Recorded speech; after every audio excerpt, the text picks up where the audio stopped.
won't you break me out? Oh, won't you break me out? Break me out, break me out. Oh, won't you break me out? Oh, won't you break me out? Oh, won't you break me out? Break me out, break me out. You're the chain of the lock, won't you hold me down? You're the key to the door, won't you break me out for my freedom? For my freedom. You're the chain of the lock, won't you hold me down? You're the key to the door, won't you break me out for my freedom? For my freedom. Oh, won't you break me out?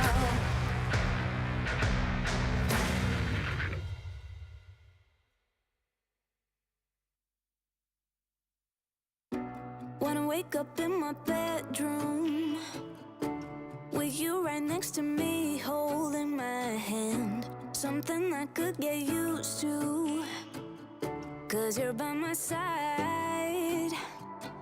When city lights blur the evening, hollow skies grab my feelings, and shooting stars have no meaning. I know, I wanna be where you are, forever and ever. I wanna be where you are, forever and ever. I wanna be where you are.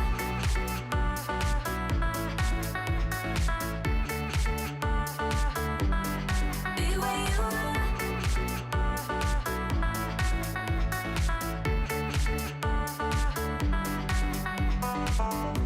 There's nothing like this feeling. Could look at you for hours, don't mind me. Didn't know how much I needed to have you by my side. When city lights blur the evening, hollow skies grab my feelings, and shooting stars have no meaning. I know, I wanna be where you are, forever and ever. I wanna be where you are, forever and ever. I wanna be where you are.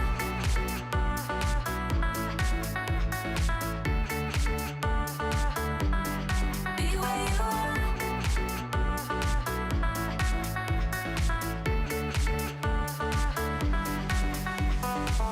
When city lights blur the evening, hollow skies grab my feelings, and shooting stars have no meaning. I know, I wanna be where you are, forever and ever. I wanna be where you are, forever and ever. I wanna be where you are.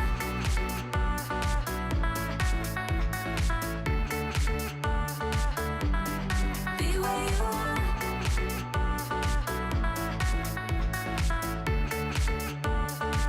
I wanna be where you are.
curious, my boy.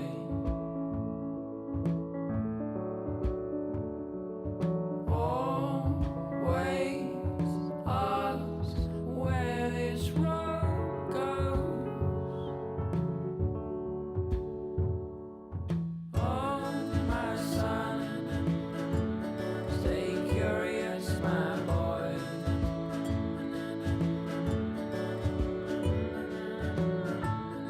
Just outside your door, you'll find love where you don't know.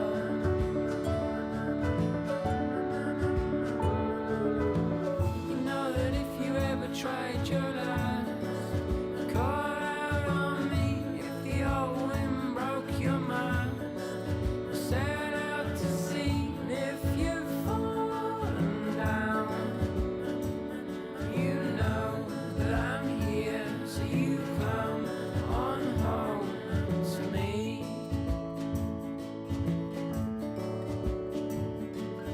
There you pick up all your bags, lay down your toys.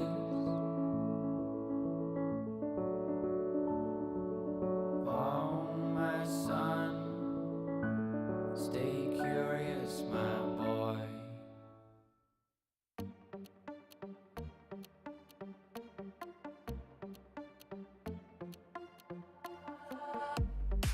身も蓋もないわねマジで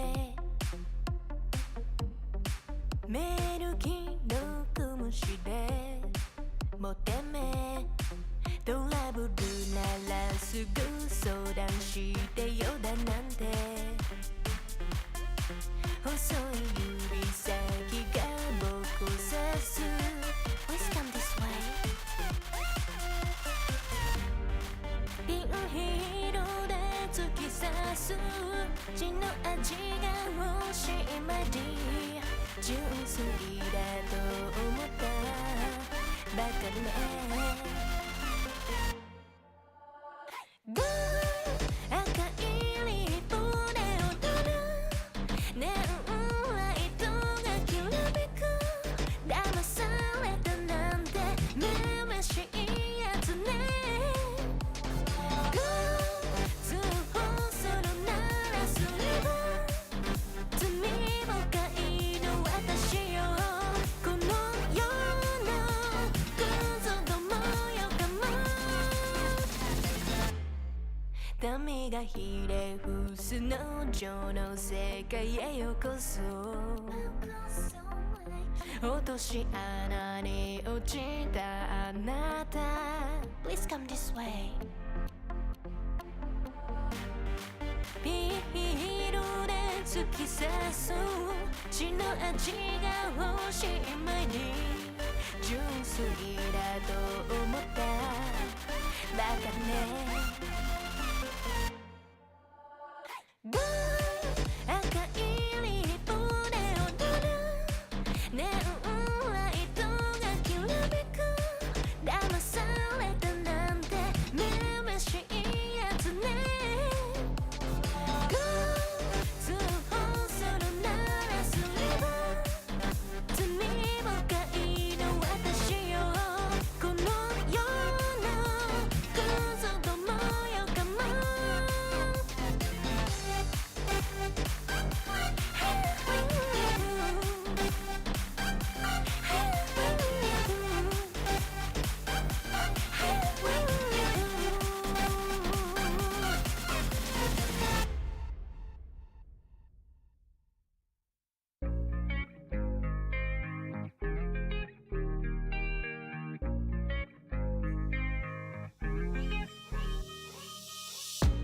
Stop playing with my heart right now.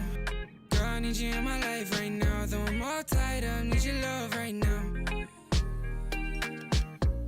Stop playing with my heart right now. Girl, I need you in my life right now. Though I'm all tied up, need your love right now. No, I'm balling out, yeah. But my heart plays loud, yeah. And I'm all freaked out, cause I got nothing to say to you. But will I be down, yeah, when you come around, yeah. So So let's get right down, cause we ain't got much time. And every time you hold me, I think about the times that I was lonely.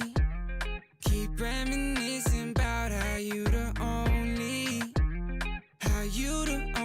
one that makes me wanna look into your eyes and say, stop playing with my heart right now. Girl, I need you in my life right now. Though I'm all tied up, need your love right now.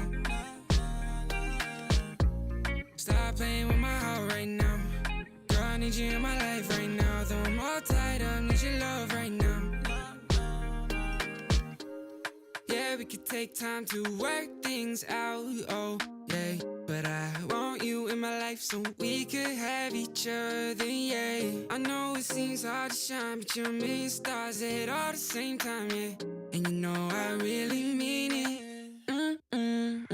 And every time you hold me, I think about the times that I was lonely. Keep reminiscing about how you the only one that makes me wanna look into your eyes and say, stop playing with my heart right now. Girl, I need you in my life right now. Though I'm all tied up, need your love right now. Stop playing with my heart right now. Girl, I need you in my life right now. Though I'm all tied up, need your love right now.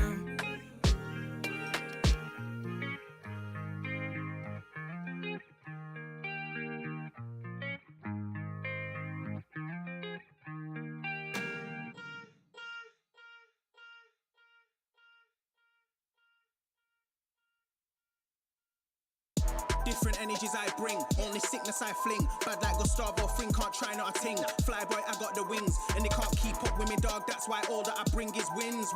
And they wanna hold me back, never doubt I'm a king. When they grab mic and a chap on the ting, I don't wanna hear no talk from jokers. Say you got waves, I'll split that like Moses. The way that I catch it is flawless, it's awkward, cause they can't do it when they talk up. I don't wanna hear that ever. Stay on the ground like Cellar, they know man shell off. Feel man trying to get ahead of me. They should've known they ain't really got the energy. I got the energy. Run laps and laps round them, they ain't even got no energy. So that means no power, they don't wanna be my enemy. That might end up in a penalty. I got a different energy, no matter what I encounter. No, I got the energy. Run laps and laps round them, they ain't even got no energy. So that means no power, they don't wanna be my enemy. That might end up in a penalty. I got a different energy, no matter what I encounter.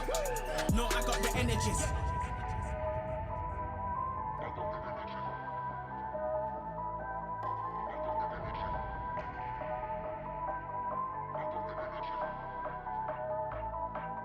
I got the energies.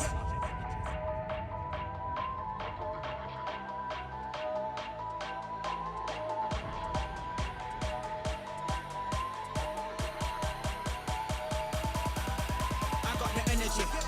Run laps and laps round them, they ain't even got no energy. So that means no power, they don't wanna be my enemy. That might end up in a penalty. I got a different energy, no matter what I encounter. No, I got the energy. Run laps and laps round them, they ain't even got no energy. So that means no power, they don't wanna be my enemy. That might end up in a penalty. I got a different energy, no matter what I encounter. No, I got the energy. They ain't even got no energy. They don't wanna be my enemy. I got a different energy. I got a different energy.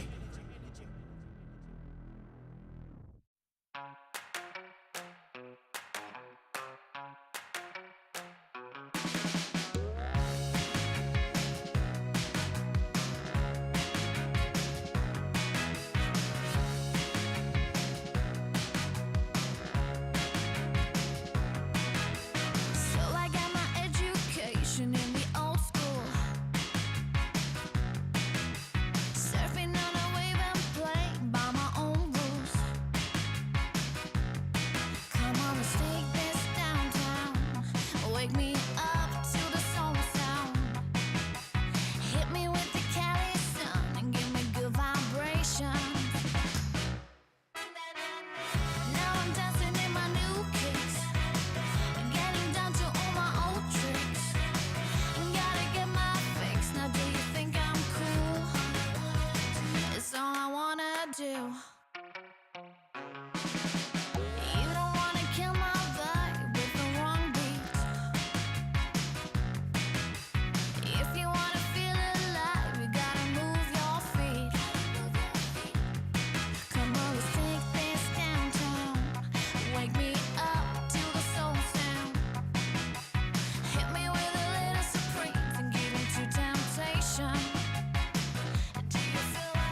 around the whole damn town, just showing off the toys.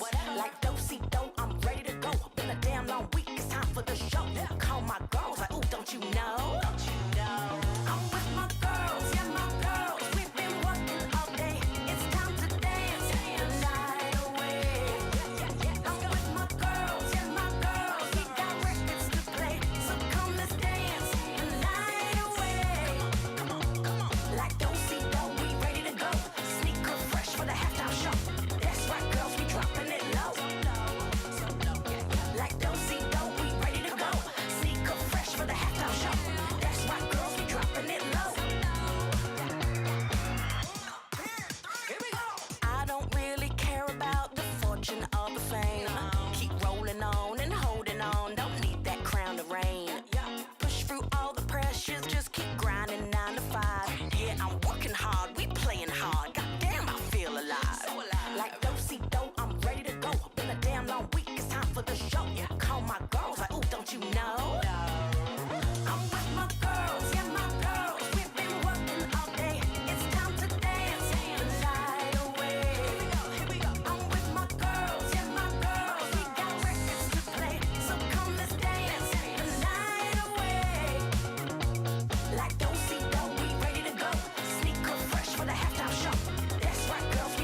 change so fast.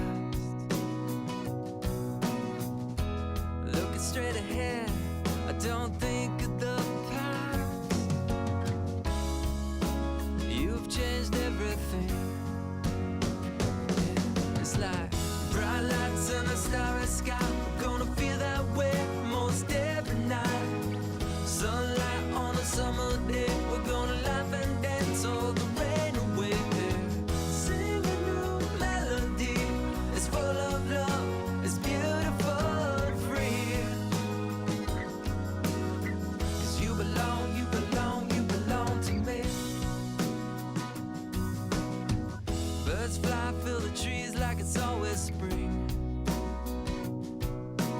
White clouds high above, I know just what I mean. Your smile, this love are an endless road. And I'll walk, I'll run, anywhere it goes. You've changed everything. It's like bright lights and a starry sky. We're gonna feel that way most every night. Sunlight on a summer day. We're gonna laugh and dance all the rain away. Sing a new melody. It's full of love. It's beautiful and free. 'Cause you belong, you belong, you belong to me.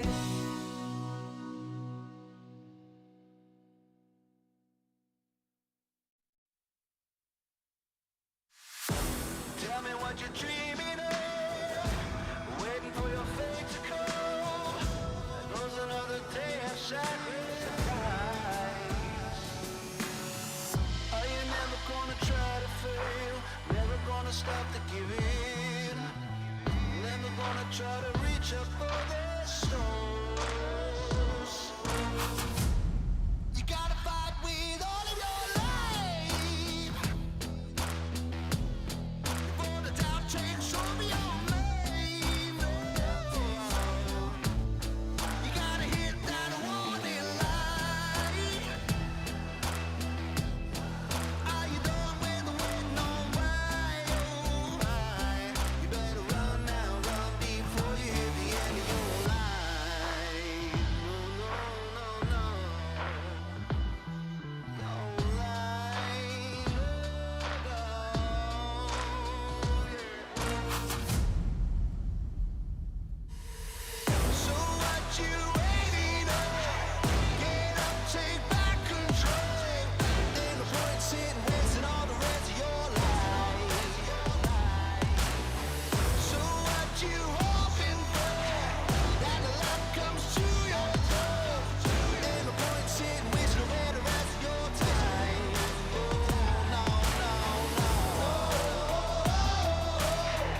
never stop to fail, and don't you ever stop to give in.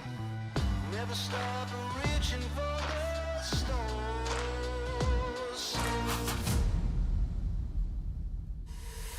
So what you waiting on? Get up, take back control. Ain't no point in wasting all the rest of your life. So what you hoping for? That luck comes to your door. Ain't no point in wasting away the rest of your time. Oh, no, no, no.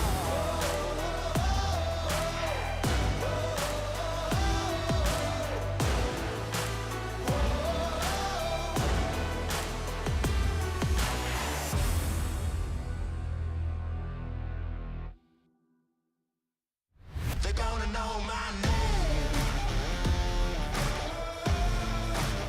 Well, there's a will, there's a way. They're gonna know my name. I'm gonna stake my claim. They're gonna know my, they're gonna know my, they're gonna know my name. Head down, I'm almost fading. I walk on with tired feet.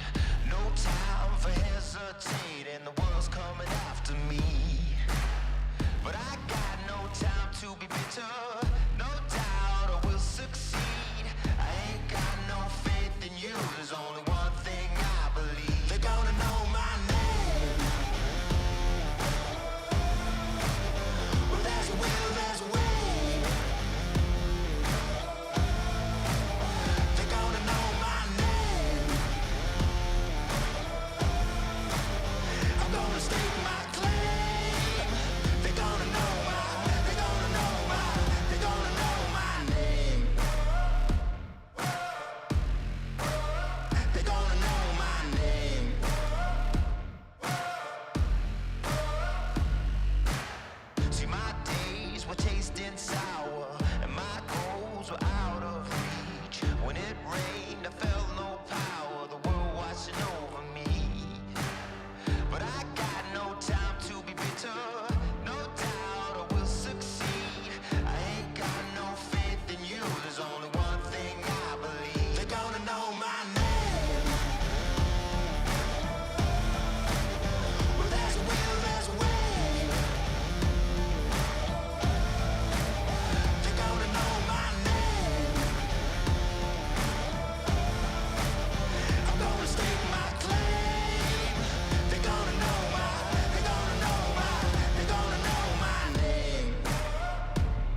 just as boring as it has ever been.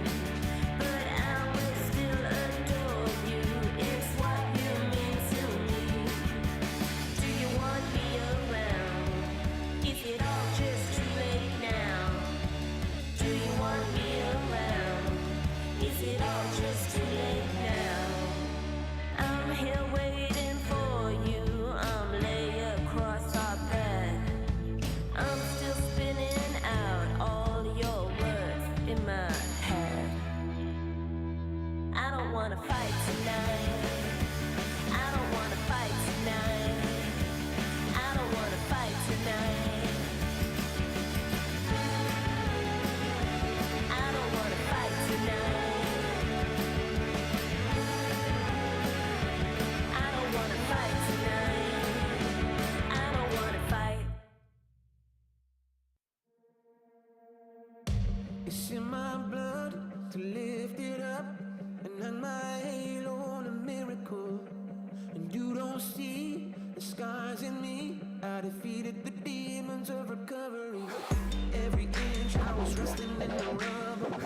Never gave up, I weathered every trouble. I'm a hero, I'm dying in my own life.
heaven's waiting on us to believe. Spread our wings, meteorite. We can be stars for them to see. It's like we waited our whole lives, we waited our whole lives. It's only you and me tonight, yeah, you and me tonight. You're only you and me can decide, yeah, you and me can decide. It's time for us to open our eyes and look down at the sky. Now we're a place that so high there ain't no stopping. First stars like that, and now we got them saying, ay, ay, ay. Now we're a place that take all the subs and watch us fly. You know we fly, you know we fly, you know we fly, you know we fly, you know we fly. Take all the subs and watch us fly. You know we fly, you know we fly, you know we fly, you know we fly, you know we fly. Take all the subs and watch us. Now we're floating, forever winning. Now heaven's watching as we join into eternity. Feel the rhythm as it pulls us in, just the beat. It's like we waited our whole lives, we waited our whole lives. It's only you and me tonight, yeah, you and me tonight. You're only you and me can decide, yeah, you and me can decide. It's time for us to open our eyes and look down at the sky. Now we're a place that so high there ain't no stopping. And now we got them saying, ay, ay, ay. Now we're a place that take all the subs and watch us fly. You know we fly, you know we fly, you know we fly, you know we fly. Take all the subs and watch us fly. You know we fly, you know we fly, you know we fly, you know we fly, you know we fly. Take all the subs and watch us fly.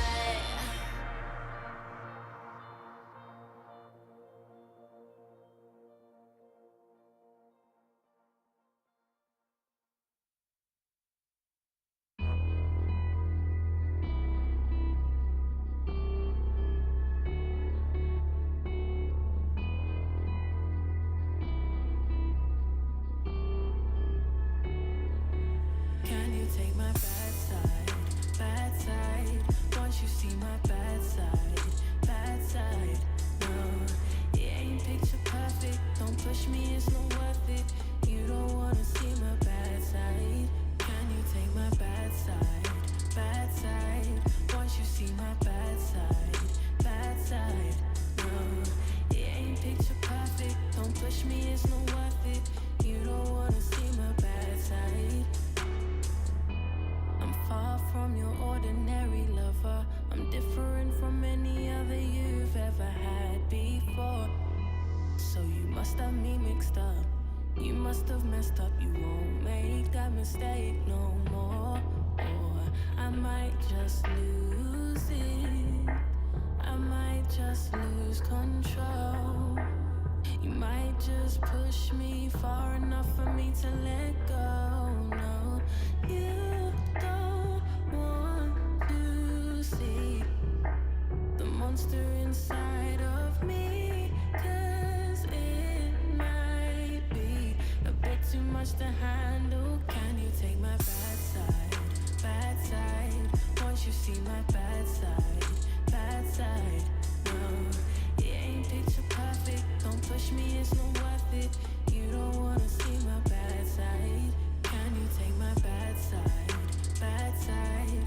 Once you see my bad side, bad side. No, it ain't picture perfect. Don't push me, it's not worth it. You don't wanna see my bad side. I may be more patient than the others. I tolerate the stress and all the mess and all the headache you bring. But listen to me, you'd rather have my good side than a dedicated enemy. 'Cause I might just lose it. I might just lose control. You might just push me far enough for me to let go. You don't want to see the monster inside of me. 'Cause too much to handle. Can you take my bad side? Bad side. Once you see my bad side. Bad side. No, it ain't picture perfect. Don't push me, it's not worth it. You don't wanna see my bad side. Can you take my bad side? Bad side. Once you see my bad side. Bad side. No, it ain't picture perfect. Don't push me, it's not worth it.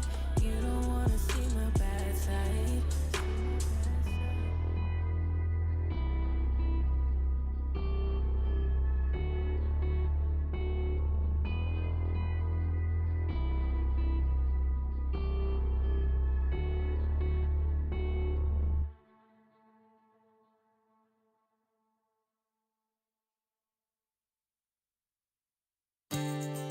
Still no answers. Someone's gonna pay for this. Watch me disappear. The days get longer, and I grow weary listening to my own excuses. Where does it begin? Where do I fit in? Will someone let me into this story? In my history, I am the absentee. Where's the part for me in this story? But the colors rule the world inside my head, and the words of all the songs that I've heard. I'm a shadow of a thought that has not formed, somewhere in between.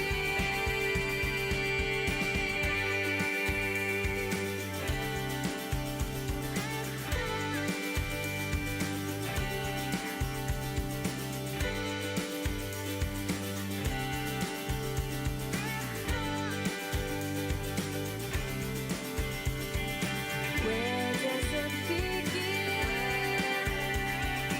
Where do I fit in?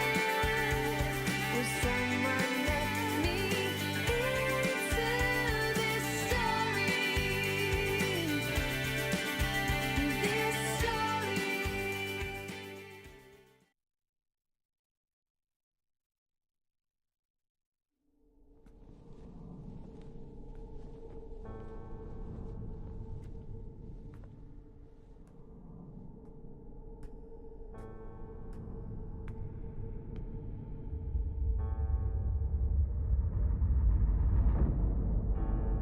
We must survive.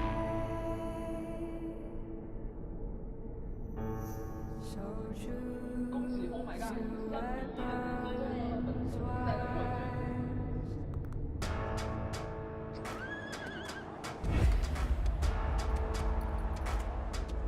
Stand and fight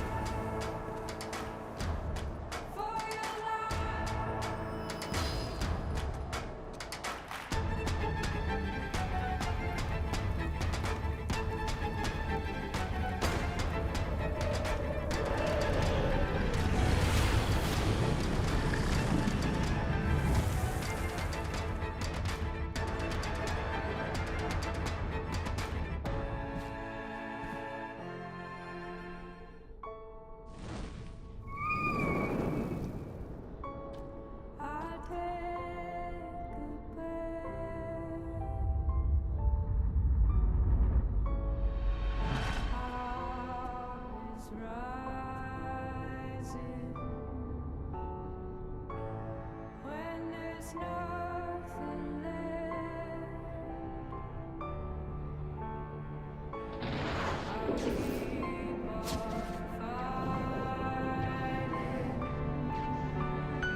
Hello, everybody, and welcome to the LPL. My name is Munchballs. I'm joined by Lyric once more, who subbed in at the last second. Hero Lyric, as someone else's schedule had to change last second.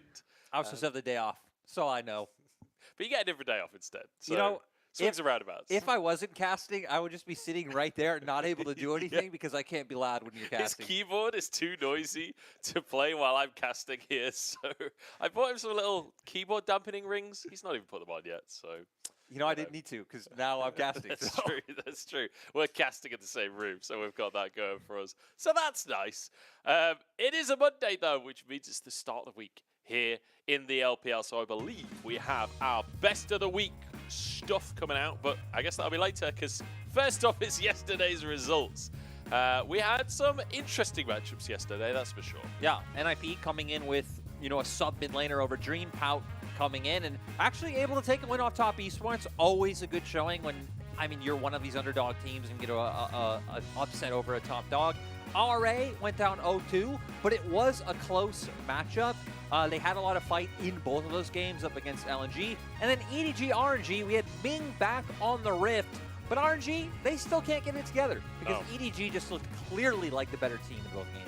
Yeah, that one was a rough series, honestly, for the side of RNG. They've got a lot still to be done if they want to start getting some wins on the board. I mean, RNG at the start of the season being 1-3, it's a rough look for the organization. In fact, let's take a look at our standings and where that puts RNG, because as you see there, 16th place, one away from the very, very bottom. But there are still a few teams towards the top that are surprising a lot of people. LNG looking amazing. IG still 3-1. OMG there, 2-1 in 5th place. Like, there's a couple of names there that I'm pleasantly surprised by this year. Yeah, and a few names it'll be interesting to see how they pan out. In terms of, like, IG, I think, are still the big one people are looking at now with that loss to TT. Good on TT, picking one up, still sitting down there towards the bottom. But with every team only playing 3 or 4 series, not too big of a deal. As there we go, best of the week coming in. YSKM, best rookie. I don't know what else to say. He did lose. He did. But at the same time... He had a rough series up against 369, but that is up against 369 at the end of the day. Like, it was a tough matchup. It was a tough matchup for sure. But you could see best of the week. I think Ruler is the standout for me, where Ruler just had some absurd moments last week. Yeah, like, I mean, absolutely insane. I mean, Ruler definitely coming. There was just so many highlights in that one series of like, how can this man get away with it? Nice to see people like Scout showing up as well. LNG were one of the less talked about teams, I think, coming into the split. He was a very last-minute pickup for LNG as well. But even just on paper, that roster's completely stacked, and a lot of it's going to have to come from Scout being the one stepping up.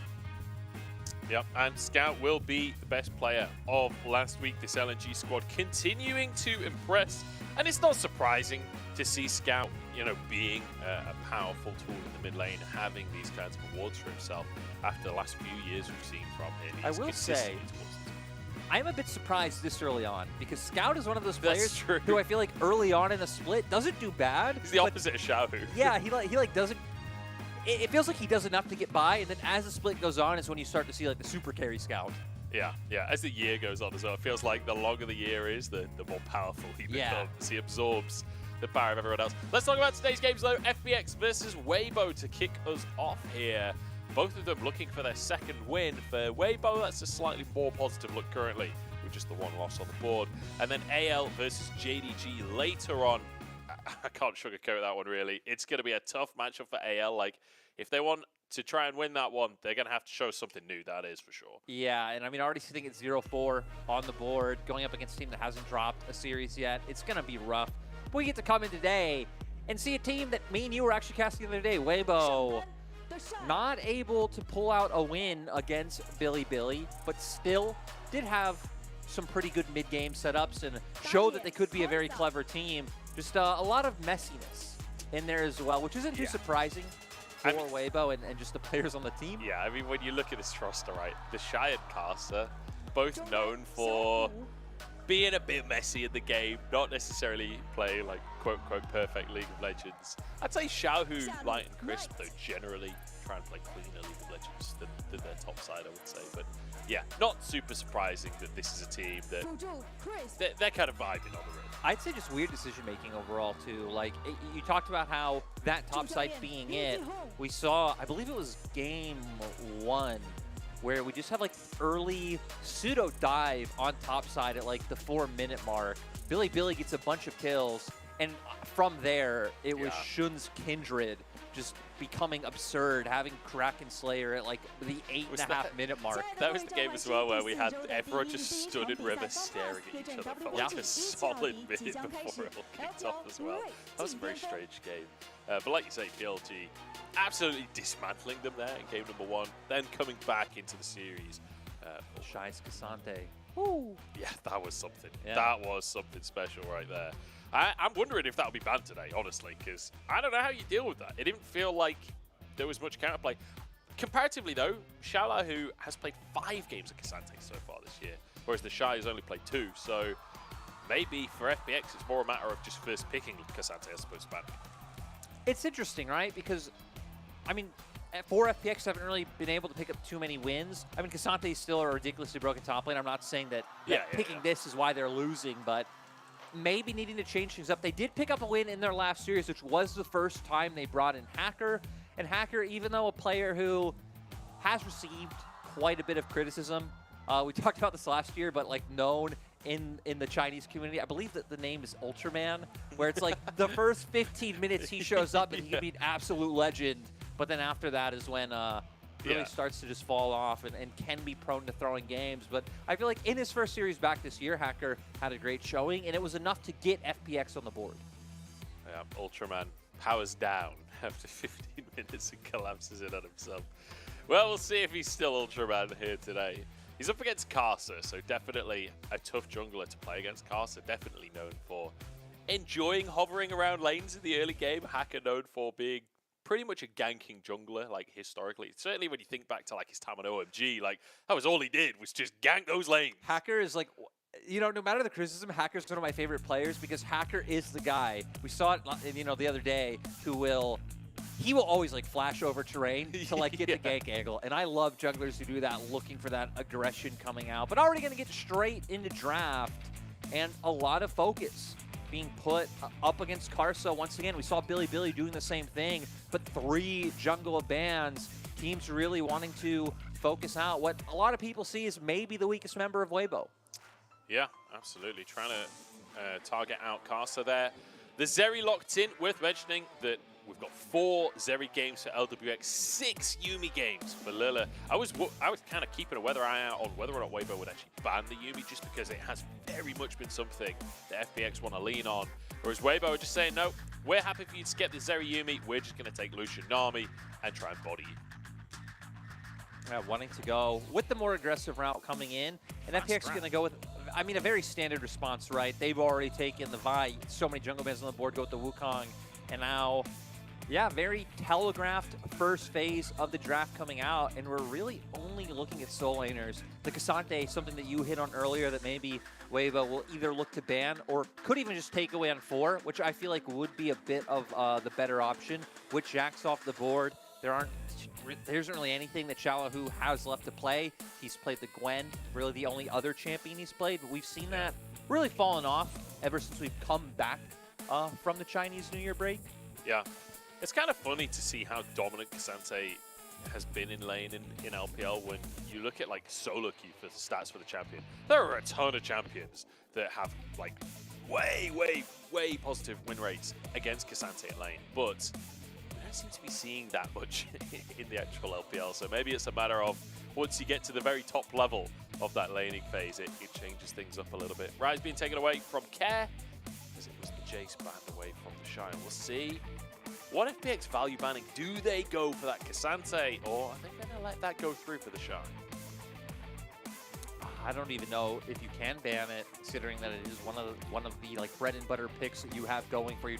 Again, who's shown a really limited champion pool with the amount of games that FPX has had so far. I mean, 3 champions between 9 games played. So I think it'd be a pretty good takeaway coming out from Weibo, especially now that we've had so many bans levied up towards his top side. And now Ball's in Shalahu's court with what he can answer with. We've already hit on that Gwen was something he was playing quite a bit earlier on in the split. And once we get past that, I mean, you still have like other carry top laners if you wanted. Like, I guess like a really we've seen things like the Darius come out on the Rift as well. It seems like we've seen the Shy play Nidalee against Cassante. I'm just saying. But no, it's just going to go back to the stock in standard Gwen pickup. You do have Wukong in the jungle, so at least having mixed damage on that side of the map. And FPX have set themselves up for a very menacing team fight so far.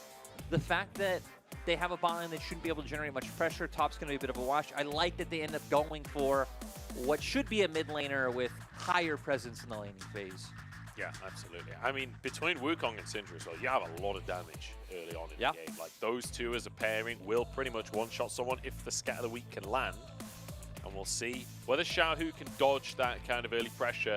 Going with a Victor, just to have that wave clear in the mid lane and look towards a bit of scaling for the side of Weibo. Pretty interesting, because it just feels so like weird to me when you opt into one of these mid laners that kind of do just have to sit back and not necessarily give up lane, because Victor is a very strong, like isolated one-on-one laner. Yeah. It's more about once like early skirmishes kick in where it just doesn't feel like you pack the same punch.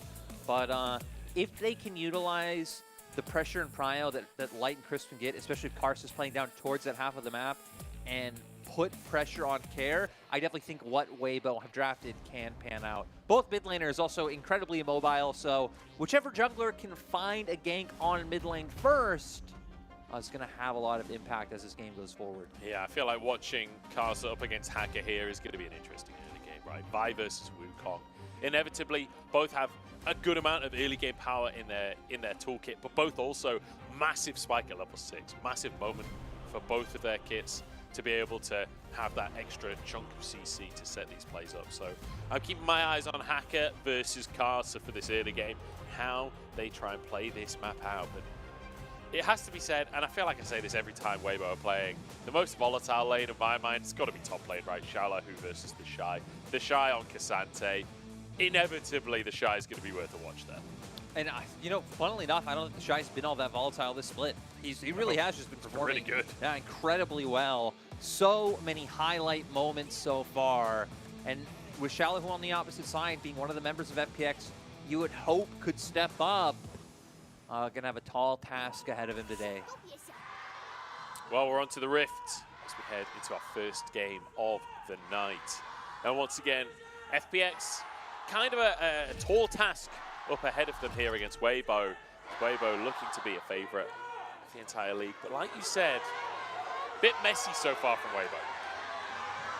Also a bit messy with the pause and the gyos. Yes, the they're gyos right in the studio. Yes, the gyos. I don't even know if those were gyos. Were those gyos? I don't know. It just sounded like crowd noise to me. But I guess so. We've got a bit of a pause to kick us off here. Hopefully that'll be resolved very quickly.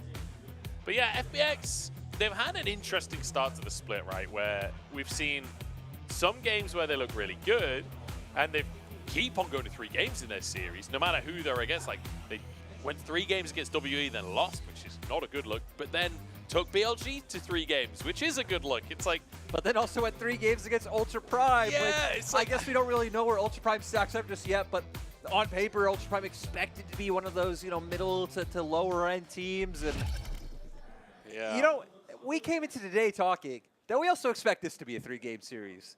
Just with how Weibo been playing, with how FPX have been able to push everyone from the brink. Yeah. I wouldn't be surprised to see this trend to continue going. The thing is, I don't think this should be a 3-game series, but I think it will be a 3-game series. That's the tough thing about teams like Weibo. I feel like very reminiscent of that kind of what's the term? Happy game style, I suppose. But you know, I feel like terms like that in the past would be like teams who can just like turn it on. Yeah, I guess that's win game 1, mess about game 2. I guess Weibo doesn't even really do that. I was gonna say it's just how they play right now, right? The cohesion not exactly completely there yet. I think a lot of problems in terms of syncing up. lane to lane and jungle with laners early on. It's going to be an improvement we need to see come out from Karsa today. But looking at the map so far, some early information there. We have a ward on red buff coming out from Weibo's side, so they know that Hacker not picking up that buff just yet and can maybe try and play around that accordingly. Karsa on the opposite side is playing right in his bot quadrant jungle. Right now you'd expect him to path up, and maybe it even sets up for him to want to try to enable the Shy early on. Knowing the spot lane matchup can be a bit harder to influence, but it still would be nice to see, I think, Light and Crisp getting some attention. We've seen Weibo play a lot towards their top side so far this split, and Light, we saw what he can do on LNG. He's a man that, if he gets resources, can take over games. Yeah, I feel like Light is the player on this roster where there's a lot of potential there, and he's hungry, right? The rest of the team, they've won. The rest of the team has trophies galore. Light is the one that kind of doesn't have that trophy cabinet behind him. So you definitely feel like he's going to be one of the focal points for the team because he's been picked up for that potential. Not a bit of potential here in the mid lane. Potential for a gank onto Care. Karsa comes in from the side. Care will be able to just walk out this one, though. You can see Hacker moving over from his chickens just in case it went awry. Nice shot by Care. Not really too much threat able to come out. Victor not really putting up any easy CC just yet, as we see Hacker was angling for a gank, but nice presence of mind coming from Weibo's bot lane to get that ward down.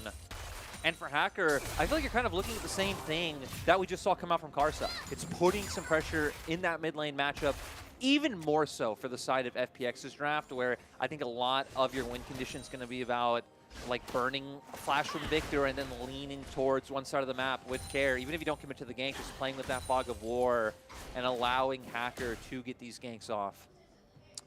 Yeah, trying to set up for that jungler to find a lead for yourself. Karsa wants to contest him though. On the Scuttle Crab, looks like Hacker will be able to just grab that. Karsa realizing that's not a play he wants to make right now. As both junglers head back towards his mid lane. Oh, Karsa, he's just trying to path through, I think, so he can go for the bottom Scuttle, but he's got Hacker straight on his tail here. But look at the lanes, right? We see Karis to back. He will have TP to get back to lane relatively quickly, but even the bot lane matchup, Light and Crisp now having the push after LWX and Lula earlier on in the game had pushed the wave into turret, so really should be no opportunity for Hacker there. He's just going to default back to his chickens. And we've had attempts come out from both sides so far, so I don't want to say it's, you know, too slow of a game. The tries have been there, but no action really able to connect just yet. And looking at that, I mean, we have nice scaling damage, I think, on the side of Weibo, right? Having the Victor in the mid lane. Cassante is just going to continue to be an annoyance later on. But FPX's teamfight, I think, just looks so solid. So much CC and layer damage as Hacker. Oh, Light's chosen the wrong moment to go in there. Costs him his cleanse, and the heal comes out from Crisp as well. Perhaps a little preemptive on the heal. But ultimately, Hacker, once again, moves to a lane, doesn't quite find that opportunity, and I feel like we've seen that from both jugglers early on. Trying to find these windows, but the lane is playing very cautiously, understanding that there will be that pressure early.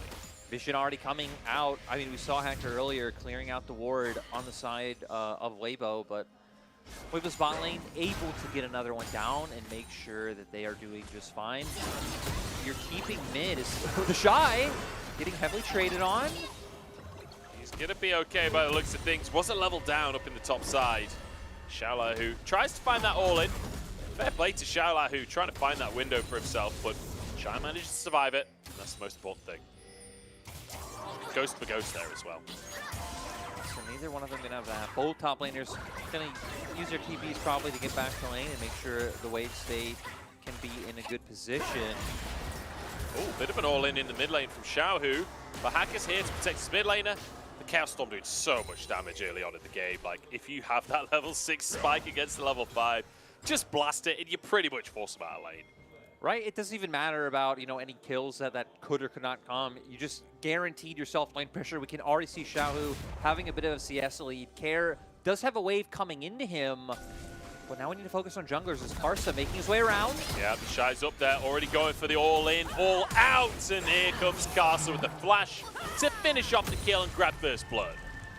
Weibo gonna find themselves an early lead. Not only the kill sitting at about 1K gold right now, the Shy will get a turret plate off of this, and Xiaolahu doesn't have TP, so gonna miss out on a bunch of gold and experience from this wave. Hacker will be able to absorb a little bit of it.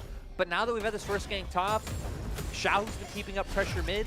Maybe for Weibo, you start pivoting down towards that dragon. But straight into the replay here, the Shy, very early on, looking for the play.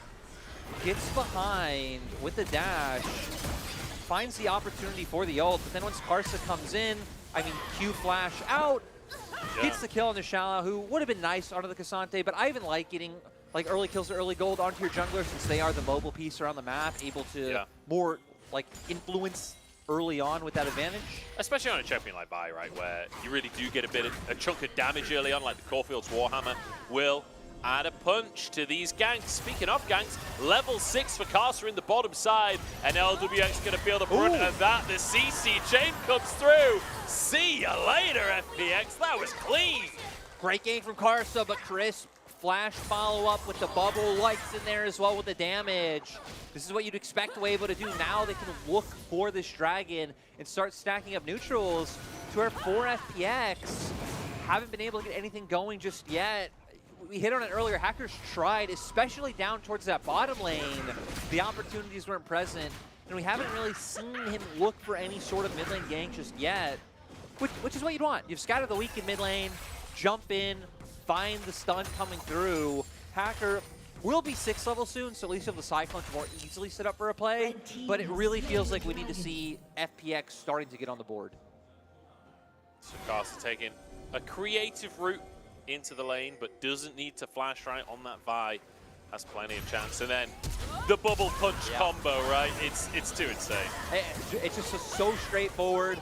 Great chaining of CC there coming out from the team. The communication that we were hitting on and the coordination, which hasn't looked like it was there from Weibo early on in terms of how their lanes and jungle have been working together.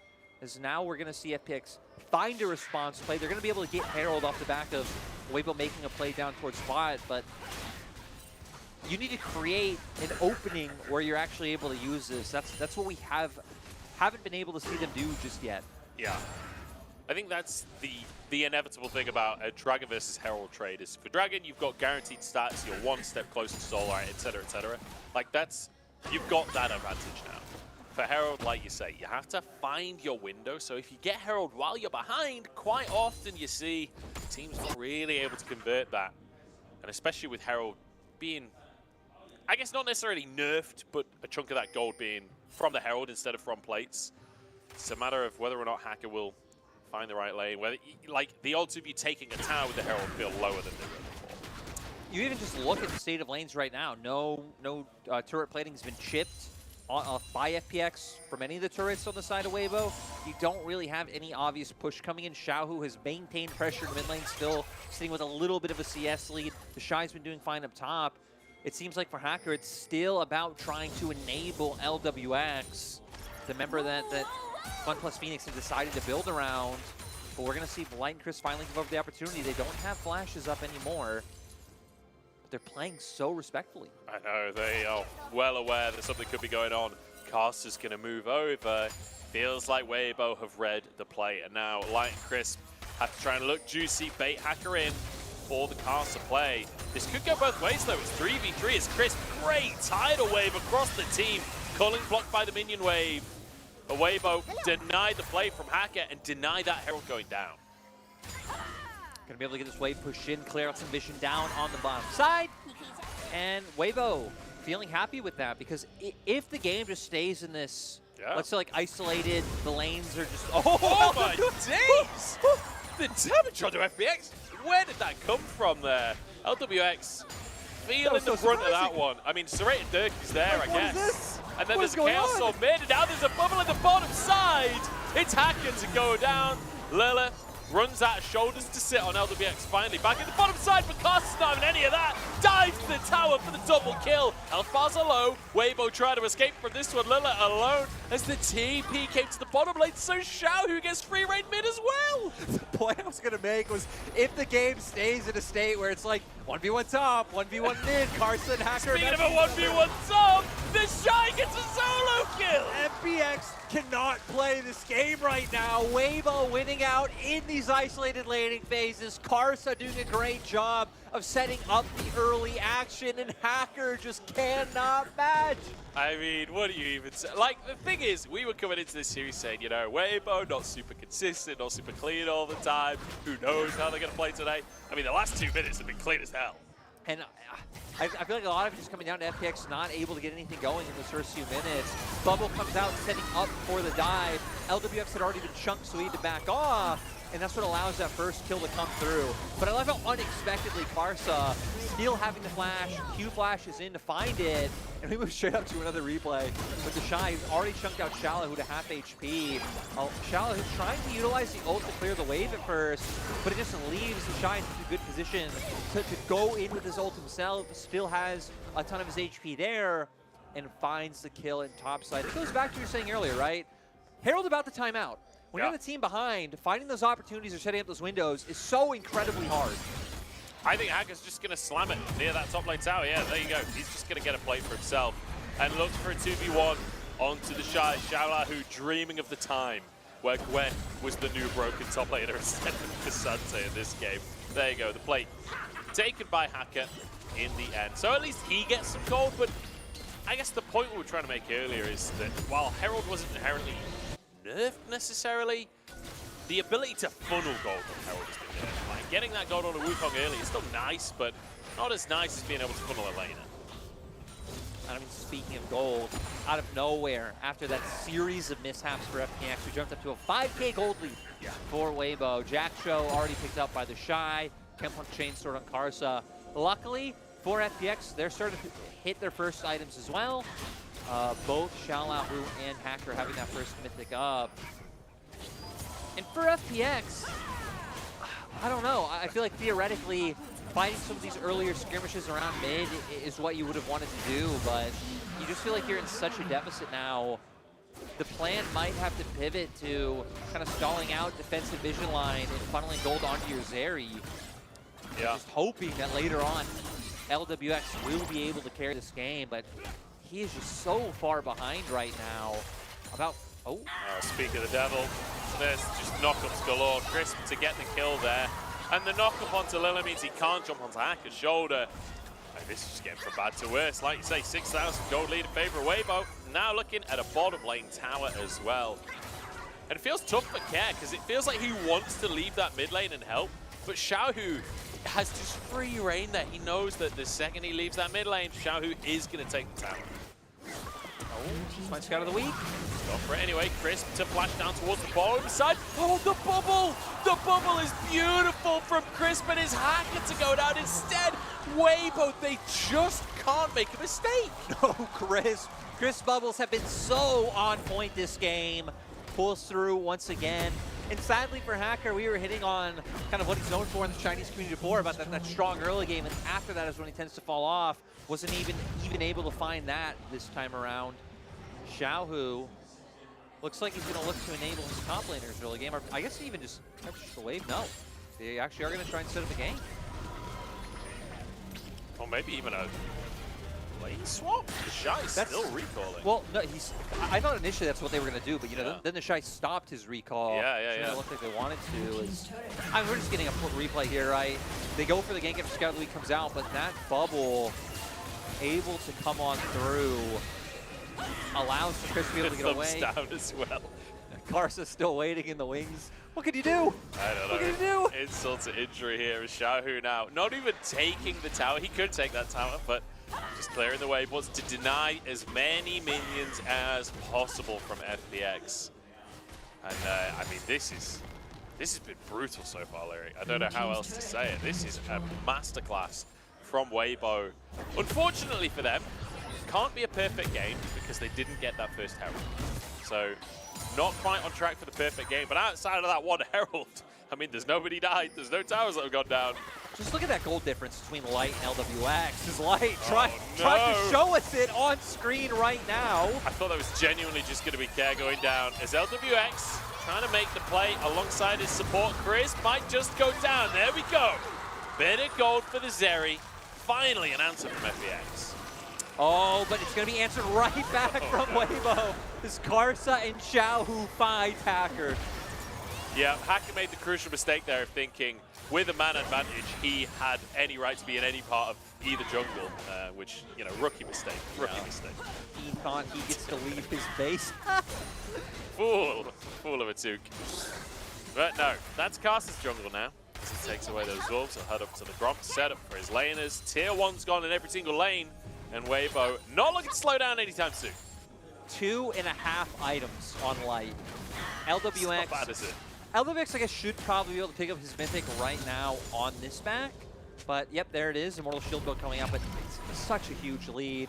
We're going to see here Light and Crisp trying to find the opportunity to all in on the carry. They get some good damage off. Light even dodges the Scout of the Week. With LWX waiting in the wings, he had just been spotted out as Crisp put down that ward. But Crisp doesn't have his flash from the previous play on bot lane that we saw. So, nice window that FPX utilized to at least find something back. First kill of the game. Quite smart from Crisp, honestly, as a huge Halo fan, deciding, you know, he was 1-0-7, not really good enough, wants to be the Master Chief, goes out and makes sure he dies mid lane so he can become Spartan 117 down in the bottom side. Really, really smart play from Crisp.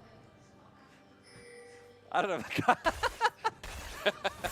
You know, at first the reference was going over my head, but yeah, well, I really hammered that one home just to make sure that it was clear. Thank you You're very welcome. much. You're welcome.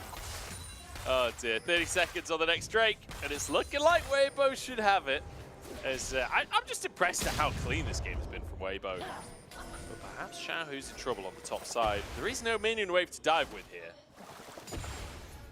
No, Xiaohu sitting pretty for now, and the Shy even has TP, so if any like dive did come through, Xiaohu can put down his gravity field.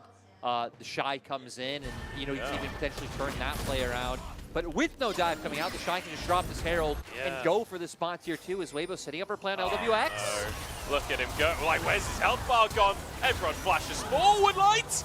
Oh my days, so much healing. He went from nothing to half his health bar. And Crisp, the sacrificial lamb once more. Great tidal wave to buy time. In the meantime, the Shy's got a solo kill. Crisp finally falls. They want to collapse on the Shy as well, but Karsa's in the wings. There's the TP from Xiaohu. The whole gang is here.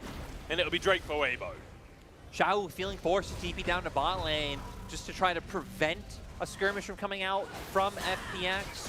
So for FPX, it ends up, you give up 2 kills, you only get 1 in return, but at least you pull a TP from Xiaohu as well. Doesn't stop Weibo from being able to just keep churning out these objectives. Gonna be on Soul Point now with the Shoshi Drake picked up. And we're going to see the Shy and Xiaohu going at it. The Shy doesn't even care about that bot lane turret. Wants to go for the solo kill. Gets to knock up with that 3rd Q. Follows through with the ultimate. And I don't know, man. There's so many dashes, so many ways to just keep going forward on this champion. Once we get this far in the game with this much of an advantage, it is just absurd the amount of mobility and follow-up that he has available to him. It's the fact that the biggest source of damage in that fight to the Shy was his own ultimate. Yeah. Like, that was the biggest chunk on his health bar, because Xiaohu certainly wasn't doing much to him. Yeah, brutal, brutal start to this one. And at this point as FPX, you really are looking towards the next game of the series. You really are looking at, like, how do we draft differently for this one? And we came in saying, you know, probably 3 games, saying that FPX can push people to 3, but if game 2 looks anything like this, they don't stand a chance right now. And it's kind of the opposite side of the conversation as well for Weibo, where we kind of want to see a clean 2-0 from this team. We kind of want to see that they can just switch it on when they want to. Yeah, especially with the amount of breathing room it felt like they had. Again, we did highlight the accurate attempts, but Weibo's bot lane just played around those attempts so well, kept up the vision control. And Karsa was able to utilize the amount of free reign he had in mid and top. His Light. Light, not a care in the world. They're barely surviving. It's the Shy threatening to the side just to protect his AD carry. That was a bold play from Light. I kind of respect it, honestly. Just wants to get the solo kill there. I guess it wouldn't be a solo kill. He had the buff from Crisp. 11.5 thousand gold lead. That's just about to go up right now. Boop. Yeah, even bigger gold lead now for the side of Weibo, so they're definitely feeling it. I wonder when they're going to get bored and get to the point of baiting Baron. Actually, they might already be doing it. I was going to say, they're way ahead of you here, Lyric. They're already on the Baron. This is Weibo. We're talking about 21 minutes on the clock. FPX know what's going on here, but they have to just face check in and get eradicated. In the meantime, the Shy casually 2v1ing the bottom lane of FPX, who just had to try and flee for their lives. LWX over the wall. He will survive. Or will he? He's kind of going in the wrong direction. I think he'll just get the recall off here. The Shy realizes he can't keep chasing this one. Okay. And Weibo can go back to the Baron once more. Good. We're going to get the pushing power that we want, that the people deserve. Yeah. To be able to bring us to a game. Unless FPX, you know, I would say it's possible. It's almost impossible, but It's never possible with Zeri on your team. as we see there, Bubble is damaged from the culling, and then one ult from Kar, so they even put down the gravity field, but he was bursted out before that even took effect, and now just able to run down the rest of his members. I mean, it's the fact that it's only Crisp that has died as well. I like Crisp kind of intentionally putting himself in compromising positions to protect the team, you know, like. Chris was in a fabulous game. He's been insane. He's been so insane. I think maybe even MVP. I think so too. You know, I'm not sure who they're going to give it to Maybe between like him and Karsa, but I definitely like what Chris has done. So even like again shutting down some of those earlier opportunities that the Hacker was able to have. He's had some tremendous tidal waves this game. Always great to see Chris popping off. And shout out to Shy, maybe not in that conversation, but they were dominating their lanes at all times. It was actually so sad to see, just like every time we pan back, it'd be like Shallow or Care under turret.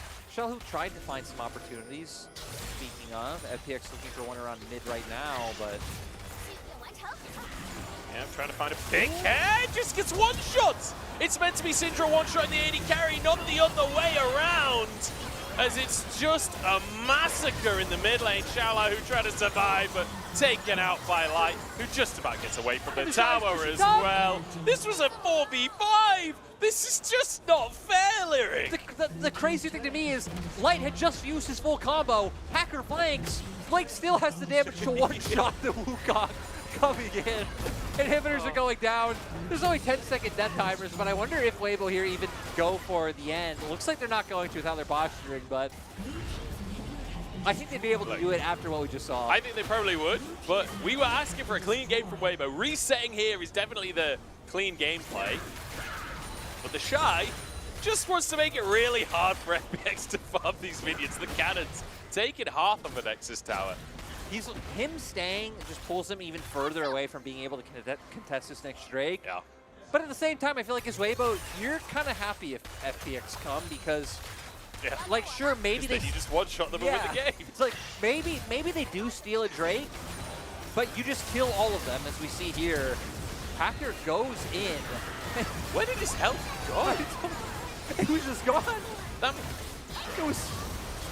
I swear Light was knocked up while Hacker was dying. Like, who did that damage? I feel like I need to see that replay again of what on earth just happened to the poor jungler, but my goodness. I was going to say something a bit mean there. I'll not say it. I'll not say it. Please don't. It's too mean. It's too mean. Weibo pushing into the bottom side now. They've already got 2 inhibs. They've got the Soul. They've got the Baron. And they're going to get the game. 18-2. We wanted to see a clean showing from them. And boy, have we. Boy, have we. Now we just need to see a clean series. That damage from Light. That's against the top laner. He's a higher level than the top laner. He's 2 higher than the jungler. Equal to the mid laner. As Carson grabs one. There's another as LWX dives across the map into the loving arms of the Shy. And that's going to be all she wrote for this one. As the Nexus will be focused. Weibo literally just flexing at this point. Great showing coming out from Weibo. Able to find the opportunities. Karsa doing a great job influencing. I mean, hell, he was finding influence all over the map, right? A lot of it, I think, coming down to that bottom lane was where a heavy amount of the focus was. Top as well, he was able to get some value. Care, I don't know, did Care end up dying at the end there? Don't know. If not, Care didn't die this game. Care either has 1 death or 0. I didn't see if he just died right now. For the majority of the game, he was literally 0-0-0. But still, I guess even if Karsa didn't find a gank off on him, I mean, he was not doing well against Xiaohu in that mid lane. Like 20 CS behind pretty much the entire time, was under his turret. Yeah. He wanted to leave lane and help and salvage the other lane so desperately. Anytime he would, though, Xiao would just find even more turret plating in the mid lane. Like, this was just domination across the board. That was the thing, is like we saw Care trying to move and, like you say, salvage the other lanes, but the other lanes had already got so far behind and were so disastrous that even when he arrived, like we saw the play or the attempted play on Crisp alongside Hacker, and then Crisp just finds a bubble and it ends up being another kill for the side of Weibo. Like, it didn't feel like when he went down there, he couldn't really change the tide of the battle anyway. And like you say, Xiaohu getting plates. And then we saw Xiaohu roaming later as Care's trying to farm in the mid lane, and it's infinitely more successful. So, I don't know. I'm not sure it was Care's fault necessarily in this game, but I mean, it's like the whole team got outclassed. How else do you say it? The whole team really across the board in lanes, not able to set up the opportunities. And yeah, for FPX, I wonder what you do going into game 2. I wonder if they keep like sticking it out with this lineup, like you keep Hacker in and you're just like, okay, well, we still won before, we keep trying with this. Or if maybe they get a bit scared and they try and bring Hao Ye back in again. Just, I don't know. It's a rough spot for FPX. I do hope they start to like find whatever core, like whichever jungle, however it's going to work, and kind of stick with it, put some time in, and then hope, kind of like TT last year, that if you get the reps in, you could start improving and picking up wins later on in the split. Yeah, I mean, they certainly have. I mean, they can still win the series. Roster. I'm not, I don't want to count I know what you mean. Yet, I know what you mean. I know what you mean. I mean, I'd love to see like game number 2. Why not? If you go on the red side as FPX, you could hope that you see Light lock in the Lucian again or the Nami first pick. Go for a Draven. Just like take it to him in the bottom side and try and dominate lanes and win through that style of League of Legends. I think that's the only way to try and turn things here. We need to think back to when FPX was most successful, like at different times last year.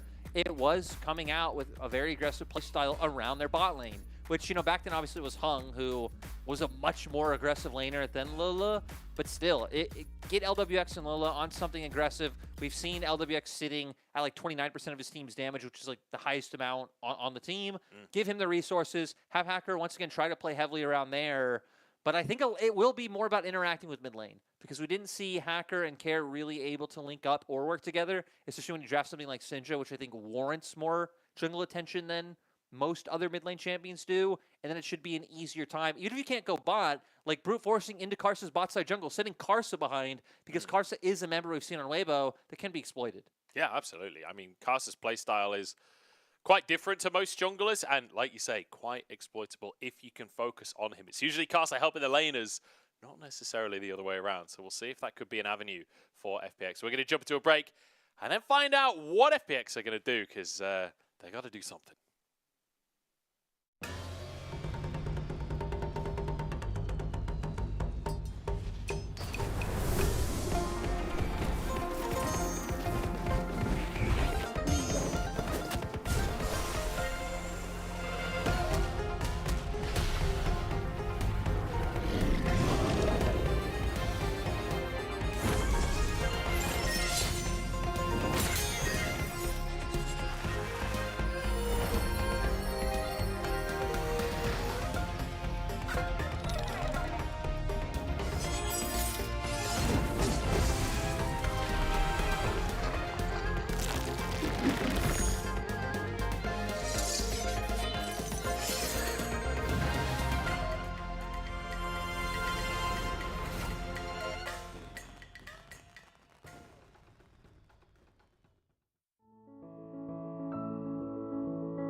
curious, my boy.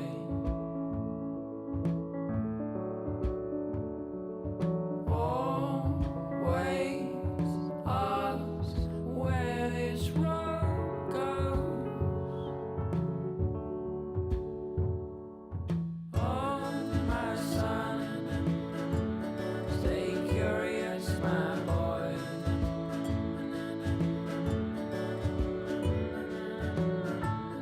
Just outside your door, you'll find love where you don't know.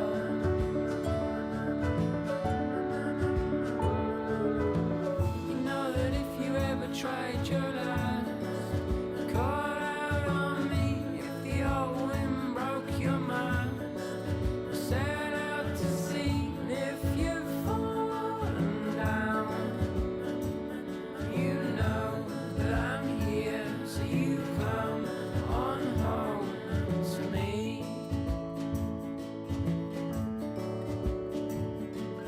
There you pick up all your bags, lay down your toys. Oh, my son, stay curious, my boy.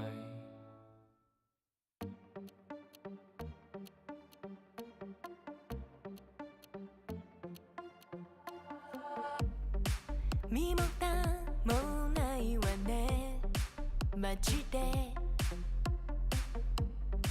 メール既読無視でもてめトラブルならすぐ相談してよだなんて細い指先が僕を指す Please come this way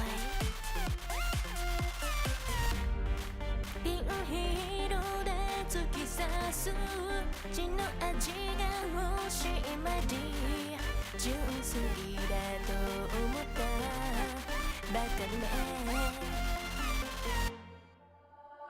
ゴー赤いリボンで踊るネオンライトがきらめく騙されたなんてめめしいやつね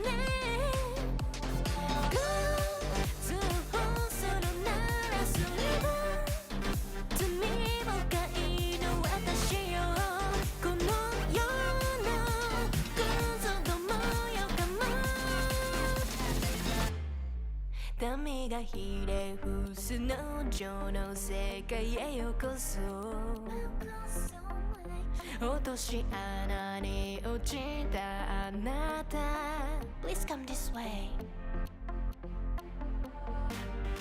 ピールで突き刺す血の味が欲しい前に純粋だと思ったバカね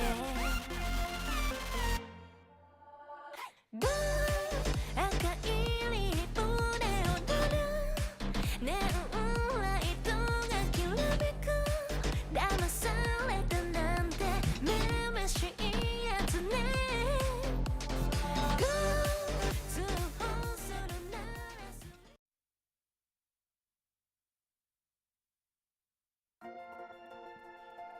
Welcome back, everybody, to the LPL. It's week 4, day 1. We're already one game in as Weibo came out of the gate swinging with not far off of a perfect game there against FPX. And we were kind of troubleshooting after that first game of what on earth FPX can change coming into game number 2.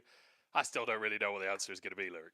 I mean, they were just so outclassed across the board. It is really hard. We said maybe one area is trying to put more focus on targeting Karsa, because Karsa did have a really good game 1. He picks up the MVP. No surprise, we were kind of talking in game about whether it be him or if you wanted to give a shout out to someone like Chris. But I mean, 7-0-10 on the Vi. He was the one setting up all the early action. He found like every gank he was looking for, and even there, in response to a lot of the plays that FPX were trying to find themselves. Yeah, absolutely fantastic performance coming out from him. And like the play that I think won him the MVP was the one in the bottom side where they get the 1 kill or the 2 kills. Oh, the and tower? then he re-flashes under. Like, nobody was expecting him to go back for this one. Absolutely fantastic. I think it's this one Yep, where they it get this first kill. Then they look like they're leaving, and he's like, surprise, I'm going back in. Finds it, LWX not even having a chance. And, I mean, good to see from Karsa, a player who I'd say generally over the past few years has been quite underwhelming to the legacy that he's built up as a player. Yeah. Still had some, I think, good moments in there. And now, once again, seeing, I mean, Karsa's still picking up all of Weibo's MVPs. I still want to say for the last one, you know, I think it should have been the Shy, but yeah, good to see from Karsa. Yep, Karsa still absolutely smurfing. Fantastic game number 1 from him. We'll see if he's going to be allowed to take that Vi again. I feel like Karsa with Vi is a terrifying early game to have to deal with. Definitely Vi, just one of the strongest ganking junglers in the meta currently. So if you feel like Karsa's going to be able to put that kind of pressure on you, maybe just ban it or first pick it yourself. You already banned, like you banned 3 junglers away as well. That's true. Like they were already trying to put a heavy focus on jungle. I guess they could have first picked it, right? Because FPX were blue side and they decided to pick the Zeri and yeah, maybe go that step further in taking away another jungler. Karsa has played a pretty diverse set of junglers, so like has a game on the Elise, which was banned, but also has games in like Poppy and things like that. So there will still be other things available, but yeah, maybe you do just go that one step further than the 3 steps you already took. Yeah, I don't know. I'm not sure what the answer is, but doesn't feel like the scaling at very least was the way forward for FPX. I hope we get to see like maybe a Draven in the bonus side. Maybe they take the Lucian Nami. I don't know. We'll have to see. But Weibo, on the other hand, we came into today saying, hey, we want some clean games. We want to see them dominating on the Rift, looking good, managing to like convert that without throwing the game. Yeah. I mean, they ticked every single box in game 1. They did. And I mean, that's why it's kind of hard to talk about Weibo and what they need to do. Kind of want game 2 to start now. So we have something new to talk about. Other than what? Just waxing poetical about how great Weibo are. It's still nice because, I mean, last time I think Weibo, I don't want to say they hit under expectation in the Billy series because that kind of went almost exactly how you would expect. That's like how that series could go. But if this team isn't one of those teams, you know, come the end of the season that you're talking about, kind of challenging for one of those 2 MSI spots, in my mind, that would be like under-delivering for Weibo and the amount of talent it has on this roster. Though right now in the LPL, I feel like the only clear top dog we have is pretty much JDG. Like, JDG's games have looked clean and they've been dominant as compared to, like, okay, look at Weibo. But then you also look at, like, BLG have been a bit rough and a bit messy. Top esports definitely have had, you know, just like a lot of harsh moments going in. So it feels like there's still a lot of wiggle room to fill out that upper echelon in the LPL. If any of these teams can start finding a semblance of consistency, stability, and be able to put up these performances multiple games in a row. Yeah. That was a really cool Xiaohu sign. It would have been cooler if Xiaohu was a Gwen player. Yeah. The scissors for the X was... Like, if that was Xiao Lao who signed, I'm all for it. But the FPX fans are here, an FPX fan there with the Shy hat on. So, playing both sides. Smart guy. It is Can't weird lose. to think about that Weibo have 2 of the best LPL top laners. Like, you always overlook that top lane Xiaohu fact of, like... Yeah, true. Yeah, true. I guess he was a Gwen player. Yeah, you're right. And... Okay, it was like the best top laner we had that. Yeah, so he was insane. Having the Shy and Xiaohu on your roster, like, ooh. His top lane syndrome was a personal favorite of mine. The fact that he was just taking the mid top lane at Orianna. the very start. He just took mid lane as top and then just still won top lane anyway. And then, you know, just casually became the best top laner. So FPX actually going to change it up. They're still going to take away 2 junglers, but this time around banning the Zeri. I believe it was Sejuani in that first. Yep, Sejuani was also banned, so they're going to leave that one up this time around. And this will change the dynamic coming in. I wonder what FPX are going to look to first pick with this one off the table. They could set up for something like the Nami if you want to go that route, and it does give you that more aggressive option on the bot lane, whether then you get the Lucian or you know, something else. I guess LWX not like a huge Draven player, so that would be a little bit rough. And I guess that's why instead of going for the Nami, they prefer to get the Lucian half of the bot lane partnership. So the Nami will be taken away. Not super surprising to see that denial. We'll figure out what they're going to go with alongside that Nami. Likely the Draven. The Draven has been kind of the Nami combo quite often. I would say Caitlyn can work. I do feel like seen a game of Caitlyn from live. also in like more and more in like recent splits, I feel like more players who aren't historical Draven players have even been willing to pick it up because, you know, back in the day it was like only if you are like a Jackie Love, a Crystal, like a Freeze, you know, one of these guys who is known for the Draven is when you would pick it up. But looks like they're going to go with the Caitlyn. And I guess speaking on people being known for champions, Light and his Caitlyn, I mean, that was one of LNG's go-to strategies, was setting Light and Iwandi up on like a Caitlyn plus X bottom lane, and really just playing for that bot lane supremacy. I mean, it's not surprising that Light was playing a bunch of Caitlyn and stuff when he's with Iwandi, who known as like that Janimate, essentially coming into the league. But now alongside Crisp, but Crisp looked amazing in game number 1 on that Nami, so definitely will be able to set Light up with his traps, and I'm imagining just annihilate turret plates down to the bottom side. Cast of the ganking jungler once again as Ari banned away by Weibo, looking to set up good solo lanes here for Xiaohu and the Shy. Always love to see the Ari ban coming in against Care, whether it is meta or not. For people who don't know, he really was an RE1 trick, not in terms of LPL, like in solo queue. If you looked at his data last year, it was like 1,000 games on Ari, and then like, you know, 300 on his next most played. Which And for any normal player, 300 games is a lot, but when you compare it to that 1,000 it shows the massive disparity. And even in the LPL, I mean, you know, not to say, in LPL his Ari was insane, but he even went that extra mile. So now for Weibo, looking at where they can go again. I mean, Kasante's still open. Yeah. You always could just go back to that. I love that Fiora ban as well, because the Fiora ban, I mean, Chalahu's a pretty good Fiora anyway, but it's also like, this is the biggest Kasante counter. We're going to ban the Fiora. Look, if you don't ban Kasante, we're picking it. Like, and it's down to FPX whether they want to ban that Kasante. I feel like inevitably that is the pick for Weibo. Unless they have something up their sleeves and they want to go against the Kasante potentially. But nope, there it is, locked in for the shot. Now for FPX, I wonder if maybe the Syndra hover came through expecting FPX to want to look for that again. This time around, they will have more presence down in that bottom lane. We know even if things with the Caitlyn have the range, you pose a lot of all-in threat solution, which makes it so the Caitlyn can't just outright try and continuously chunk you down. They will go with the Rise this time, though, so you're still going to have a lot of presence that you're able to bring down towards that bottom lane with the Realm Warp. And for FPX, when you already know Shalahoo's going to be left on an island, it seems like they're probably just going to end up going for this win once again. I just feel like we've got comfort across the board, at least for FPX, right? When you think of Care, Rise is definitely one of his most played. We've seen Shalahu on the Gwen. LWX definitely an experienced Lucian player, and Lula, I mean, Yumi is far and away his most played in the LPL so far. So it does feel like comfort for FPX, but whether or not it will work, we saw the Gwen match against the Kasante last game, and it didn't look too pretty. And Xiaohu going to take some lane dominance in the mid lane in the form of Syndra. Also going to go back to comfort for himself. Yeah. I mean, it's 2 games played on it this split.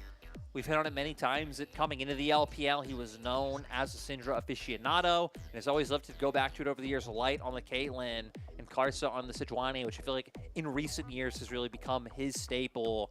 We're going to see what they can do. They have a lot of range to be able to play with up against what is a very low-range composition of FPX. FPX definitely wanting to be a little bit scrappier, a little bit more brawly, but definitely very pick-centric when you have, you know, Vi coming in with her ultimate, Rise with the Realm Warp, being able to get places first, create those numbers advantages, and then turn that into a fight. Because if we get into these extended standoffs, that is where Weibo's composition is going to be able to do well. We'll see if they can find themselves in that position, whether we even get to the point where we're in extended standoffs, because last game didn't necessarily just feel like it was down to the way that the draft went. It felt like it was down to the way the Weibo executed those lane phases and that entire early game. It was just sheer class across the board from Weibo.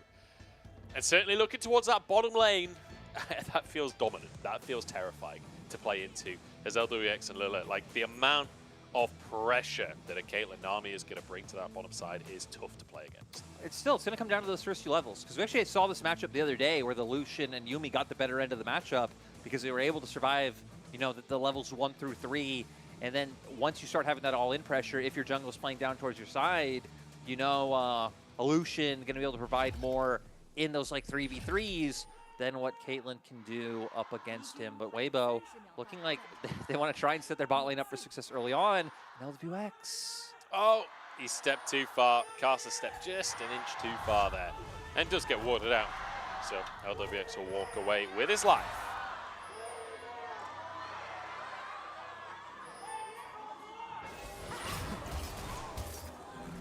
All right, Did we have FPX Gios? I think we maybe missed them.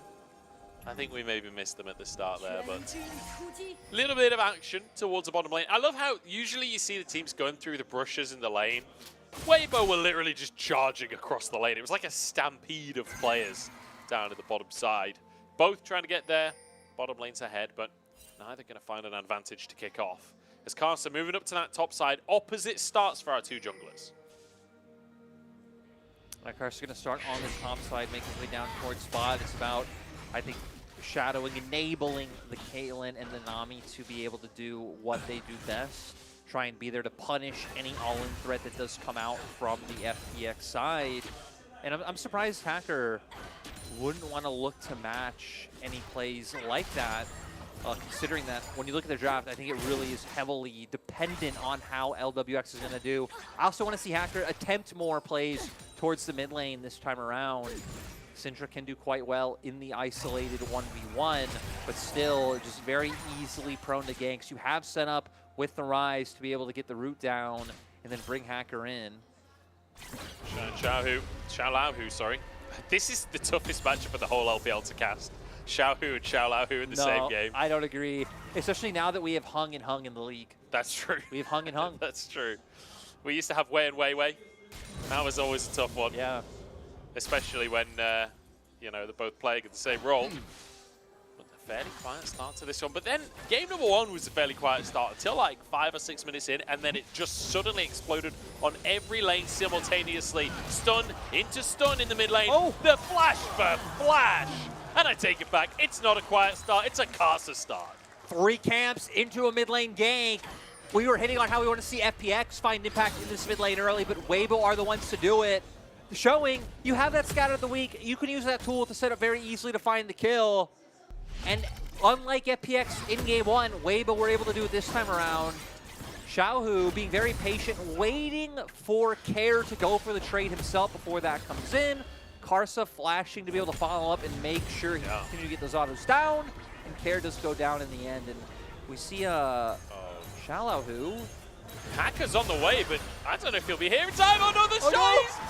He's fumbled it. He does go down. I mean, I don't even know what to say about that. No, I don't think that's fine. I think the Shy did a good job. Gets the kill. The wave's already pushed in the tower. You've done everything you need to do. Yeah. Because in my mind, there's almost no way that I think you find that kill without going down, unless Xiaohu makes a mistake there, considering that he does have that go. So won't lose out on everything. Though I do believe Hacker did pick up a majority of that wave, so Golden Experience still did go over no matter what. And Hacker just going to use this time to get down some vision and take away something from the side of Weibo. So he's trying to put more pressure on Carcer this time around, like we hit on. Yeah. But that's also very hard when, like, you need your lanes to be doing well to be able to find those invades, have the numbers advantage. Ooh. And ooh. It doesn't even lead to anything. It just looked good. Like, Crisp on Nami, I'm a big fan of all of a sudden. I am just happy to be in a situation where Crisp is on a team that is winning, and we are back to a place where it's like, cool. Good plays from Crisp that can turn into wins. That one turned into nothing, but it was still sexy, and that's what we want. We haven't hit on the fact that it's Crisp versus LWX as well. Like, these two veterans up against each other. And let's be honest, Crisp is definitely getting the upper hand of that matchup. It feels so weird, which I guess is why we haven't hit on it, because of the last year, where it's like, okay, Crisp on BLG, FPX still with LWX, and at first it looked like LWX kind of had the better end of the dissolution, where him and Hung were really just popping off at the start of the year, but now in this Weibo squad, Crisp, the one who's feeling more comfortable.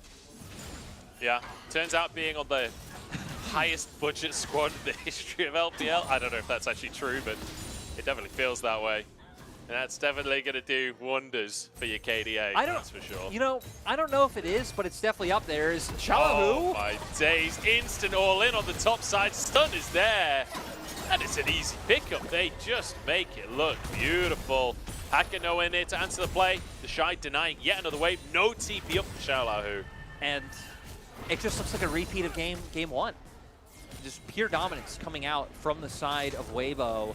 The Shy able to get this lead with the help of Karsa. You can see in the mid lane, Shahu's been doing well. He got an early gank, so his lead makes a bit of sense.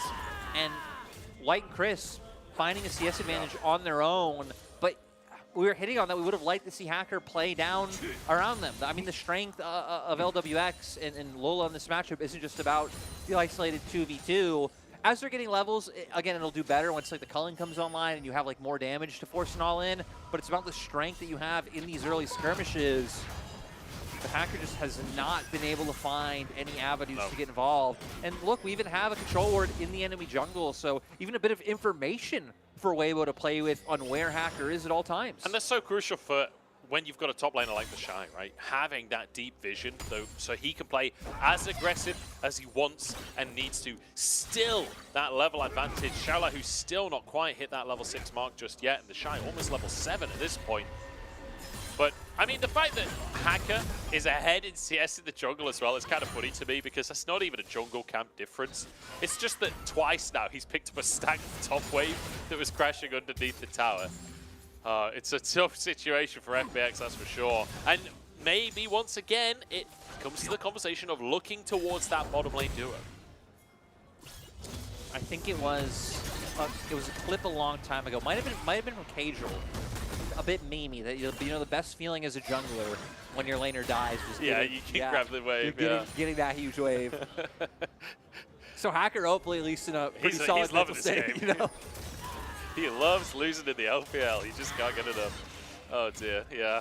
Not, you know, it's a consolation prize. It's a silver lining for Hacker, but hey, at least he's getting them fat waves. Karsa is behind enemy line. Well, not quite, but he's behind Hacker. Level 6s are online now, so... Hacker's Q is on cooldown, but he has flash. Karsa decided not to pull the trigger in the end. Nice damage coming up from LWX this time around, but I want to actually go back to the minimap because look, Karsa's still posturing so aggressively around this mid lane with the fact that Shahu's able to follow up. With the fact that Shahu left lane, you would expect that Care should have been able to get the wave kind of pushed back into him though, so we'll make it harder for any opportunities, which is why we see both junglers just electing to recall in the end. And I just want to keep focusing on what Hacker does now, because you now have the Vi ult available. This is where the easiest time to try and get some of these plays out is. Rift Herald up, so you'd expect focus to come down to that, but I think for the side of FPX, it would be quite hard to contest Weibo if they do look for a play up towards that top side, just with how strong members like the Shy are getting. Yeah, Hacker is forced to flash by the Shy, who is literally just 2v1ing at the top side. Karsa finally moving over to the play. They can't even get the ward down. Realm Walk comes in, 2v3 as in comes Care to make the play, but they just pull Hacker out of the skirmish, and now they re-engage with Xiaohu here. The Shy over the wall, the double stun as a blast cone in will cement Xiaolao, who's dead. Scatter the weak, ready to come back through once again. Care underneath the tower, it's not even needed. This is just gorgeous from Weibo. Weibo doing a great job, not able to punish Sakasante in the way you're able to punish other top laners. They pick up the kills. They're going to get more waves in. They're picking up plates across the map. I guess the silver lining for FPX is we're going to see LWX maybe get some plates of his own. But this is what I was saying. I would have liked to see FPX just go down towards bot and avoid Weibo. They go for this play. I get it. You have the realm warp, but Cassante can just do things other top leaders can't. Yeah. Like escape situations like that with his ultimate. One member already down. We see the flash scatter of the week come out to lock Xiaolao down, and then the Shy continues to run both members down. I like that he tries to get the Q knock-up onto Care because they know that Xiaolao, already in a dangerous position, does miss out, but still get both kills at the end of the day. Oh no, the Shy is feeling confident to 2v1 in the bottom side as he just starts charging in. I mean, look at his items. He's already got the Frozen Fist. The Mercs will stop the slows going down. LWX goes forward. The Shy taken down. LWX an 800 gold cash in right there. LWX trying to find ways for FPX to get back in the game. This is why before, I think you just outright give up your top side. Give up Herald. Like, sure, you'll even probably lose your camps. It's going to be a rough trade, but you're falling so far behind already. Double down on the fact that you have this Lucian Yuumi, which really should be the focal point of your draft, and just keep trying to get them ahead. They're starting to do that now, but we might be getting close to a point of no return. We can already see Ludens picked up for Xiaohu.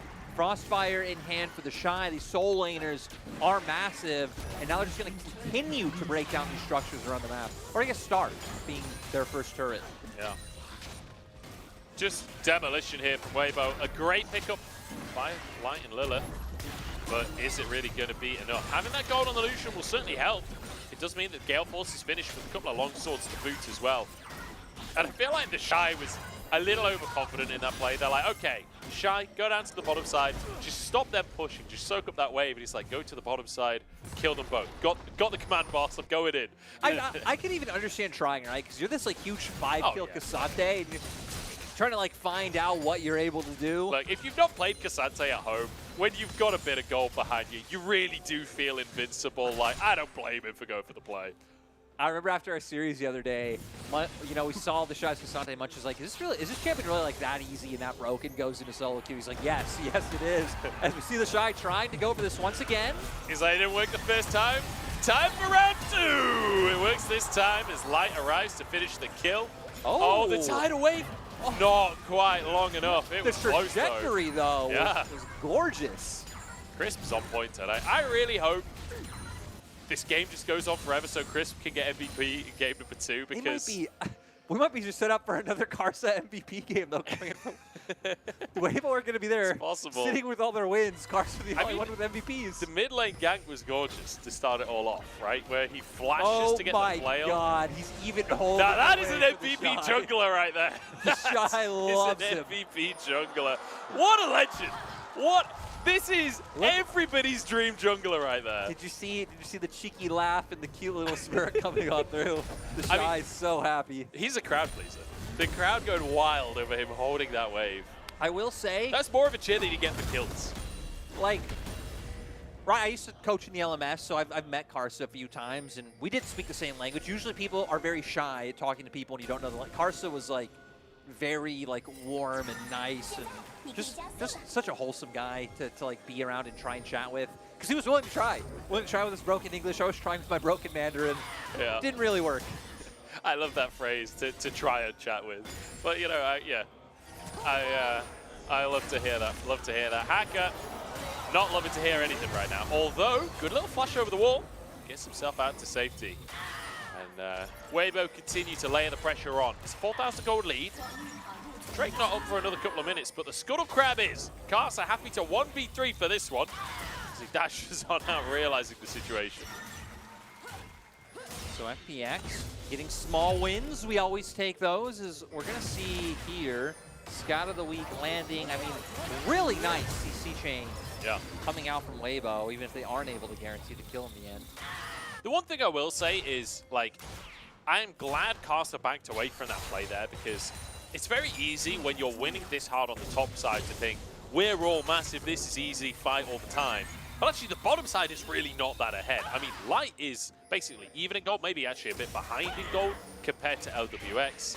Your mid lane is not that significant of a lead. You are ahead there, but it's not like night and day in the same way that it is on the top side. So you do have to be a little bit cautious if the Shy isn't part of the play. Yeah, I wonder how much gold Xiaohu's sitting on as well. I believe he went base not too long ago, so shouldn't be too much. But even just the fact of like his early base damages as composed to Care should be able to make up a significant difference. Is Light gonna look for a huge trade. Scout of the Week doesn't connect for it to turn into anything more. Yeah.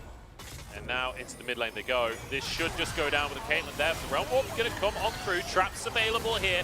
Care off to the side, but the bubble instantly from Crisp. And it's just Hacker to go down. Care trying to do what he can, but what he can is not a whole lot right now. And the siege will continue. This is where Caitlyn shines, and the Shy can just walk forward like a moving brick wall to zone everyone out. And I mean, Steepy was committed down here, but Dragon's coming up in 15 seconds. I'm a bit surprised to see him making his way back up towards the top side. Shalahus was committed as well, so maybe he can look to match if he sees him up in that lane. But I would like to see Weibo just start posturing for this Drake, but maybe their thought process is like, we are so far ahead. I mean, this game should end before Seoul. We're sitting at about a 6K gold lead now for Weibo. They have the snowball tools there. Weibo are going to be the ones to start up this Dragon, so it's actually FPX, even with the fact that they were out on the map much earlier, not feeling confident that they can get it fast enough before Weibo would be able to match. Which means our focus is probably going to turn up towards that Herald. Yeah. Going to come up in 24 seconds. Like, and the thing is as well, I agree with you that Soul's probably not going to play in this game at all, but an Infernal Drake, you'll take that anyway. Percentage increase on your damage when you're already snowballing is never going to go around. Yeah. My point was that I just thought Weibo wouldn't have gone for it, considering that the Shy go back up top side, but FPX don't, FPX know the position they're in very well. I think Weibo just like, oh, well, they're not going to come for us, so we might as well take our freebie. Shy in a 1v3 once again. How many times do we say that every single game? He's in trouble this time, though. Low on HP are taken down. Here comes the cavalry, but the Shy had a lot of this team's gold. The Xiaohu trying to finish the kill on Tahaka will finally do so. And with the jungler going down, that might just be Herald secured. Oh yeah, it definitely is. I mean, if FPX weren't willing to try to use like the tempo they had to try to take Dragon before, I think there's no way they'd go for this with the fact that, I mean, Hacker even being down. Care going to try and find some gold backs on the opposite side of the map, though. Will be able to get the first turret for the side of FPX, as the Shy has just been doing a great job all game of looking very delicious. He still is an incredibly tanky boy, though. That's very hard to take down. And goes in, does go down in the end, but buys enough time for the cavalry to show up. Xiaohu trying to just take Hacker down with his fuse, ends up missing pretty much all the skill shots, and is like, you know what, I just got some orbs on the ground. Just presses the out skill button. Able to get Yeah, it's well played by Hacker to dodge a couple of those skill shots, but doesn't matter in the end. 9-3 in terms of kills and a 6,000 gold lead. As with that Herald, we'll see where Carson wants to go. There's no tier 1s available on the map, so you could just try and snowball for more. If you can bait FPX into a play on like the top lane where the tower's already a little bit damaged, maybe you can snowball that into an inhib. I feel like usual play would be like using it where you're more, like whichever soul laner that you tend to play around, the more volatile one is. Shy. Yeah, so go with him, drop that down. But I would also love if they do just try to brute force a fight out of nowhere and then are like, end the game. Let's look for a 19-minute, 30-second game win. Go full G2 on this one. I'll have to see. I wouldn't put it past him. The Shy moving down to try and contest Xiaohu on the bottom side, who just has to back away completely. They're looking for the engage. Yeah, the squad's just moving forward to the mid lane. Oh my days! That's what you... Oh my days! We might have What? That's insane! And now 2 members dead, you still have that Herald available. Wave is going to come through right now. Light's just using the range he has to be able to chip this down. I mean, in a way, we're going to go for the push. The Syndra kill, I've seen that damage before, but then the one-shot onto LWX as well. Caitlyn only has 1.5 items. How is that possible? The mandate, the enhancement coming out from Chris, providing so much. That was insane. That was those burst scenarios. Herald will be taken down before he gets another charge, but well, mid-inhib take. You said we wanted to see them just fighting for something. They've definitely done that. As Xiaohu now uses the Zonyas to deny the Vile, flashes into the push. Can he survive this one? There's a heal that came out, but stuck in the back of a blue pit. And now the re-engage from Weibo. Numbers disadvantage, but I don't think they care at this point. Chala who goes down. Carson taken out though. It's a 3v4, I'm pretty sure, but Weibo's still having to charge on forwards. A double comes through for Light. There's one for the Shy as well, as LWX has to try and maneuver his way out of this play. But the tower's only got 2 HP. Light's going to move on forwards. The Shy more than happy to tank this one, but I don't think he should be at this point. LWX with the outplay, dodging everything. The slow isn't there, but the Zoomies keep LWX moving. He is the ray of hope for FPX in this game. If they can find the slow, Crisp is there. LWX chasing down. Doesn't have the culling available. Dashes forwards. Final chapter. Not enough. LWX able to get some things back for FPX, but Weibo, and they were just getting too ahead of themselves. Definitely overheating in that one. I mean, the Shy, even Karsa, I think with his like aggressive move up towards like the blue buff when the rest of the team was going down. We're gonna see how it all happens here. Going on to Xiao, who does buy time with the stopwatch, but then flashing up, I feel like was one of his downfalls. Really nowhere to go though. I like that Care also matched the flash top side since his bot side was like running down through that choke. You see Weibo wanted to answer back. They know how incredibly strong they are now. And then sadly, Karsa going up, rest of the team not able to follow immediately. Light, it's still going to be all about the DPS, not, you know, that same amount of burst. Sure, it's there from the fact that he is so far ahead, but it's not like you have low cooldown abilities that you can just spam and try and follow up immediately. Here, this was a screed in my mind. Yeah. They're like, hey, we're very far ahead. Let's just go for this, try and get down LWX. But fantastic job dodging out on all those skill shots. I mean, the fight was fantastic for Weibo, except for the blue buff bit. We don't want to talk about the blue buff bit. I do think Shahu's Scat of the Week must have been on cooldown at the start of play. Tidal wave into the jungle there from Chris. Weibo just want to scrap at this point. They just want to go. But it's Shahu to be taken down to start this one off. The Shy charging forward, trying to find Care, but Care walking away with his life. And the Shy low on HP, taken down instead. Hacker falls to Light in the meantime. But again, a one fight for FPX. These fights are just so scattered. They're not even really fights if you think about it. It's like, you know, mini skirmish here, like one member of Weibo walking too far forward while the other members are trying to chunk out someone else. And it isn't like Karsa and the Shy in front and then your artillery pieces in the Syndra and Caitlyn putting out damage in the back. You just keep opting into these very close range, very disconnected brawls, which coming out of draft is what we said, that's kind of what FPX do better. They're the shorter range comp. They still have a ton of CC. They have a ton of ways of just locking you down with things like Lola's ultimate.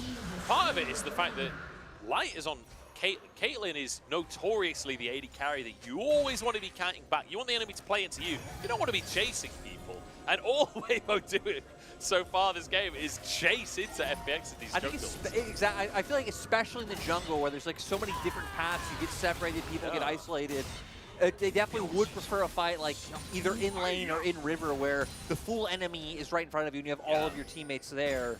So Weibo, I mean, the gold lead, I believe, has dropped a little bit. I think at one point we got up to like 8, 9K.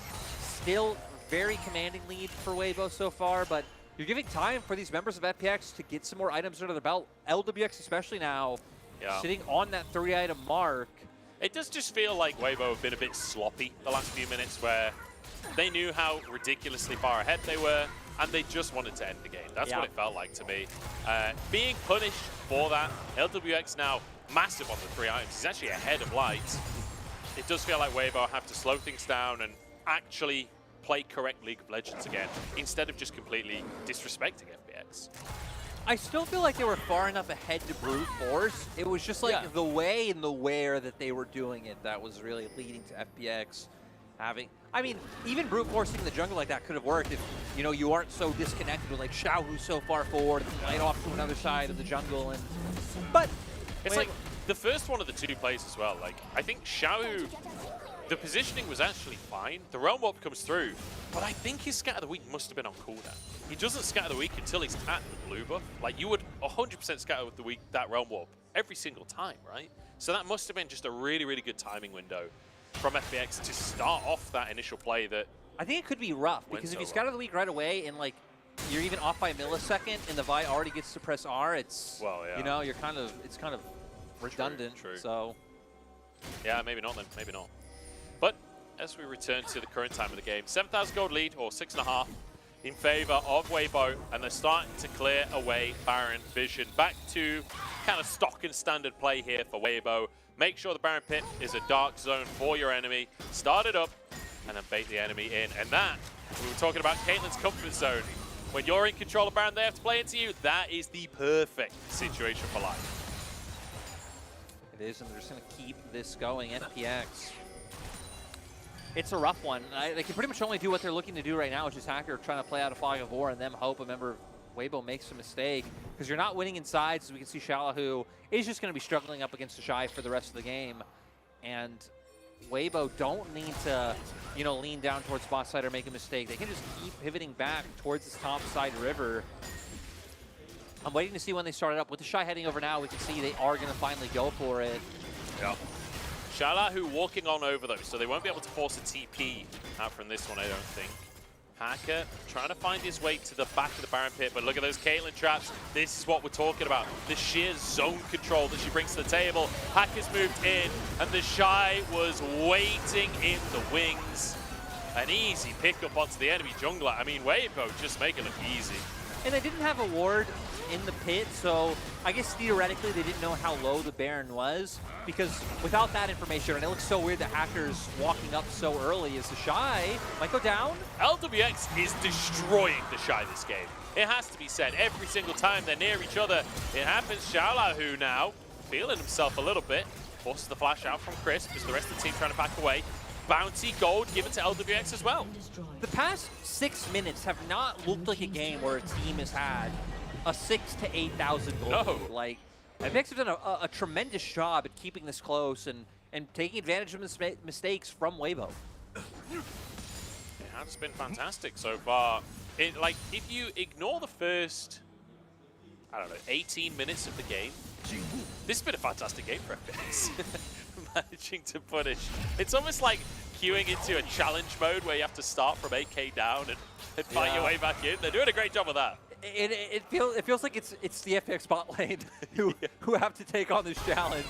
It's really sad is, again, LWX has been finding these opportunities. We're going to see the Shy wanting to run forward, into, look at the damage down, and you're at the point, right, where the amount of healing that Lula's going to be able to put up is huge. The mobility is there, especially with the build that he's gone right into Navori Quick Blades and Essence Reaver, so he's going to be able to get off a lot of those abilities just so consistently in a fight to be able to kite out and skirt around a lot of the CC that Weibo are throwing out. Yeah. I mean, LWX is playing it incredibly. He's playing so well that he's making Cassante look like a balanced champion. Like, that's an impressive feat coming out from the bottom laner, the side of FPX. I think the Shy was 5-1 earlier on in this game.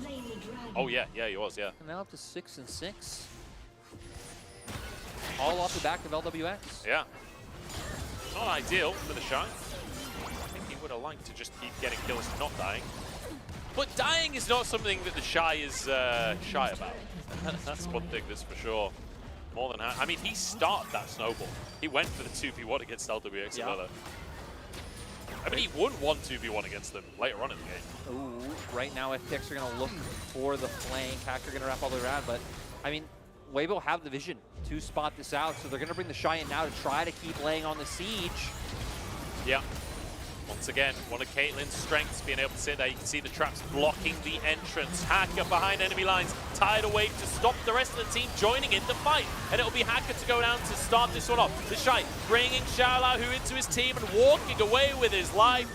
The straight 5v5 is just too much of a goal difference. Light exhausted. A great attempt from LWX as Light might go down, but the healing comes through. I don't know how he survived that one, but that will be game. Good effort from LWX, but Weibo are just too strong right now. And finally seeing a consistent series come out from them. Yeah. Still, some happy moments in this game, that's for sure. But like you say, dominance in the early games, clear win conditions, playing towards them, and I mean, fast games as well. Like, they were not messing about today. I still think we've seen a lot of things from both of these games that Weibo need to iron out, and why, like their last years against BLG, that they aren't just going to be this powerhouse very early on.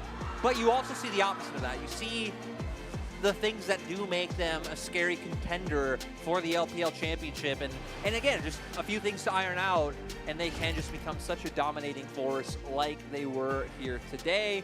Great to see Karsa just doing whatever he wanted in both early games. Crisp, really stepping up as well. Light and Xiaohu kind of being the consistent force that you hit on. And I mean, the Shy dominated both games. Like, even if he did start giving over kills in the latter half of the second game, the Shy's laning, it shows why, no matter what year or what split it was and how, like, fan perception of the Shy was, all other LPL top laners were like, this man is terrifying to face. Please no. Yeah, he is something else up the top side, especially when you give him Cassante. Please stop giving the man Cassante. This is a message to all other LPL teams. Do not let the Shy play Cassante. It feels reminiscent of when Gwen came out. The Shy was the guy that was just dominating everyone on Gwen. Like, the new top lane champion's out. The Shy's really good at it again. I remember Who's surprised? I remember the problem was, though, that split was like, the Shy gets Gwen, like, they for sure win. It gets banned. Yeah. Oh my God, they're done.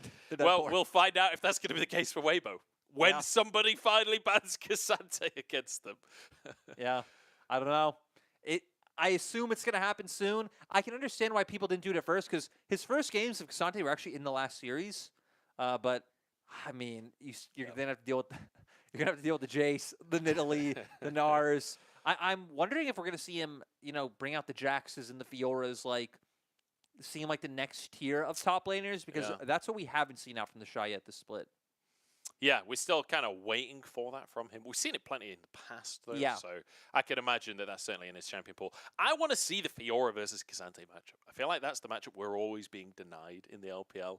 I'd love to see someone like the Shy piloting one of those champions in that matchup and really see like the highest level of trying to proc the vitals, trying to make sure the riposte. You know what I didn't realize when we were hitting on like the top laners earlier for Weibo is, I mean, the Shy can also just get such great practice in-house. I mean, you can practice like any match. I guess I don't know now, because the Xiao probably isn't keeping up on top lane matchups at all. Because why would he? But who knows? You give Xiaohu like 3 hours, gets the matchup down, bam. Shy Xiaohu in-house top lane 1v1s. I'd love to see it. Can they stream that? Can they please stream that? I want to see it so bad.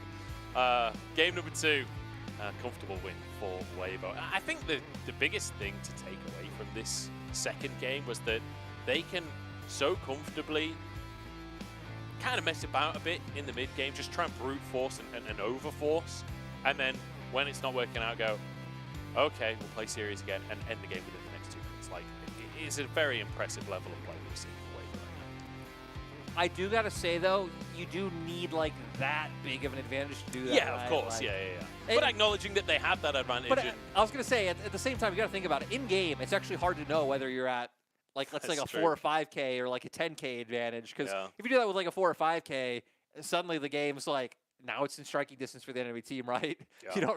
You don't get to see your gold advantage, sadly, when you are playing on the Rift. And often when it's like a 4K gold lead, like when you're watching teams in esports, it does feel like a big difference. But if that gold is spread across your team, like 800 gold ahead each is not that big of a deal. When it's stacked on one carry, it's huge. But when it's spread across the team, often that doesn't actually feel like that big of a gold difference. But speaking of gold differences, one man that always had one across this series was Karsa. We're going to head over and have a little chat. Hello there, welcome to Postgame Interview. I'm Christina. We're joined by Karsa, the jungler for WBG. Congratulations on our victory. I do think that WBG performs much better, especially compared to the last matchup. So from your perspective, what is the main reason for you guys to take a 2-0 victory against your opponent today? 对，欢迎 Karsa 来到赛后采访。非常恭喜 WBG 今天2-0拿下了比赛嘛。其实我们可以看出 WBG 今天展现出了一个非常强势的风貌，特别是和上一局比赛相比。所以你觉得今天能够2-0快速拿下对手的一个主要原因是什么呢？主要是我们上一把面对 BLG 的时候，就是犯了比较多的失误嘛。然后 BLG 也是一个就他们也是一支打很好的队伍。然后我们也从那个比赛的复盘学到了很多东西。然后就是我们可能要多一点纪律性吧，就要相对的比较稳健的去拿下比赛。 The last matchup against BLG, actually, I do think that we made so many mistakes and errors, and I think BLG performs pretty good. They are a very strong team, and after that matchup against them, we did so many reviews and made some really feedback, just like we need to play more discipline. That is the most important reason for us to take down this matchup today. And second question, I also want to touch on your own performance in Game 1. You got a a perfect MVP. How did you manage to gank top lane and bot lane in level 6 or level 7 and snowball the game smoothly without leaking any specific details? Could you tell me your general strategies about those two gank? 那么我们从第一局说起，今天第一局卡萨的表现非常完美，从大概在6-7级的时候又 gank 了上路，同时非常快速的转到了下路，两波直接带起了节奏，在不泄露到任何战术思路情况下，可不可以跟我们大概分享一下那两波你是打算怎么做的？主要就是我靠上的时候，然后就是我们的选手都是比较激进、比较擅长换血的选手嘛，然后我靠上的时候，对面就感觉也不服，就给了一波机会吧。然后上去之后也看到了对方打野嘛，然后我就抢了一波机会，赶紧避了，往下路走。I think that all of our players performs aggressively. When I come to the top lane, I think our opponent's top laner was very aggressive too. He also wants to take fight and find a great timing to get to the bot lane in time so that I can snowball the game smoothly. You got 2 MVP. Final question for you. Let's talk about the lineup for WBG this year. When we see this lineup, we are thinking about that how far this super team can go. How has been your team synergy going? 那么我们看到 WBG 这支队伍的时候，大家可能会说银河战舰一定有着很高的期待。所以从队内的选手角度来讲，你觉得现在队内的一个团队协作的进展怎么样呢？你觉得你们能走多远在这个赛季？就我觉得。就是能走多远，应该还是看就是每个版本的理解。但我觉得我们都是相对比较老的选手嘛，然后就是我觉得我们对这些版本英雄都是去熟悉的会比较快一点。但我觉得我们队最有意思的就是，就虽然大家都是可能就是队里比较代表的人物吧，就是可能虽然我自己可能不算了，就是可能这么讲有点那个，但我觉得就可能大家都是各个队伍的代表人物，然后来到了微博嘛，然后我就觉得说，就这样一支队伍挺神奇的，而且我们的团队氛围特别的好，就是。虽然训练赛可能我们会有一些就是各自比较执着的点吧，但我们都会去想办法去那个化解它，就是我们大家去互相配合这样。In terms of our lineup, each team in our player is very strong and very experienced. And maybe we are the core member of our former team, just from my perspective. And secondly, in terms of scrims, we really had a lot of strong opponents' opinions against each other. But actually, we are trying to practice synergy to make sure that we are on the same page. In terms of our goal for the season, it just depends on each meta because the meta will change. And I think that we all good at to practicing and getting used to the new meta. That is the reason for us to maybe can go far away, just depend on the next meta. I don't know. Thank you so much for joining me, Karsa. Back to you guys. Thanks very much, Christina, and Karsa, of course, as well, for chatting to us a little bit about, he feels that their roster is literally the core player from all the previous teams combined, which I think it's actually a pretty apt description, honestly, of how they've built this Weibo roster. I feel like the only one that's questionable is Carson himself, but it's like coming from coming from the teams that he's come from, it's like every member was like the same, right? He keeps going to teams where every player is like a core player. So we already heard it in the interview. He got the second MVP as well while he was in the interview. So no surprise, Carson having once again a very tremendous both early and mid game to set up the team for success. I feel like if the Shy doesn't start really, I can't think of a better phrase than running it in the mid game, like he was really going for it, trying to get those 2v1s and dying. If he doesn't go for that, the Shy gets this MVP every time. But this gank, especially the flash to get that flail, really nice stuff from Carson. And he just kept it going. Like the momentum never stopped. Just it felt like one of those performances like back in the day where he goes from lane to lane to lane. And it's great to see him working with all lanes as well, because one of the things I thought might come through, and I kind of still want to see, was that he would work like a lot around Xiaohu. Not that like Xiaohu needs a lot of attention, or even that we saw like Xiaohu maybe play around jungle as like heavily as some other mid laners we have in the LPL, but just thinking back to their days on the 2019 RNG squad, I loved watching that team. 2019 RNG, absolute banger. They hit just the right way. The Jarvan, Rumble, Hot Pot combos were beautiful. Yeah. But yeah, the fact that prior synergy and the fact that that was one of like old RNG's best points domestically, like internationally, right, it was still a lot about Uzi and how they would perform, and Xiaohu and Carson didn't perform the same way. But domestically, those two are such a monster force in mid-jungle. We can still see like sprinklings of that there, but I do hope we get to see it in the same way we got to see it in the past. But I guess Carson did hit on, kind of depends on meta in terms of like what they're going to be looking at right now for their strats. Well, you say that, but Casa is also famous for saying, "We make the meta. If you win, you make the meta." He's coach Easy Hoon now. Easy Hoon going to beat that out of him. That's true. That's very true. Yeah, we'll see if the meta continues to develop in their favor, and whether that's going to be the way that the Shy wants it to develop. Only time will tell. We've already finished our first series here in week number 4, day number 1. We're going to head into a break, and then it's Anyone's Legend up against JDG. This one is one where Anyone's Legend really are going to have to pull something magical out, because JDG don't look like they're stopping momentum anytime soon.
Here we go. 1, 2, 3, 4. I don't really care about like all them fancy things.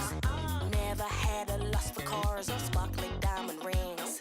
I don't really care about them platinum studded boys that run around the whole damn town just showing off the toys. Like do-si-do, I'm ready to go. Been a damn long week, it's time for the show. Call my girls like, ooh, don't you know?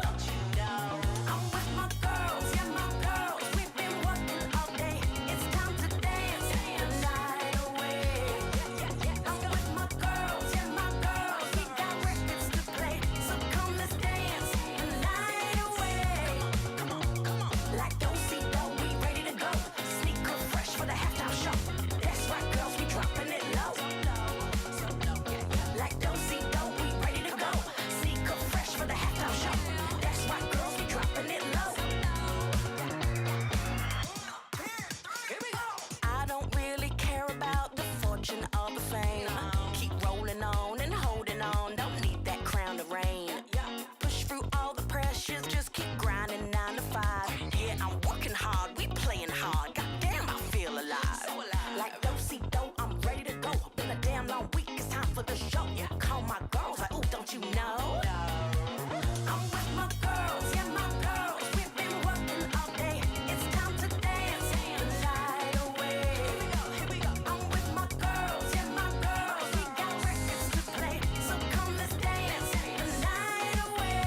my mind.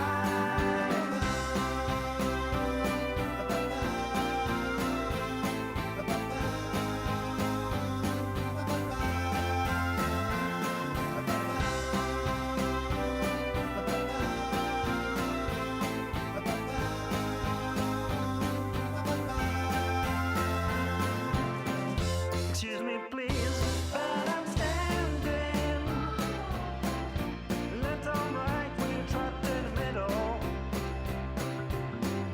Excuse me, please, but I'm crying. Catch your breath before you get old. I couldn't stay for the battle.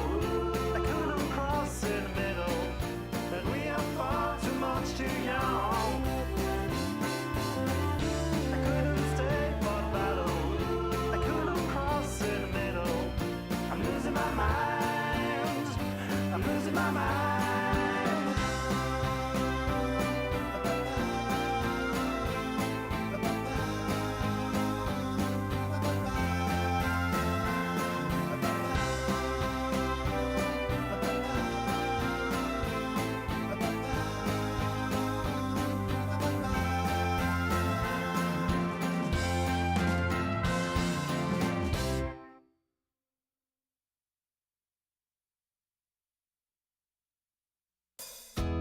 Didn't even know what happy means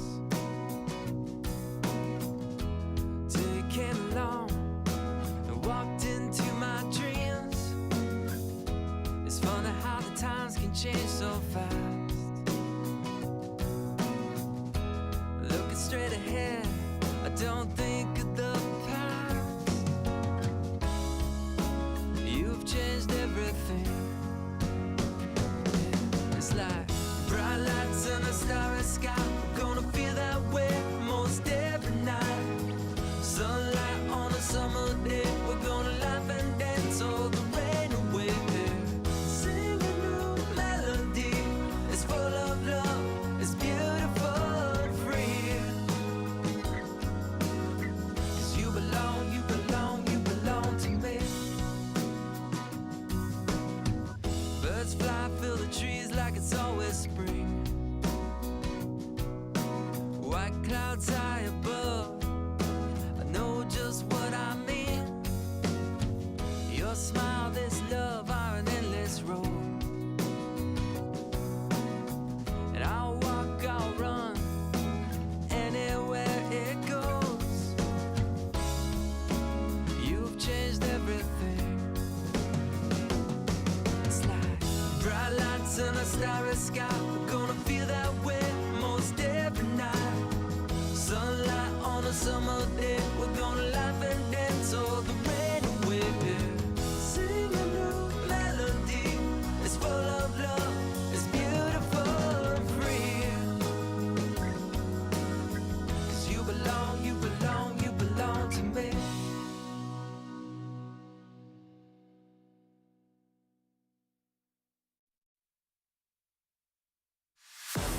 Tell me what you're dreaming of, waiting for your fate to come. There's another day of sacrifice. Are you never gonna try to fail? Never gonna stop to give in? Never gonna try to reach up for the stars? You gotta fight with all of your life. Before the doubt change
stop to give in. Never stop reaching for the stars.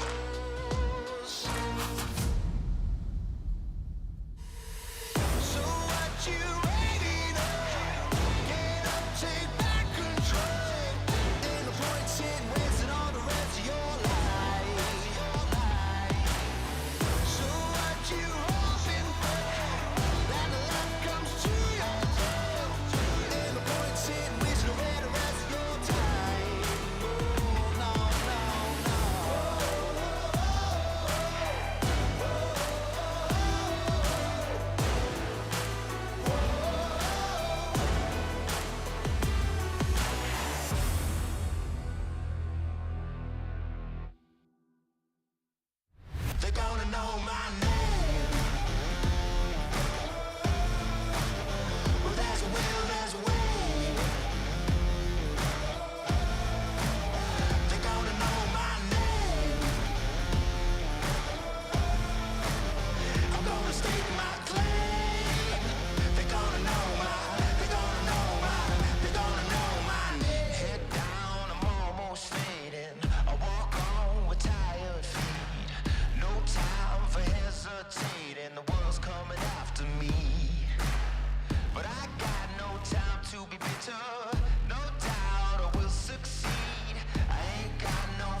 just as boring as it has ever been.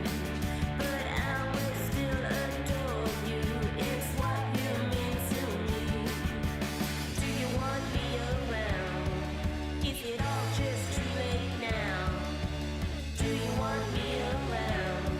Is it all just too late now? I'm here waiting for you. I'm lay across our bed.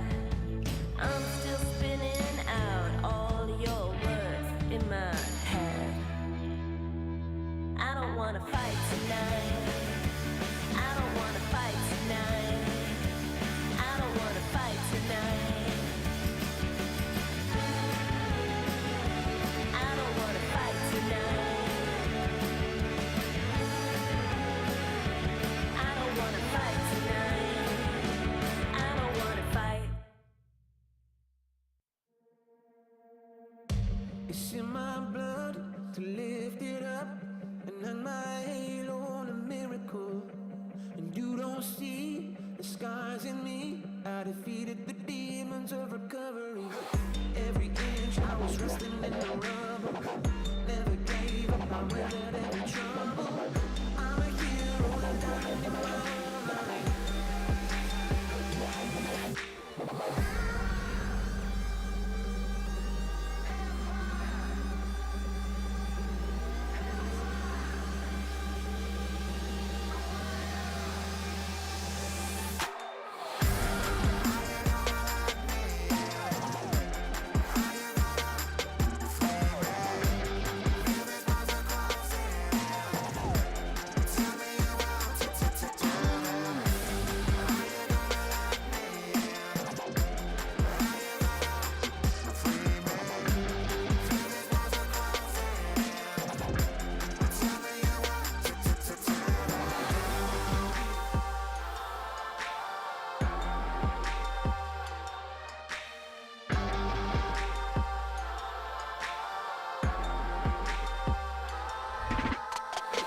Every inch I was resting in the rubble.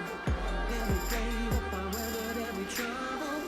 I'm a hero, a diamond in my own right. Empire, welcome to my empire.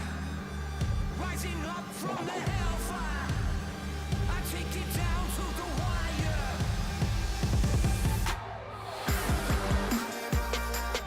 Welcome to my empire. Rising up from the hellfire, I take it down to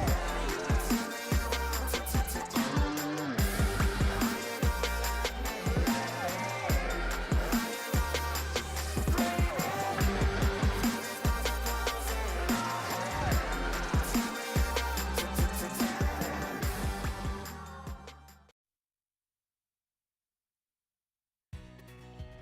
Welcome back to the LPL, where Weibo just destroyed FPX, and now we have another top team versus team that sadly hasn't been able to pick up any wins, and anyone's a legend. And Munch, this is where they need to get it done. The boys, they need to rally. They need to thrive. I'm Lyric, that's Munchables. He does a great California accent, and yeah, we're back with the LPL. True. I try to think I of. put us everywhere. You like really threw me off there because I already had to think of a sentence to follow up on, like AL are going to rally here against the best team in the LPL, and then you threw the accent thing. Yeah, Break down AL in your California girl accent. I don't know. Like AL definitely have a lot of work cut out for them, but against Knight 369, I think the solo lanes are really going to be where the difference is made here between the two teams. But we did just see Karsa. Now we see Betty and Sword Art. It's a Flash Wolves kind of day. There he is, dude. Now you got to do your British accent. I can't. I try to intake every day, but maybe when you're gone, I'll practice. Give me your best go. No? No, I can't. I put it to shame. Well, that's okay. You lived in the States. I haven't lived here until now. You live here currently, yeah. But that's good. That's not an excuse. That's a good point. Carson popped off. Spent like 9 months in Ireland last year because of all the delays. It was a long time, but different accent. Yeah. Yeah. Betting Sword Art, though. They could do a great British. Anyway, yeah, let's talk about League of Legends. Yeah, Betty and Sword Art going to be playing on the side of AL. I mean, I feel like this roster, there are some great things to look at, right? Like ZZ's had some good moments. Xiao especially, is like, really fun has to at watch. times that, yeah. Like super proactive, etc., etc. Pinzi, another player that like we have high hopes for. Like we've heard good things about this guy in the mid lane. So I feel like there is time for this team to become something great. But it is also one of those rosters where it's like, does it mesh together and they become something great and do make playoffs and all of that? Or does it just never quite happen? And, you know, we've seen those kind of teams before. Yeah, and I feel like you are putting a lot of your hopes on Xiaohao being the one to bring things together. Sadly for Betty and Sword Art, it's been a long time since like their like shining days as like a duo. I remember 2019. It was 2019 MSI was when like we'd one of Betty's like best performances ever, and he was like just going head to head with the top bot lanes from like the LCK and LPL. But yeah, with Chocho, it started to get that semblance last year, funnily enough. We had Ox in the Panda costume, like there was some AL hope. Yeah. But sadly, again, funnily enough, reuniting with Sword Art, we haven't really seen their bot lane find any success. In terms of mid laners, they were trying harder at first, now coming with Pinzi, and that wasn't able to work out. So it feels like for AL, they don't even have like a point of pressure, like a point of hope to even really be able to have Xiaohao play through. So they have to kind of get through step one before I feel like we can even start to look at where they go next. Where JDG on the opposite side, if you want to say anything about them, which they have just looked fantastic as a team, in terms of points of pressure, I mean, they have those in spades. They have those everywhere. Yeah, I mean, JDG is, it's a totally different story. Like with AL, when we're talking, it's like, here's what could work. With JDG, it's like hard to find things that don't work on this roster. I mean, they have players that are in the conversation for best in role across the board. Yeah, all 5 of them. Like, it's actually absurd. And, you know, we were talking before the break about this, actually, with, like, you know, teams like Weibo and BLG. There's really good things to talk about, but still some stuff to work through. JDG, it's difficult to criticize this team, honestly. They just, it's amazing that we've seen a super team come in like this, and right off the bat in spring, they look this good. Like, it does make me nervous for later in the year, because super teams aren't usually consistently good. They usually suck and get good, or vice versa. I'm a little bit worried that they're starting too good, and that means that they're doomed to the future. I really hope that's not the case, though. Even things like meta shifts and whatnot, like, we've seen before where teams like really good at the start of a split, and then like some sort of patches come through and then they aren't able to hold that through later on. I will say that all of these players, I feel like, can like break into different metas. Like, I mean, Ruler is Ruler, 369, someone who we've seen diversify his champion pool over the year. Kanavi's the same story, because in 2020, I think you can make that argument of like, hey, if, you know, we start, like, if you move out of, like, the Graves Kindred meta, what are you going to do? But now, all of these years later, we've seen, I mean, look at Kanavi's all he's champions. played so far, this splits to 20 about No, exactly. Like, we're kind of years past those conversations. And yeah, this is the team that everyone needs to be looking at as the front runner for, you know, the favorite to take the whole split. I think the conversation is like, can someone prove it wrong?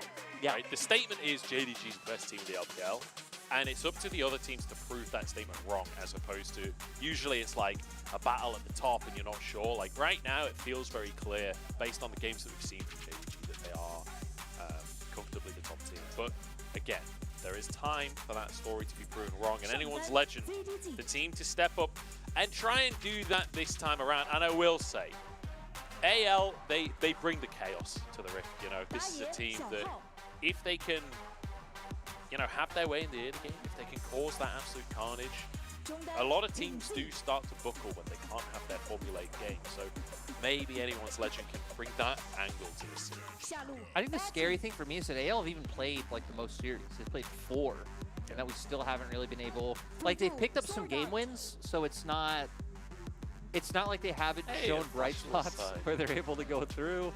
I mean, who doesn't just, you know, look back on those days with fond memories, Sword Art. I mean, even looking back at, you know, your team, 2020 Suning, he played a large role in terms of making that team work. I think especially, again, Clement would always joke about it that, like, Sword Art wasn't Huanfeng's support. He was SOFM's support, with how much he would link up with him and really make that dynamic work in the jungle. So when you have Xiaohao, I feel like you would hope want to hope to see a similar thing here. I think it's much harder in this meta in terms of like bot lane picks right now. It's a lot about dominating the lane and controlling the wave. I mean, Heimer, Nami, all of the Lulus coming out. Sword Art's played a Misfortune game as one of the people who went down that route. So yeah, it's gonna be interesting to see how AL decides to pivot, or if they're happy just keeping it stock and standard. Yeah. And you just hope that, you know, you slowly kind of chip away at the problems as the split goes on, and you just kind of self-consciously be like, hey, we're building for the future with this roster. We're looking towards later in spring or towards summer, and we just want to get our group of guys as good as they can be together right now.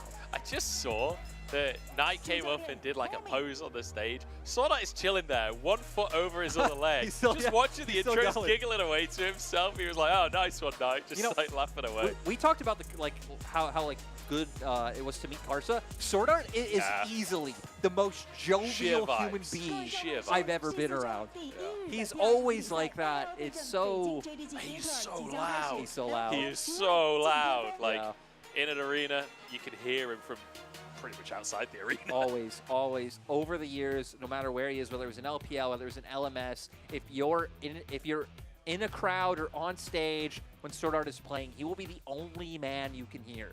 Which, you know, could be a bad thing as well if you're like cutting off other information, but it is also just great that you have someone who's communicating and bringing up the vibes. Yeah, absolutely. Like if you need a teammate that's going to hype you up, Sword Art is absolutely the guy. I mean, imagine if him and someone like Karsa were... Wait, what? That's, wow, magical. Yeah, I have to say, I am loving having the crowds back. I'm loving having all of these I wish I could read Chinese, though. Like I have kindergarten to first grade level understanding of like being able to listen to Mandarin. A 0 in terms of being able to read or write. Yeah, my knowledge of Mandarin-based memes, very limited. Very limited.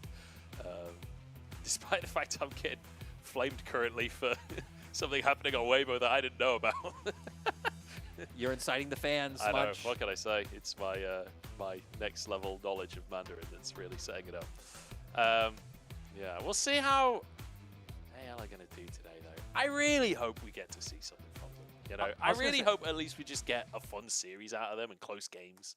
I feel like people might be like thinking like, wow, these are talking a lot about AL, not really bad. I mean, like, let's be real. This series, the expectation is JDG should handily win this series with how both teams have looked so far. So a lot of the focus is going to be on AL, what they're able to pull off, because, I mean, if they can't show anything, it is just going to be a quick day with how JDG have looked so far in the split. Absolutely. Jack's Rise Elites banned away. And bottom lane going to be the focus here for anyone's legend. Get rid of the Yuumi, which I'm on board with how Ruler has been playing on the Zeri. Get rid of the support that sets that Zeri up for success. Also removing the Lucian means we're probably going to go towards the kind of like Varus style bot lane. I wouldn't be surprised if that just ends up being JDG's first pick. Like some of the Varus coming out, Maokai being another pick that is still open. We've hit on that. Kanavi has been really leaning into that one so far this split, and they are going to just end up going with that one. So now for the side of AL, you'd expect one of your bot laners to come in so far with how much focus there's been.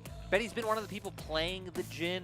Not really a huge fan of Jhin in that marksman role right now. Doesn't really doesn't feel like you're providing enough, and the utility you bring is enough. So I like that we've seen it more flexed down to support. So Varus to me would definitely be the go-to option.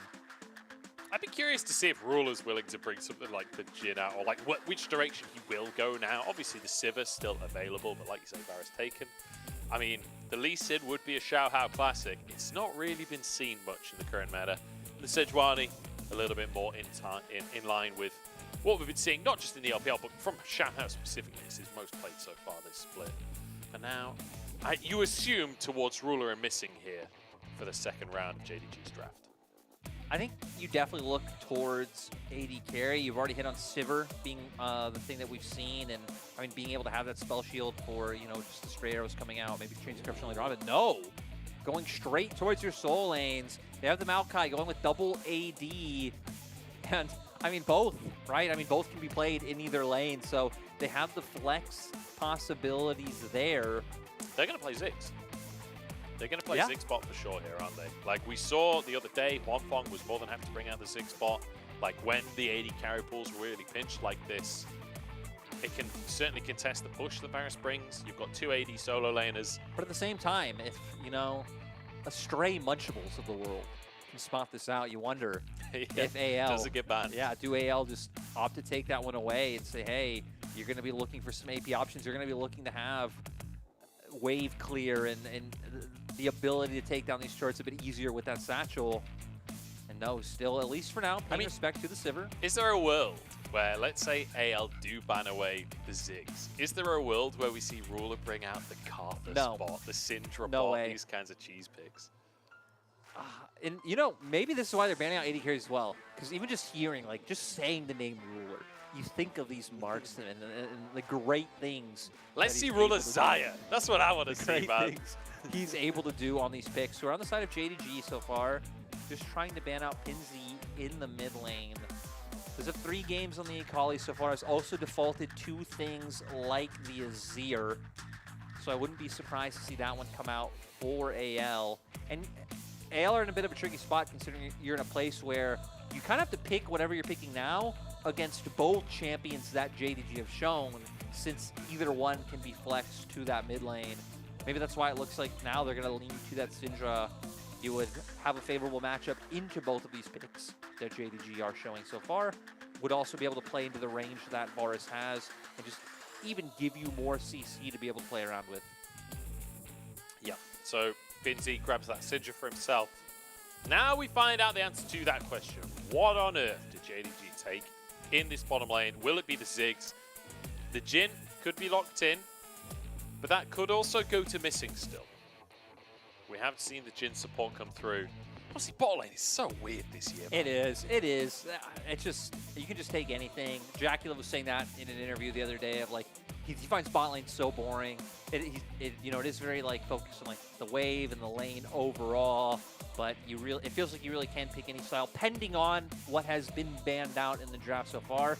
Does look like we are going to end up getting Ruler's Jhin. Jhin not really having the best of time in the marksman role so far in the LPL, but when it's piloted by Ruler, when you have a Heimerdinger alongside you, I suddenly have a lot of faith in the pick.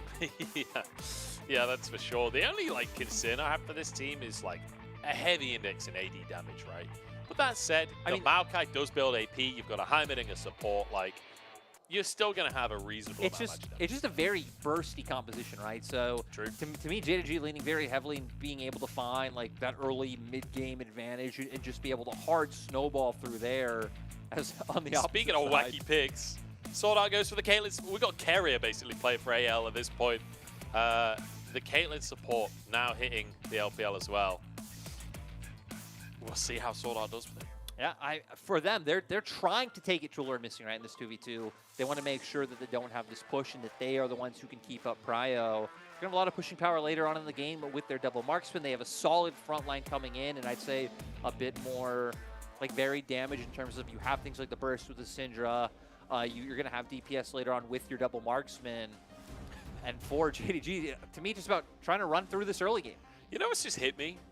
It feels like we've come full circle to Season 1 again, where the support role didn't really exist properly, and it was just a 2v2 lane at the bottom lane, and you pick the things that can kill the best. I feel like that's kind of where we've come to in this meta, where it's just like 280 carries on the side of anyone's legend, a Heimerdinger as support on the side of JDG. Look, would it get absolutely destroyed in the laning phase? Yes. But I still want the Ivern Rengar then. You have two marksmen. Like, are the marksmen going to just completely dominate them before they can get online and Rengar can actually one-shot both of them? Yes. But then level 6 happens. Yeah. And it doesn't matter how many times he dies. As long as you got one serrated Dirk, game's over for Caitlyn, that's for sure. Oh, dear. Yeah, also, if you want to play Ivern bot, Caitlyn is actually another great duo for you. Because he just plays bushes everywhere. Headshots for days. Neither of those are being played. I'm going to stop talking about Ivern now as we head into our second game of week number 4 here. It's JD Gaming up against anyone's legend, the Panda Warriors themselves. And we've got a spicy draft coming out from them. The Caitlyn support. Like, I want to see this succeed. I want to see what they've got up their sleeves here. I mean, there's some smiles on their faces. Betty smiling really big, talking a lot about bamboo what they jackets. want to do. Yeah, you know, It's kind of cute with a panda logo. I would hope they have their own logo on their jackets. No, I just mean like the bamboo is in line with the panda being the. Oh, okay, yeah. You see what I'm saying? I didn't hear the bamboo part. I just heard the. I said pretty cool bamboo jackets. That was the whole sentence. You know, we don't have the best headsets. They're pretty good. They're all right. No, they're not the worst, but They're really uncomfortable. point is, maybe they just block out when you talk about bamboo. JDG, Right. JDG It's in the my mind, headset's fault. it is the headset's fault. I'm not taking responsibility for this. JDG, though, I think actually have some of the cleanest jerseys in LPL because some of the Yeah. jersey rebrands this year wasn't a huge fan of.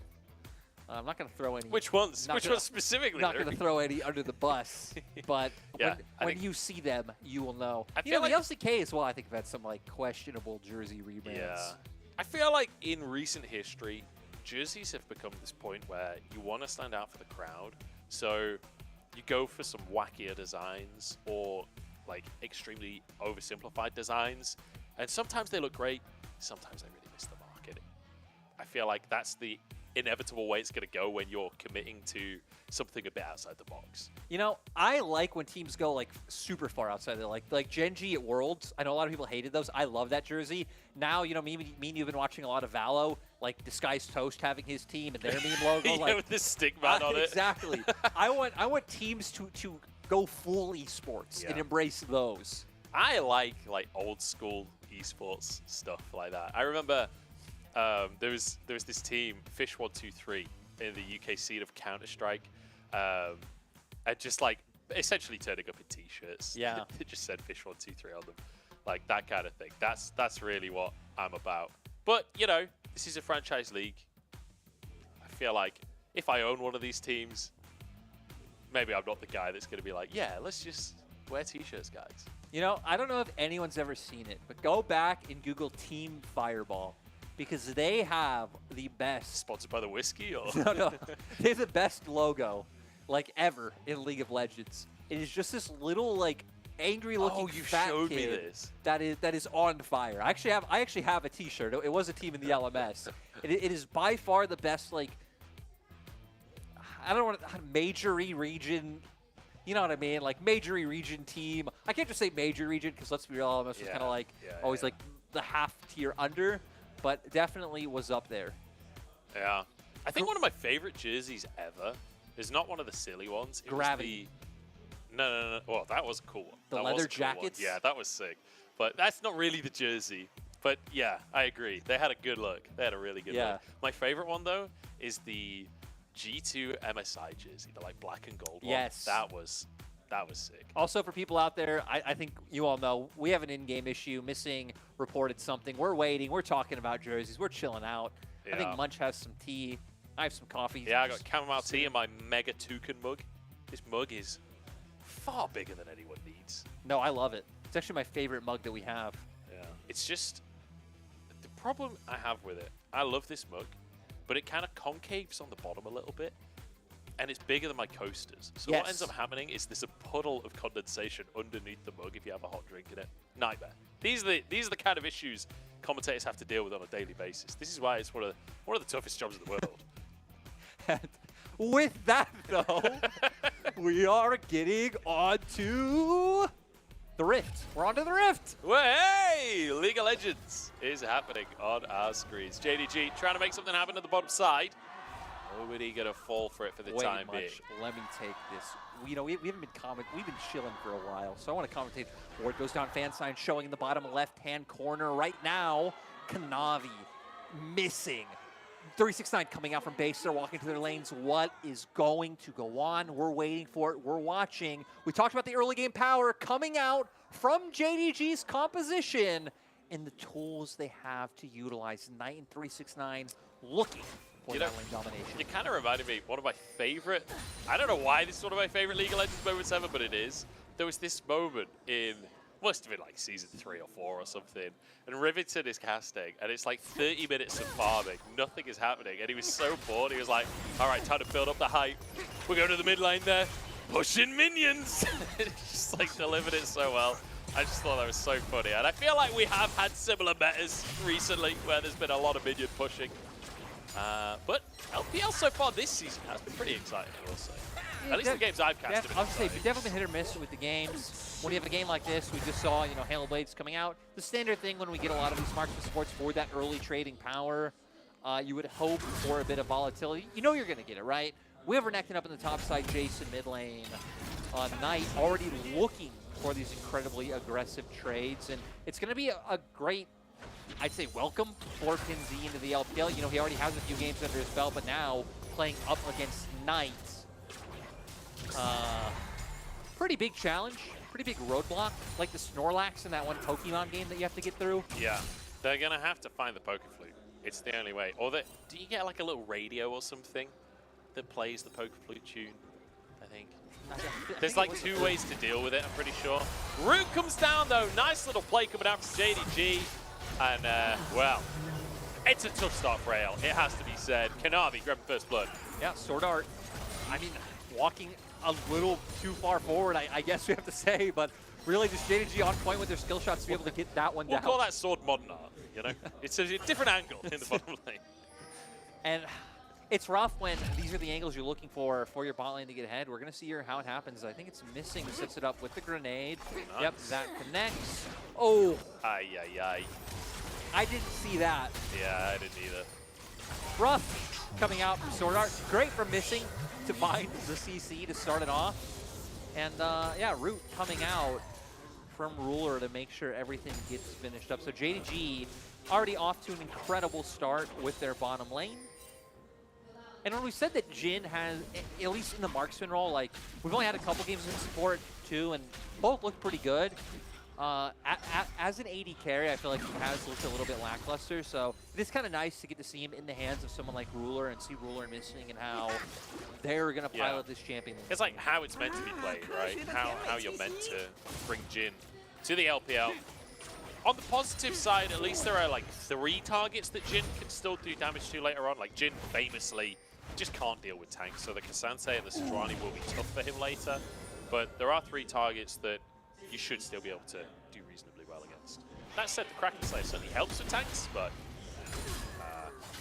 yeah, I mean, even with Kraken Slayer, it's not exactly Jin's specialty. I will say though, for JDG, even like thinking about like hitting front line and things like this, their comp is just going to be a lot more about setting up these long-range engages. We've already seen comps like this a few times where it's about opening the curtain call, throwing out the Maokai ultimate, and just being able to pick people off from such a far range. So I'm going to pause. Xiaohao actually going to get engaged on. Yeah, committing to this play, the double knockback from Kanavi. Health bars low on both sides. Xiaohao trying to flash on out, but chased by Kanavi as they turn back around onto Pinzi. Knight waiting for those cooldowns. Another shock blast might finish Xiaohao if he knows where he is, but just 1v1ing Pinzi for the time being. Xiaohao moving in. Knight still has flash available, and they bait it beautifully. Pin slowed, the sapling goes in. Damage from Knight. One more shock blast, and he predicts the flash and everything. Knight looks incredible. That was so good coming out from them, especially getting that kill on Xiaohao. Gave him the blue buff. He was going into, you know, that situation following up. Maybe wouldn't have been able to kill Pinzi without the kill coming out first onto Xiaohao. Great mechanics displayed by Knight. We're going to see here exactly what goes down, and Xiaohao trying to walk into Kanavi and just get a little bit of damage out on him. Now with the aftershock proc, they want to go in, try and get the damage down. They follow up, but aren't able to take him down. Immediate turn onto Pinzi. But pay attention here, Knight still playing aggressively, doesn't have too much mana, but feels confident that he can go for this trade. Bait Xiaohao in, has to flash away, but has the hammer form to jump back in after that. Now having the blue buff, he's going to be able to chase this one down. Throws out the Q, and I guess, I don't know if it would have mattered about the flash, like, look at the trajectory. It's kind of just an awkward flash, really. Yeah. Flashes in the straight line. I will say as well, like, Knight managing to flash both the Arctic Assault and the Scatter the Weak with that flash, just getting out of the play completely, and then Hammer forms and jumps straight back in. Like, really nicely played. And it means that he's, as a chase mid, 2-0, 5 minutes in. Like, that is going to be really tough to deal with. Xiaohao caught again in the jungle. Oh! Lyric, it's 4-0 in 6 minutes. JDG are dismantling it. we talked it up, right? Like, even with other teams sitting towards the top of the table, teams like IG who were 3 and Oh, Jesus. Z? Okay, even when teams like IG were at 3-0, right? It's like, okay, there's other teams that maybe JDG will be contending with. So we get a replay of why Flashes had to be burned in the bot lane. Good trade overall coming out from them. But JDG, you knew, were the team that have looked good, had names and like experience that you can believe in, and we're going to be a team that we're going to reliably be able to put up these sorts of performances. Did it draft for this sort of domination early on? And it's great to see that they're able to follow up on it. Yeah.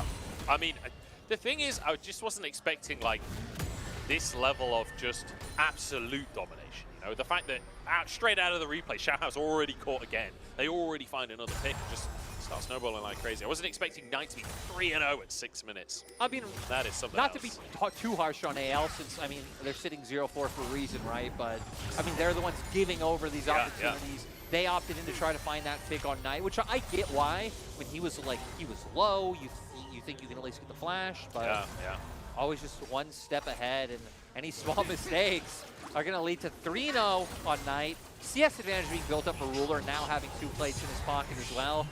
Top lane, we haven't seen any plates or any kills come off, but 369 at least keeping a push. Kanavi wants to go for the dive sword art, rooted up. But luckily, for the bottom lane of AL, Xiaohao is here. Kanavi, no flash available here. Gets rooted up, stunned up. A little bit healing, but PinZ gets the kill in the end. Nice bit of counterplay coming out from anyone's legend. JDG just trying to get as much gold onto Ruler as possible. Oh no, he's 2 levels up on sword art. Oh, it just goes wide. I thought that was going to hit then for a second. Not able to find it, but still forcing them out. They're not going to be able to pick up this wave. Looks like Betty's trying to stay around now, but missing is doing a great job of zoning him out. And I can't wait to see gold disparities, because even with farm, not like a huge gap, I mean, the gold difference must be insane. We're almost at a 3K gold difference for JDG. It's not even 10 minutes yet. It's 3K gold difference. Yeah, it's brutal. It's brutal. And I think part of the big concern as well is that you've got a Caitlyn support side of anyone's legend that isn't winning lane. And that's kind of the sole reason that you pick Caitlyn support. Like, she's not exactly going to have great hooks in the late game, you know? Like, it's a really, really tough situation that they're losing this one out. Sword Art not going to have flash. Betty not going to have flash for the next couple of minutes. And Demonic Embrace already picked up by Kanavi, so he's getting online so early in this game. You know the strip job's going to be theirs, and for AL, they'd have to play around like some of these aggressive trades that they know are going to come out from JDG's laners, what their advantage is, and try and overwhelm them with numbers advantage. You can see now he's sort of hovering over. If Xiaohao's there as well, maybe you can try and turn that into a kill. You're going to have like Xiaohao's ultimate up soon, so you can potentially look for a lane gank, channel that into like a scatter the weak, PinZ while his ultimate, and try and find picks that way. And maybe you can slowly try to inch your way back. Yeah, I'm a little bit worried for PinZ here because Kanavi's coming out from the side. Flash is available for PinZ. Will still get rooted. Shock Blast goes in. Are they actually just going to dive this one anyway? PinZ goes down. Kanavi tanking the tower and missing. Drops the turret to protect his team as well. I can't believe they actually got the kill there. I thought they might not have been able to, only because Scatter the Weak connected on missing, and he wasn't able to get his little grenade off. But, I mean, the amount of damage coming out from Knight and Kanavi right now is still just so much. Even, like, looking forward to where they're going to have to use the Herald, like, Ruler and Missing are just going to get this turret in the isolated 2v2. They don't need to drop it here. At most, they just have to lean someone down, and they can just get this even faster. Mid lane's been complete domination so far. Yeah, I think just bring Kanavi over like he's doing now and just keep sieging down this turret. Just give them the room to play with to win out in the isolated 2v2. Yeah, and the thing is, ordinarily I'd say you could slam the Herald here, right? Finish the tower off. I don't think you need it. No. Use it for the mid lane. Set that up for Knight, or even go up top and get 369 ahead, because, I mean, Ruler and Knight don't need the help right now. I'm just about leaning down, making sure they continuously have vision, and Xiaohao can't impact this lane. Gonna open up for Ruler and Missing to keep pulling this one out. Yeah, continuing to try and push this in, and just harass them down. Tough lane for anyone's legend, but certainly can still look to contest around neutral objectives. They're 4,000 gold down right now, but when they do start to get those mythics, perhaps that could be a window for them. to try and find a way back into some of these fights. But the fact that it's 11 minutes and I'm trying to think of how they can get back into the game says a lot about the situation that we're in. A lane gank could be the answer. Yep, lane gank could be one of your best tools to being able to guarantee kills coming on through. The problem is that they don't have a lot of vision to play with, and they're very afraid of where Kanavi is on the map right now, who just is happening now to lean down towards his bottom lane. Yeah, Xiaohao cannot 1v1 Kanavi, that's for sure. Missing, dodges, everything gets flashed on by Xiaohao, but missing, flashes back out of the play. Roots across the team as Kanavi just walks under the tower by himself, jumps onto Betty, doesn't have his Q, but Knight is here to finish the job. Ruler with one. And yes, they get Kanavi, but it's a consolation prize at best. They pick up 3 kills coming in. Ruler gets another play. They're denying more gold and experience in the form of these minions down in bot side. They're going to get a turret. JDG are just getting everything right now. And we see them wanting to go for missing, right? Trying to get this lane game going on. Really nice job walking up. They have no vision on where he is, so missing us a lot of room to play with, even holding the flash for so long. And then Kanavi, Q and flash to be able to get in there and get damage down. And it doesn't matter they didn't have the Q. I think he still just wanted to give that kill over regardless. Could have even gone for an auto, and maybe his passive would have been back up. But I don't think he goes for that, though. Like, that's very much the definition of overheating there from Kanavi. He's like, nah, none of you are escaping. I'm dying for this play. Setting up his carries for success. AL off the back of it, though, will be able to get a dragon, because Ruler had stayed around in bot lane so long to be able to get those waves in. I wonder what he'll come, like how much of an item he'll come back with. So Outright just buys a Ghost Blade. He was already sitting on a Dirk before that. So he's a full item off those kills in that push. It's not bad, is it? No. That's sort of the dream as an AD carry, getting that much gold on 1 recall. The Herald just 10 seconds before plate's timeout here. They might just be able to get a 4th plate in the mid lane as well. Looks like they will. 7K gold at 14 minutes, much. 7K. It's not bad, is it? No? 500 gold lead every minute of the game so far. It's a pretty good lead for JDG as they finish the tier 1 in the mid lane. That's 2 down. And you see the seismic shift of the entire roster moving towards ZDZ here. Looks like the rest will just stick around in the jungle, but Kanavi with 369 toying with the idea of a dive, but they're just going to take everything from Xiaohao instead. This entire jungle. Like, look at the vision they've been able to get down in this time as well. Rift Herald is going to come up soon. Goodbye, ZDZ. Kanavi is just ulting on cooldown here. He is just trying to do as much as he can. Kanavi dodges turret aggro. Xiaohao just doesn't have the damage to punish him. 369 blocks the ace in the hole. JDG, I mean, it's clinical. It's absolutely clinical. It is. Take bot, recall, go mid with Herald. After you get that turret, rotate your forces up, take away the whole jungle, get so much vision down, get off the dive. They are checking every box in the game right now. Yeah. You're scary. Yeah. You're Because, like, there are other top teams in the LPL, and you come into a series like this, and you're like, this might be wacky. This might be crazy. Like, let's say it's Top Esports or Weibo could up against AL, and you're like, I wonder what we'll see today. You might get a game 2 happy game. You might get craziness. JDG are just like, no. We're here to win. We're here to destroy some hopes and dreams today. And not to harp on AL too much, but this should be the biggest disparity we have right now. Like our projected #1 team with our team right now that has struggled the most. I mean, literally 17th place in the league right now, right? So it is kind of 1v17. To remind people of what has changed with AL from last year to this year, Chocho, now gone. Chocho, in my mind, was one of the driving forces with the team and like why they were looking so good. I will say, looked much better in my mind on like engaged supports, but still was feeling that Enchanter role quite well. Him and Betty were starting to work very well together. And then in the mid lane, Forge, not here anymore. And Forge was another player who I was very critical of, especially back in 2020.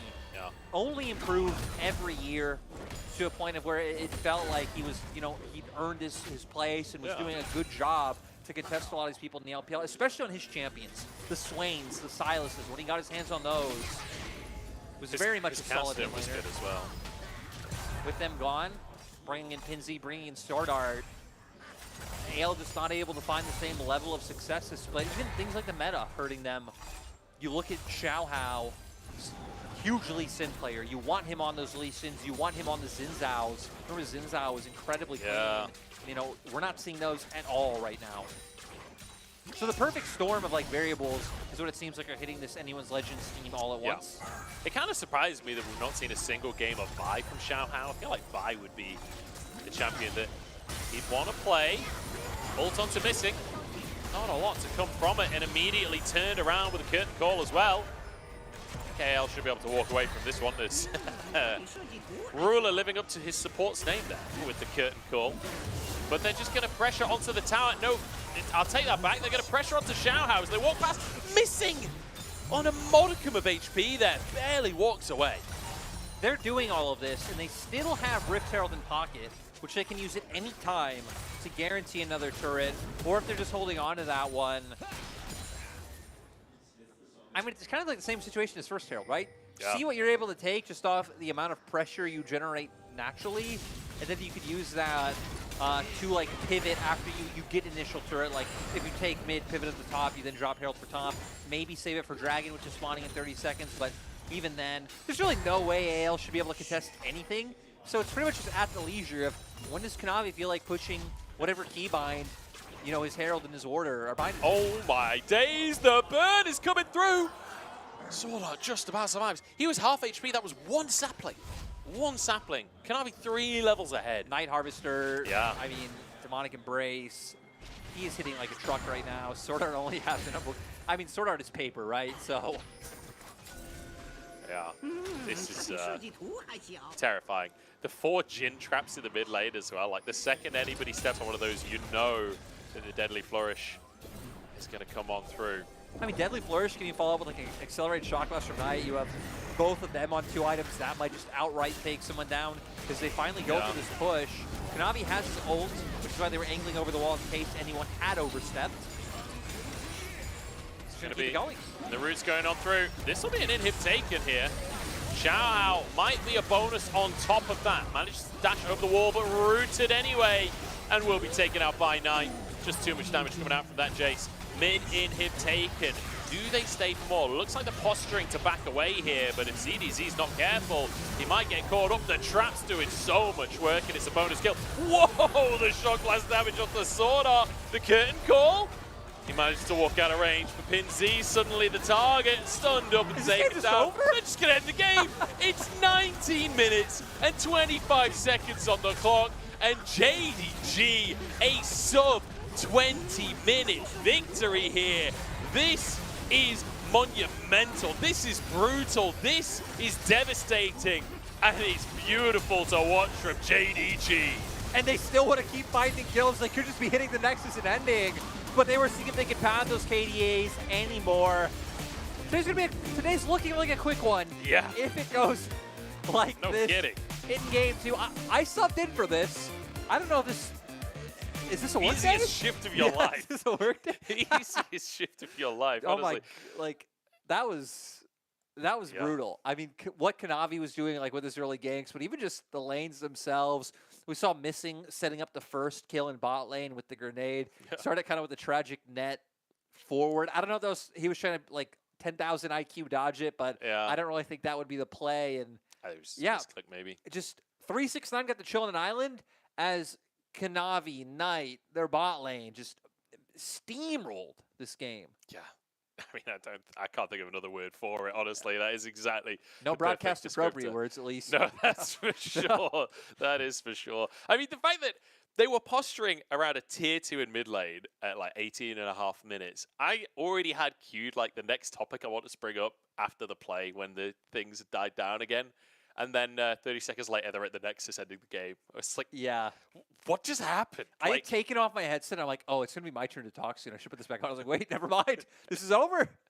Yeah. I mean, we're surprised on the caster desk. Never mind AL. Like, AL, I don't think saw the game ending that quickly, but might be glad that it's over with how that one was It's also going. one of those things that's just very sad. Like, when you think about it from team side, is like when you're 0-4, it works both ways. Like if you're like 4-0 in a league, it just snowballs so hard mentally that it becomes like even harder to win games. It's no longer like let's say if two equal teams come in, like two evenly skilled teams come in, 50-50 chance of winning. If one of them, by whatever happenstance, is now 0-4, and then won all their games, that's no longer a 50-50, even if like the skill, it was a mirror matchup of team experience, players, everything. And it's only going to get harder for AL to be able to overcome that, especially when you're a team that has like quite young players. Yeah. I don't think experience always is relevant to like that conversation of how easily you can get over like mentally hard situations. But I think for newer players, it almost always is hard. So people like Pinzi coming in. I guess Xiaohao and ZDZ have now been around for a few years, but still not these like long story tenured careers like Sword Art has been around forever, you know. So yeah, gonna be rough for them. JDG, they didn't even have to. On the positive side of that, like mentality, you know, for AL, we did talk at the start of today. If there's one player on a team who can boost the mentality, it is Sword Art. Like, that guy can be that emotional pillar for the team. So hopefully that can work out for them. We'll see what they've got for us in game number 2. But JDG, I mean, they look amazing. They look absolutely incredible. Let's see if they can keep that ball rolling in game number 2.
this beat in my head right now. I want to dive into this world. Let it out for the crowd. Let it out. Yeah, be proud. Right now, this is a real good atmosphere. Right now, superficialities are here. No excuse, no rules, no one to judge. Just give a fuck. The time has come to lose control. Don't be so shy, just let it flow. We are the masters of our own world, of our own world. We pray for fire in the sky. We show that this light is our light. We stick together, together, together. We're alright.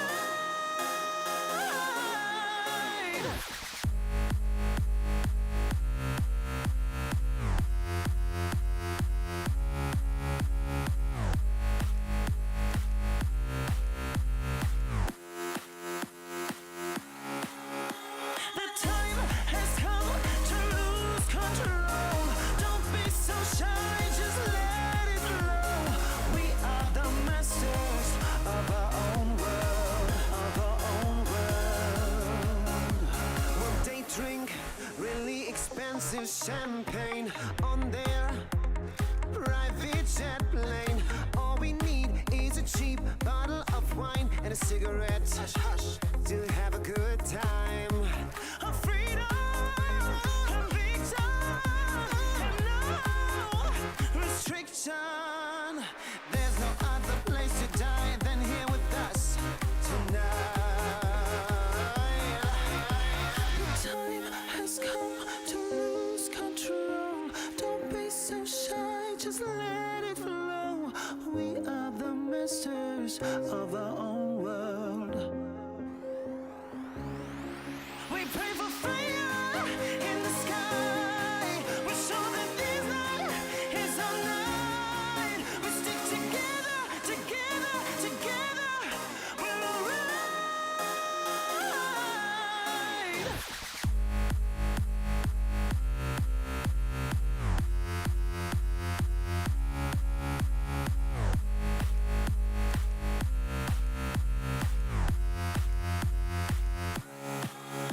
The time has come to lose control. Don't be so shy, just let it flow. We are the masters of our own world, of our own world.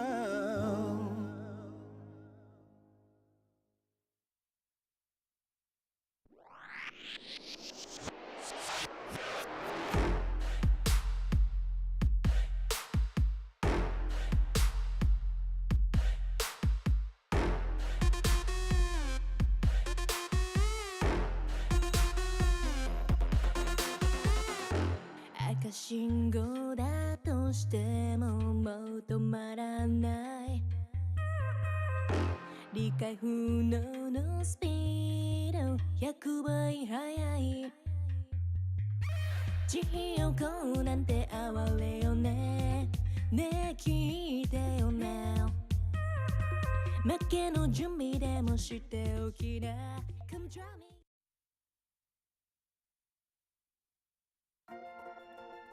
Welcome back to the LPL, where we have the beautiful night cityscape of Shanghai. The Bund, if you will. The Bund, great place. We were there a while ago. We haven't been there in a while. Been living the remote life. Places for tourists there are abundant.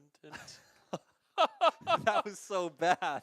I'm sorry. That's Munch. He makes a lot of bad jokes, and I usually just ignore. That actually felt like a sitcom start intro. Like, you're probably wondering how we got here. That's Munch. He makes some bad jokes. That was, yeah, we just had a game that, I don't really know if it was a game. JDG, they dominated. We had some kind of looked tragic. like solo queue, honestly. We had some tragic moments. The Sword Art one, it was not pretty. We don't talk about that. We don't talk about that. I'll tell you what we do talk about, though. Kanavi, because he got MVP. Beautiful stuff. And it was, like we were saying at the game, just lane to lane to lane. Like, everywhere he went, they just won fights. He had Demonic Embrace just so early into like the 6 game. minutes or something. Yeah, we saw him and his saplings were just hitting for like half health once he was able to get his mythic online as well, which at 25% of the team's damage is not surprising though. Maokai's overall, the split I feel like are almost always so high up on that damage chart. We get to see that. I love how Kanavi was stood on a ward at the start of that play as well, and then Sword Art just nets into them. So, Yeah. okay, nice. Here's another one that's kind of like, ooh, a little bit tragic coming out from anyone's legend, but again, they are sitting right now at the bottom of the table to where JDG sitting up there undefeated in terms of series wins so far, looking to, I mean, bring us up to another one, because even in terms of draft, right, going with a very, like, burst-heavy, I'd say snowbally composition that wants to get ahead, that wants to ram through a game the way we just saw them do. But if there's a team that you can have confidence piloting these champions, it is JD Gaming. Absolutely. I mean, it's the fact that that final clip, all 3 tier 1 towers was still on the map, and that was at 10 minutes. Yeah. Within the next 10 minutes, they ended the game. Like, that says everything you need to know about game number 1. But we start again here. It's a best of 3, so AL have the opportunity now to figure something out in the draft. I don't think Caitlyn's support is the answer for this team. I'm not confident in Sword Art's Caitlyn support anymore after that performance. Maybe just go with a normal spot. Like, go with a Leona. You've got Sword Art on your team. Leona, Nautilus, like, they're still fine. You can still draft compositions with those kind of things and play for engage. It is rough. Like, you're pretty much sacking the early lane, but it's like, again, like, can you contest it up against Ruler and Missing anyway? It'd be rough. Again, in the past, you're going back to like to Flash Wolves of old, maybe, but like nowadays, it feels very hard. But you're right. When I think of Sword Art, I think of things like the Alistar. Isn't really something you'd play right now. Even when we have gotten tank supports in the LPL, it really has been the Leona, which you've actually, I believe, only see come out into the Heimer. Not really with any success in terms of, I feel like, what it should be doing. It has won a game, though, so definitely not impossible. And yeah, you could just try and play for that, but what? Wait. No comment. Yeah. I should not speak. If I speak, I'm in big trouble. I want to say, though, like, it's one of those ones where you wonder if maybe AL should have had more subs ready on their bench for if things didn't pan out the way they thought, right? Because, again, in my mind, Sword Art an absolute legend, but, like, we haven't seen him be a starter for a while. Like, this really is his first stint kind of back into consistently playing in the LPL. He just like me for real. And maybe if they would have kept someone like Chocho behind him, or even sent a different support if he didn't want Chocho because we were hitting on for Chocho, like Bigamumu, like Nautilus, Alistar, what wasn't another player who you can really imagine how he would do in this meta as well. Yeah. But point is, like, having more players on the bench ready, like how they had Pinsy behind Harder ready to come in if things weren't going exactly to plan. But like you said, they have another chance. Like, counter to that, Sword Art's probably the most expensive player on the roster. Like, if you're locking in Sword Art as part of your roster, it's probably the piece that you're confident in. Oh yeah, I'm not sure. I haven't seen beyond Sword Art. Like, I mean, just having subs. Roles, right? But yeah, I don't know. Yeah, tough one for sure. Is AL ban away the Jace, the Ashe, the Caitlyn? Smart from the AL coach. Ban away the Caitlyn. That way, Sword Art can't pick it for himself. Really, really good stuff. The Yuumi, Elise, and Ryze. Fairly standard bans on the side of JDG. And now AL, you know, you could go for like a Zeri with a Lulu or something, but they're going to go with the Lucian instead. Betty. And it pretty much dictates that Sword Art's going to be on the Narcos. Unless right now JDG do just look to take that one away. I don't know how pressured they'll feel to do so. So, going to go straight with the Zeri. So having some options there. You would expect the Maokai to just be what's picked again. Again, it's just been such a terrifying pick to have in the LPL so far. It pretty much constantly goes through. If they change it up in my mind, it's kind of JDG wanting to try things out. Not go off the cuff, obviously. Vi's like our next most highest priority jungler, but I could see like the logic of practicing Vi Zeri in that Vi is quite often the pick you pick to go against Zeri. So like later on in playoffs, maybe you are playing Vi Zeri to deny or something. Yeah, it could be worth practice, but yeah, going with the Maokai in the end. And the Nami probably going to be locked in here for Sword Art, and then you'd expect probably Xiaohao to go with that Vi. But again, I mentioned it earlier on today, we've not seen Vi at all from Xiaohao. So not a pick he's been willing to go for. No, his second most played jungler right now is actually the Graves. Graves and Elise, two champions that have a lot of impact, which makes sense to me when you look at the AL roster on paper of trying to set him up to be the carry, even if the Graves isn't really a staple in this meta. They're instead going to get ZDZ onto a powerhouse. Lulu, he knows what's going to come out when the Yuumi is off the board, and just a matchup that they will be able to do fine in Farewell and down in that bot lane 2v2. So, I mean, playing into Lulu as Lucian ever is horrendous. Doesn't matter what your support is like. It's the worst. It's the same if you're playing Tristana AD carry or something. Like, Lulu just ruins your all-in. Yeah, you try to dash in, slow comes out, polymorph there, just so many things that can set him behind. You'd expect now JDG to want to look to ban out some of these junglers. You've already highlighted the Vi Sejuani, another thing that Xiaohao has been going to pretty regularly. That's if they wanted to pinch out what I think is the highest priority pool that AL have to work with in terms of mid lane. There's just so many different options that I feel like you can pick in pretty much any given draft. I'd be interested to see the second ban here for JDG, because you could ban something like the Wukong that we've seen Xiaohao play, and essentially say, you can play the Graves again if you want, or are you willing to play the Vi? Like, find out if Xiaohao just does not have Vi in his pool at all. We'll see where JDG go, though. They might not be interested on whether or not Xiaohao wants to play Vi. They might just ban a solo laner to try and set up for Knight or 369. We're going to see. Again, we kind of highlighted some of the jungle options. I mean, you could ban Azir here with Yone gone. Azir, we have things like Akali, Silas was going to be another one I mentioned. So only really caring about that Sejuani coming out, and now for JDG, it's about which soul laner. I mean, you'd expect it to be top right. They've already showed their hand with their Jax coming on through. 369 has been one of the players who just loves bringing out that Gragas into the Jax matchup because it's something that's just very good into the pick. Already have a solid amount of magic damage just with that Maokai in the jungle, though. And maybe you can look for more AD options to go for in your soul lanes. I mean, with Renekton, Yone, and Jace gone, it leaves a very small pool to go from. Yeah. But they could end up being quite magic damage heavy if they have Gragas, and we can't, I mean, see another AD option come out in the mid lane. Yeah, we'll see. We'll have to see where they go with this one. The Gragas locked in for 369. Or maybe for Knight. Maybe it's a Gragas mid. Probably not, but maybe.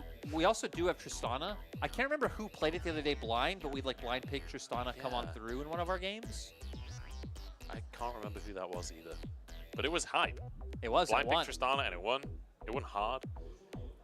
Yeah, that was brutal. That was brutal. Xiaohao hovering the Lee Sin. I'd love to see it. It's a classic for him. But he does go for the Vi. So our question is answered. Xiaohao is willing to bring Vi to the table. And the Akali locked in for Pin Z. It's his most played mid laner. But we'll see what he's up against. UCal, when they took down Invictus Gaming, he completely took over the map on that one. But like you said, Akali coming out, so again, heavy kind of brawl skirmish style composition coming out for anyone's legend. A lot of ways to try and get on the back line.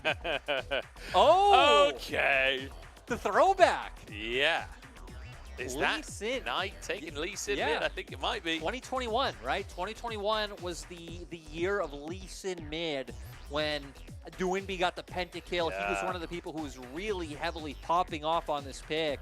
Brings a lot of power in terms of like lane and will do great syncing up with these ganks.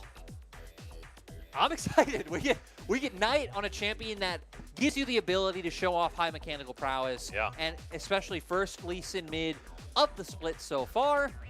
Might even be worldwide. I'm not sure on that one. I'm not going to go double check that, but it wouldn't surprise me. It feels like it to me. And feelings are all that matters. You know, You know it's what? the thought that counts. And I think that it is.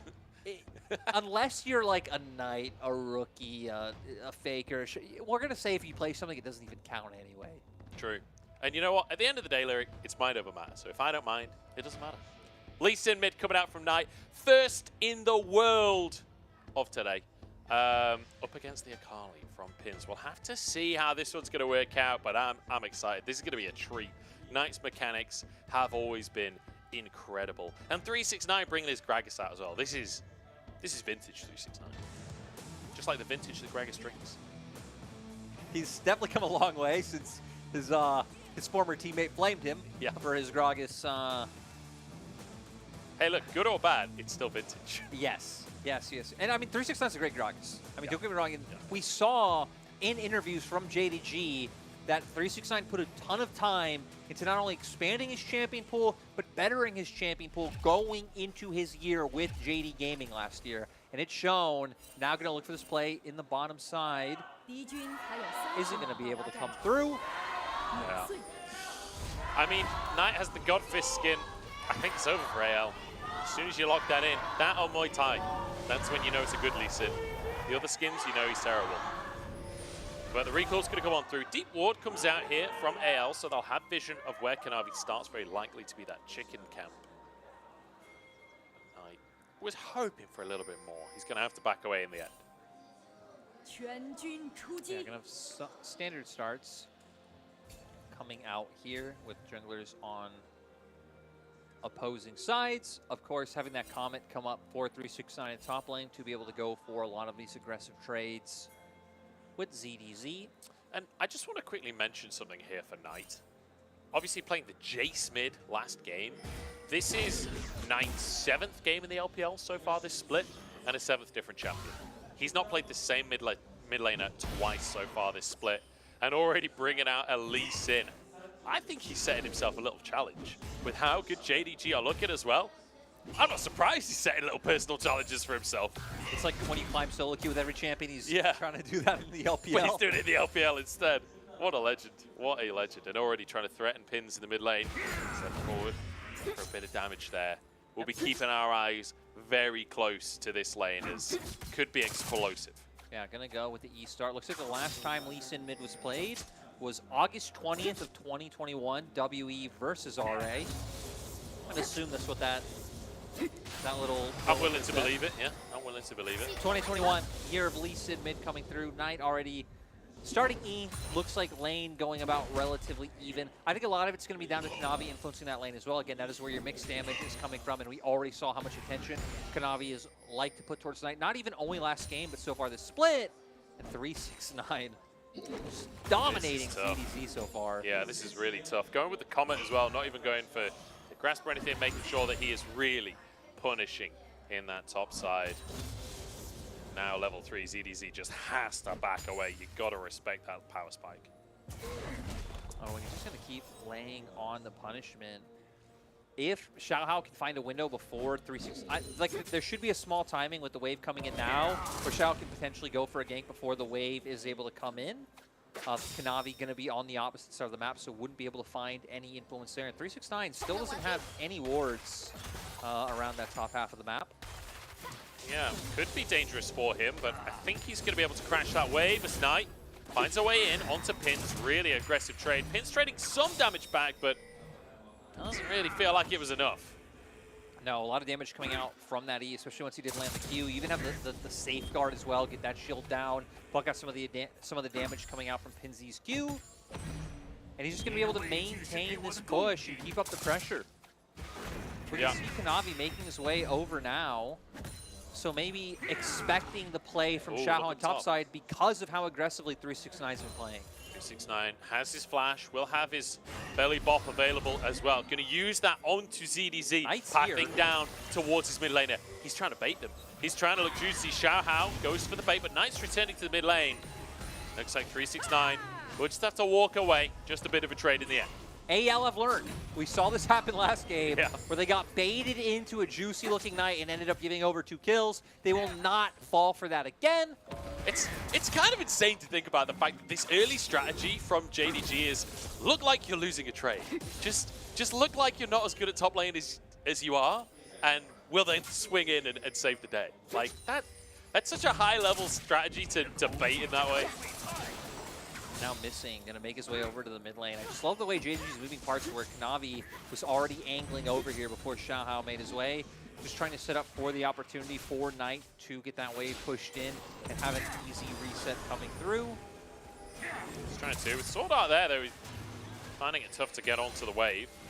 Xiaohao might find it tough to keep control of his chickens. Here comes Kanavi and steals every single chicken.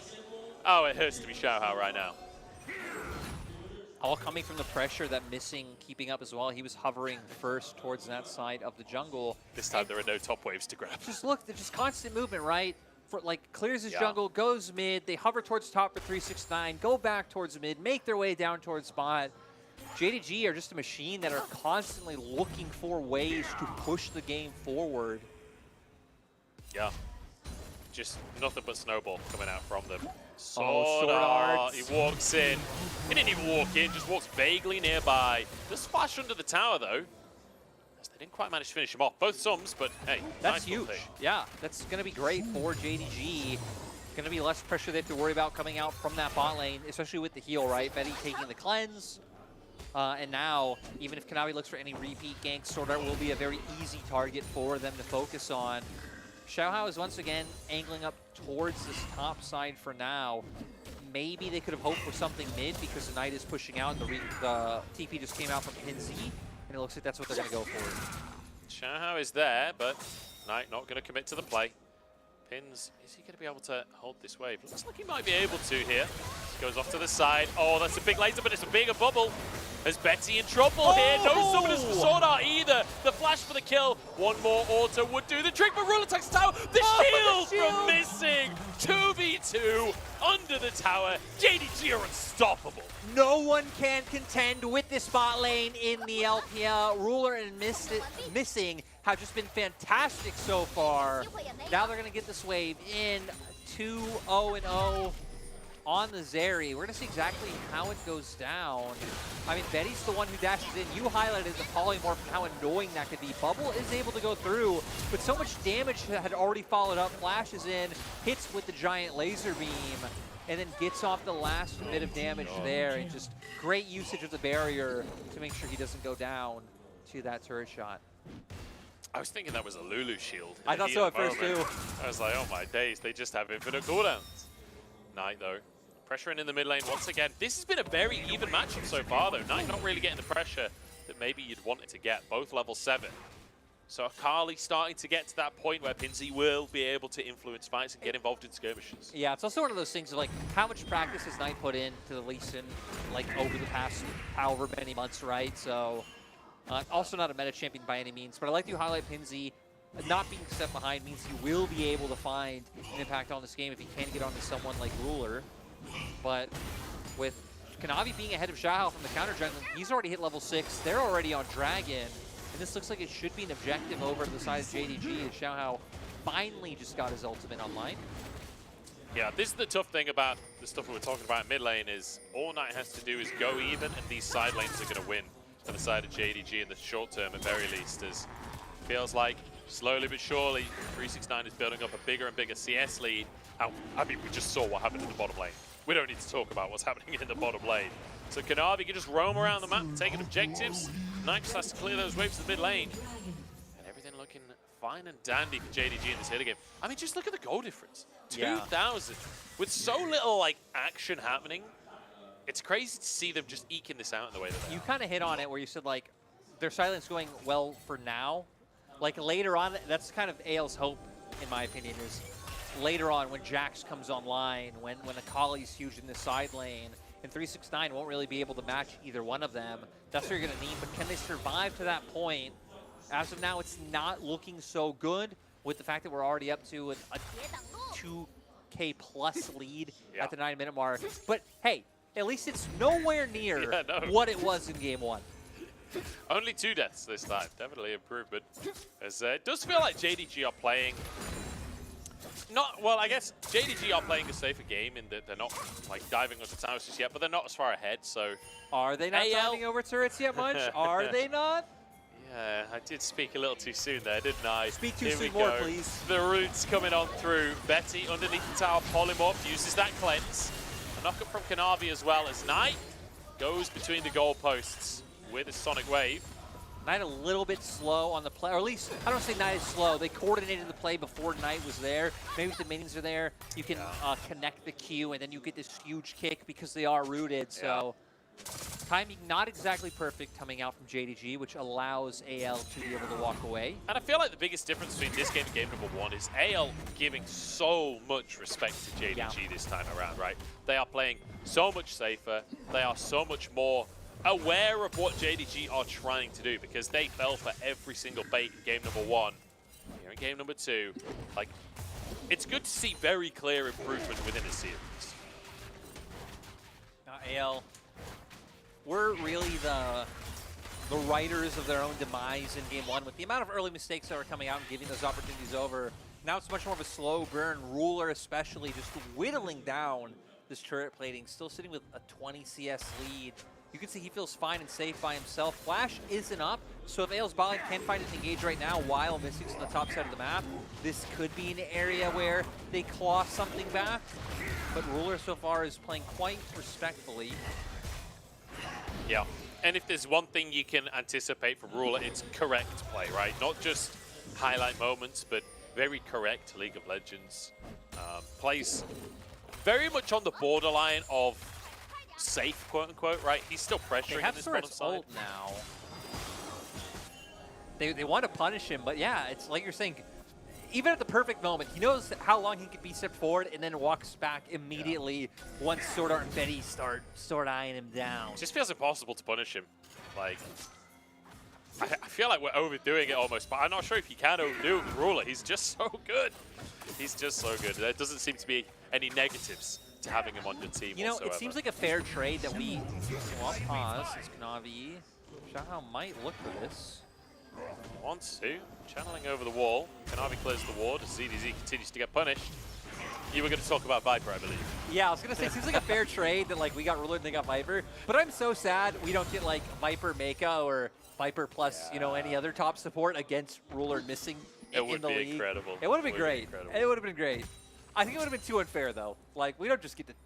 Yeah. We don't just get both. I mean, if you get both of those combos, like, it's tough to compete at that point.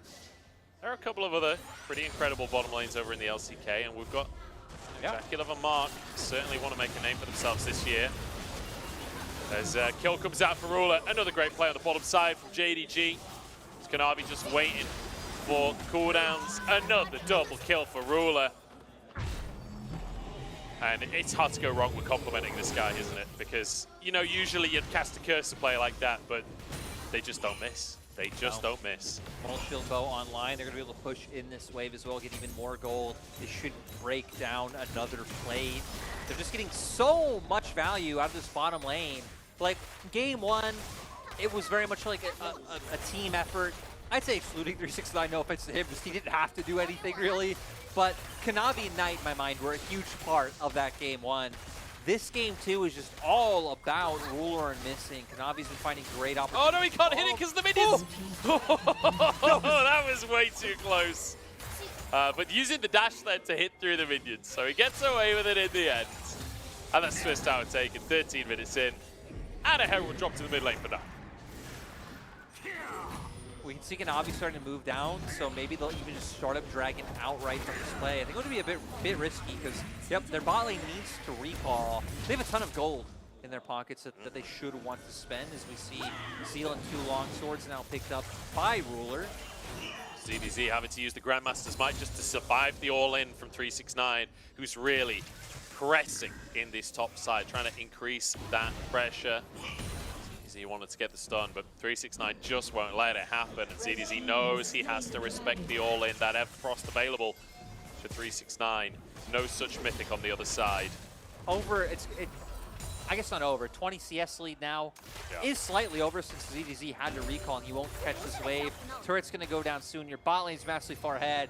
And now we're over a 5k gold lead with 2 dragons already stacked. It's just the speed at which they snowball is so impressive. As Knight looking to move forward and make the play here, kick through the rest of the team. The tide away from Sword Art will buy some time, but Knight's not even lost HP just yet. And it's a kill onto Sword Art for the bottom side. Knight setting it all up, Kanavi grabbing the kill.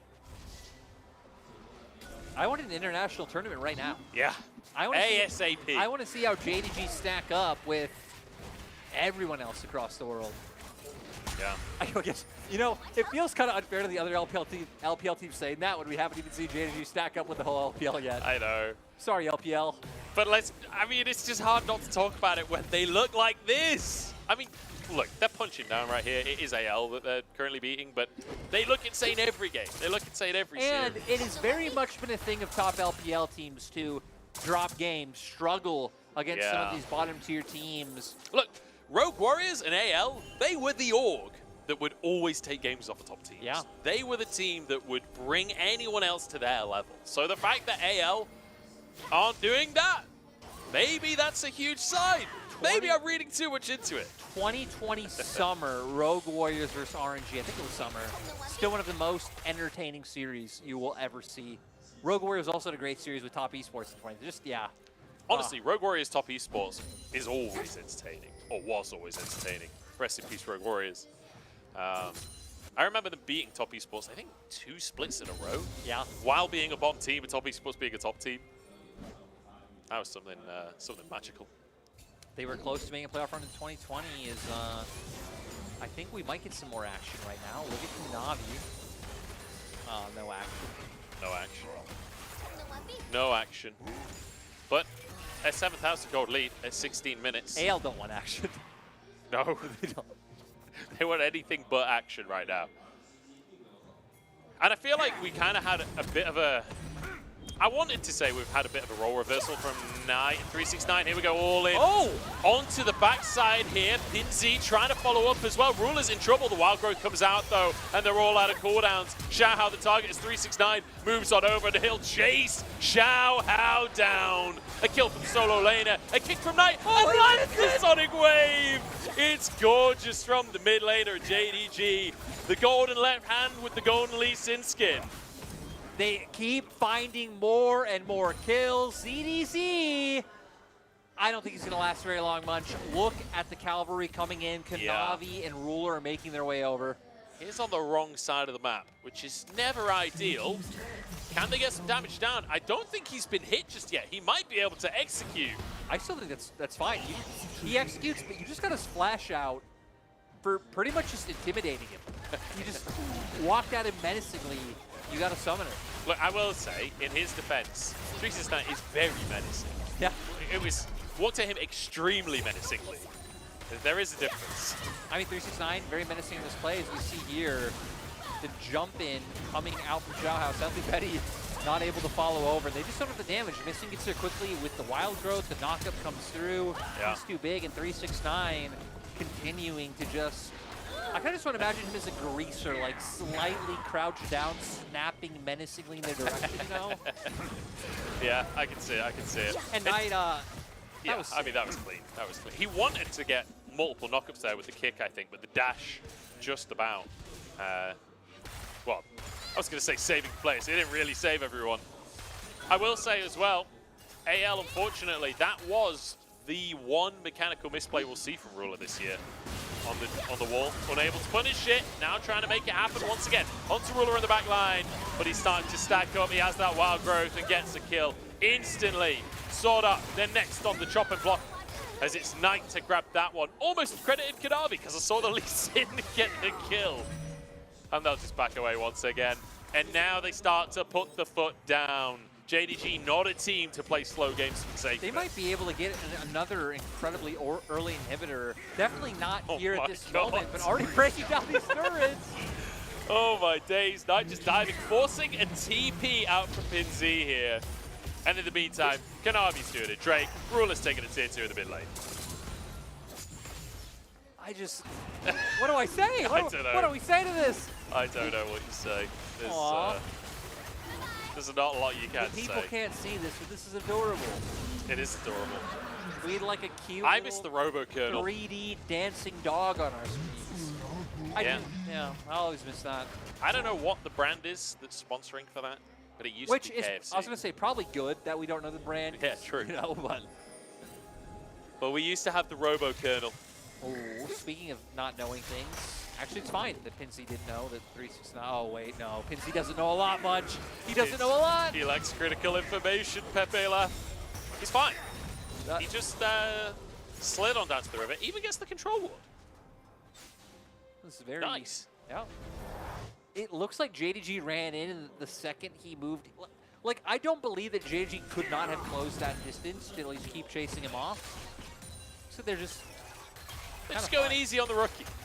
Nice guys. Maybe they feel bad about how much blood and violence they're giving us today on the Rift. They still haven't. They just remembered that he has a family. They haven't even. That he's a human being. They haven't even given over a kill yet. Well, 369 is just gonna hold the wave. I think he knows Xiaohao is here. He's like, you know what? I don't care. I'm Gragas. I've got sustain. You ain't diving me. Not if the minions don't get in. I think Knight would have liked that minion to survive so he could jump to the wave there. Unlucky. Too much damage. I want to see an early Baron. Early Baron, early team fight, and then you know what? We flip the coin for the game. JDG though, they don't want to flip coins. It doesn't feel like it would be a coin flip.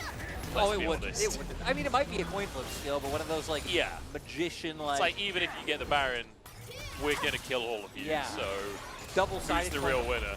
A coin with only heads. Yeah. I was about to make a reference to the Prestige, but I realized it was a massive spoiler, so I won't make that reference. But go watch the Prestige if you like magic tricks and you like great films with big reveals, because it's a bang. Hey, much we get the Baron though. JDG started this one up. We're gonna add some excitement to it as AL slowly coming in. 369. Just loves his ult in him. It's like, you guys don't get to go near the Baron. No. I'm just gonna ult you. What can you do about it? Baron taken down.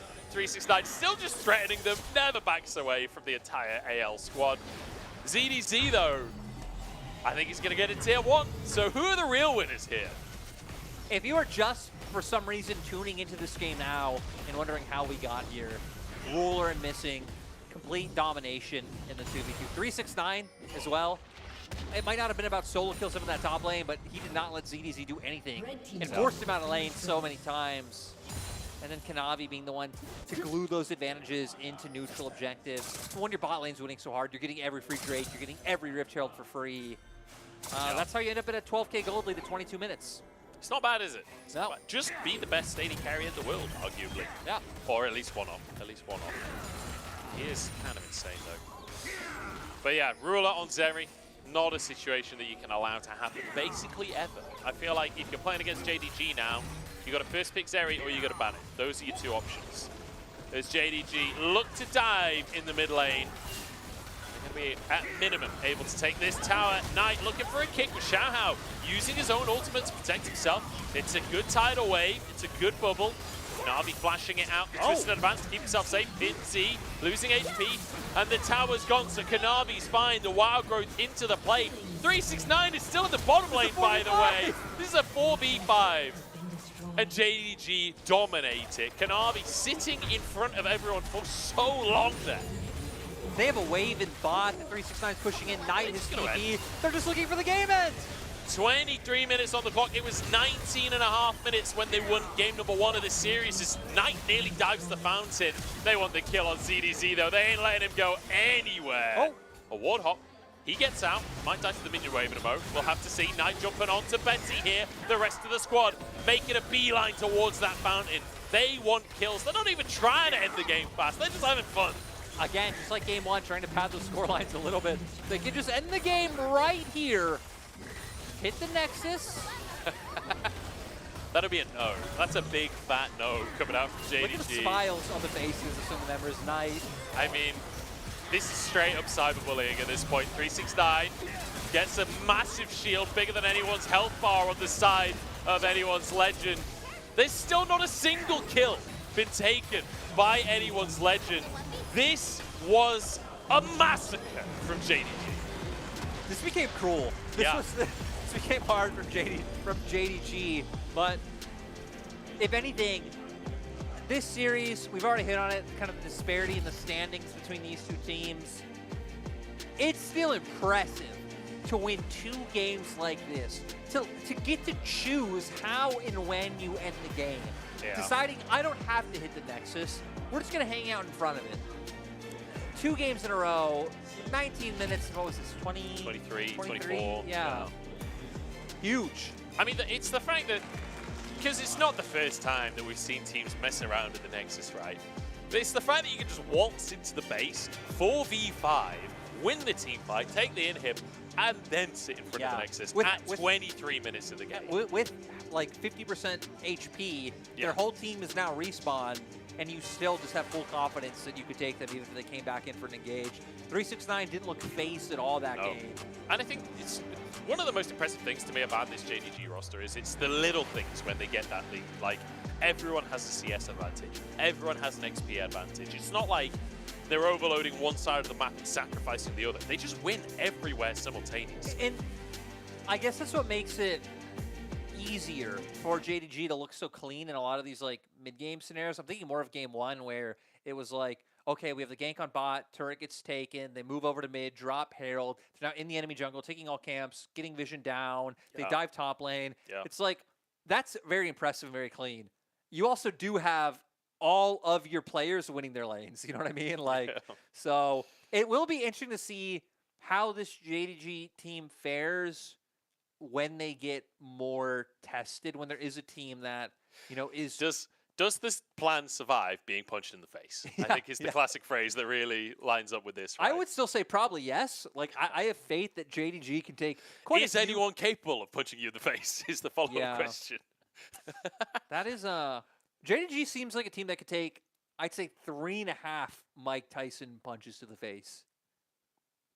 Wow. Oh. Any of the players individually, or like... No. I would, just as a unit, all 5 of them stand together and just brace. They face tank. I don't know if they could, dude. They're gamers at the end of the day. Like, they play League of Legends, they don't fight. Yeah, I don't know. I don't know. We really got off the beaten path on that one. Yeah, I feel like you say, with 3 winning lanes, Kanavi's having a whale of a time. I feel like him and Kars are both. Like, they're on these teams where the lanes just kind of win for you, so you could just go in the enemy jungle. You can kind of just do what you want, and they're very good at extending that lead and building their own lead off of the back of that. But having the 3 winning lanes really helps. Pretty nice. And this game, we already know MVP is going to go down to the bottom lane. You'd assume it goes to right? I was say you assume it goes to Lord this game, but damage, numbers. There was quite a few numbers in that one. Yeah, and you know, ZDZ getting that tower while Baron was taken, I was like, who's the real winner? He stopped this being a perfect game. He denied JDG the perfect game by taking that tower. I don't know if JDG will be too bothered. I don't know if they'll even notice. They'll probably be told by fans on Weibo. Probably not. I feel like an important thing to do in moments like this is, you know, I'm gonna be leaned forward on, you know, we're gonna see who JDG play next. There were slicker ways to do this. There were. Oh, actually, we're not going to see JDG play next. We'll do that. We'll pretend that this didn't happen. We're going to go to an interview, and then we'll come back with the real answer. Hello there, welcome to Post-Game Interview. I'm Christina. We're joined by Missing Sport for JDG. Congratulations on your 2-0 victory. First question for you, how did you guys manage to close the game in Game 1 just in 19 minutes? 欢迎 Missing 来到我们的赛后采访，恭喜今天京东2-0拿下了比赛的胜利。第一个问题我必须要问一下，你们是怎么样做到在第一局的时候19分钟就拿下了对面的呢？就是我们运营的比较好吧，然后就是每个环节都打得很紧。然后就对面就很窒息，然后就很快就结束了。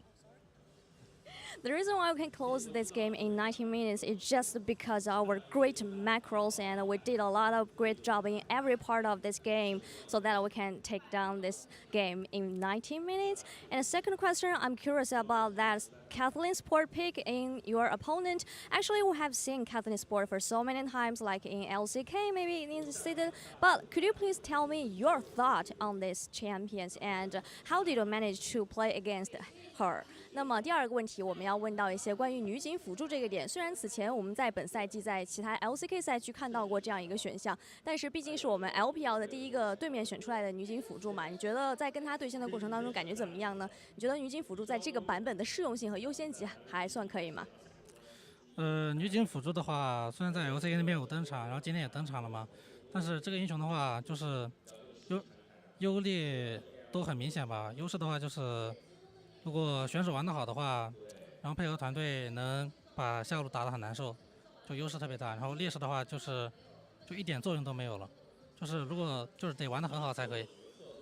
I think that Kathleen sport is just like a double-edged sword. Actually, we know that we've seen this sport pick in LCK and in LPL. I think when you perform pretty good on this champion, you can help your teammates to do a lot of things. But if you don't get leads or play badly, maybe that is very useless. And final question for you, how do you feel about playing with Ruler and 3 consecutive wins to kick off your spring season?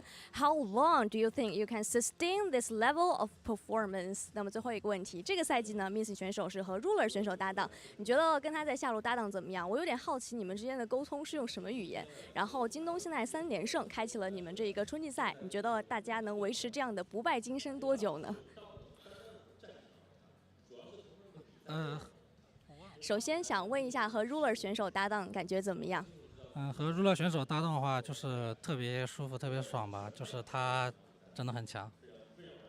I feel pretty good about playing with Ruler. He's a definitely super strong player, and I play very comfortably. 那么你觉得在这个赛季，京东目前3连胜开启了春季赛嘛？你觉得你们能维持这样的战力维持多久呢？我觉得我们可以常规赛全胜。I think that we can take down all of our opponents in regular season. Thank you so much for joining me. 跟大家说再见吧。Back to you guys. Bye bye. Thanks very much, Christina, and Ruler, of course, as well. You missing? Oh, sorry, missing. Yeah, yeah. It's because they were just talking about Ruler. It blew my brain. I love how like you could tell missing doesn't want to be like cocky. Yeah. I like, think we could be everyone in regular split. Like, yeah, very humble. Just very, very adorable coming out from missing, and unsurprisingly, the guy you want to talk about anyway gets the MVP. It's Ruler. Ruler picking it up. JDG's bot lane, honestly, just so terrifying. Easily the most terrifying bot lane in the LPL, even before we'd seen anything Nearly on paper. a Jin goal difference. 4-4-4-3. So close. Oh, no. Yeah, that was a brutal one. It's just great. It's great that we ended up getting Ruler here in the LPL, and we get to see what he gets to do against all of these bot lanes, especially considering one thing we were looking at, you know, by we having me very awkwardly, was who they play next. Their next matchup later on this week is RNG. And, you know, no matter what problems RNG has, that's still the Mingala bot lane, you know, that we get to see Ruler and Missing go up against next. Followed by Saturday, match of the week, they're facing off Weibo, Crisp, and Light. Like, just so many tremendous matchups to get to see Ruler be a part of here in the LPL. I feel like JDG Weibo is one of the big ticket games of the year. For this one, I think as well, like LNG will be a big matchup. Yeah, week 8. LNG still haven't even dropped a game, which is another exciting team. Even EDG. Like, the schedule's pretty much just filled with exciting teams, with the roster shakeups that we had coming into Spring Split to see not how Ruler stacks up, because we know how Ruler stacks up against the best of the best, but getting to see these matchups that we don't even always get to see at internationals because only a few teams get to go from each region. So, yeah, Ruler's going to get to keep going on his warpath. Missing's going to keep being this humble, very cute lad who is also a beast, honestly. Like, we were talking about one of the best supports in the league last year. So, yeah, this JDG team just firing on all cylinders. I feel like he's consistently under-talked about Missing. Like, he has been really good for a long time now, and I feel like this is the roster that... I mean, I feel like last year he really started to get a bit of stardom for himself. He doesn't act like it at all at the interviews, but I feel like this year, if that wasn't already cemented, it will be by the end of 2023. Let's take a look at our results as we round things out for today. An exceptionally quick day of LPL. 2-2-0s and dominance across the board. Yeah, these were just fast games, like sub 30-minute games, all day long. 25-minute games, I'm pretty sure. Yeah. Weibo dominating FPX. Sadly for them, they weren't able to get it together. And same thing for AL, searching for their first win. JDG still up there. Weibo facing the consequences of their one loss the other day to BLG, or they could have been higher in the standings, which we'll go to now. JDG being the big dogs, LNG still not having dropped a game either. IG, despite their loss to TT, I think is another exciting one to watch, and they will also play JDG next week. So a lot more of these top teams or up-and-coming teams like IG, we're really going to get a feel for where they stand in the league. Yeah, I feel like the nice thing about JDG's schedule is the big matchups are spread out across the course of the split, so we get to see them tested consistently. But yeah, there's a lot of big names right now that are vying for the top, but for me, for my money, JDG are the forerunner. Tomorrow's match is coming up. IG versus LGD and Ultra Prime versus TT. That second one especially, I think that could be quite a juicy matchup. Honestly, it's a tough one to call, I think. I think both. I think TT looking to keep their momentum. Like, we've seen what TT can now do beating IG. And for IG, it's bouncing back. Like, sure, again, they're heavy favorites against LGD, but are we going to keep seeing teams just ban out You Should Know Me like we saw TT do? And how do IG play around that? I feel like both matchups tomorrow will be very telling for IG, which is a fan favorite team now, and TT, who kind of like a niche fan favorite. Well, what's a very strange food that I say beans on toast because I'm American, but that's normal here. So that's extremely normal here. Yeah, they're like a fine wine that tastes a bit weird. It's like an acquired taste, maybe. I hate wine. Well, there you go. This guy hates TT. I love wine. TT's great. Yeah, we'll go with that. But yeah, I know what you mean. They're kind of a niche favorite. For LPL heads, TT's a bit of a favorite. That's it from us today. It's been an exceptionally fast day of LPL. Day number 1 of week 4 already done and dusted. Make sure you're tuning in tomorrow. We'll be there. We'll see you in chat. But if not, we'll see you in Champ Select.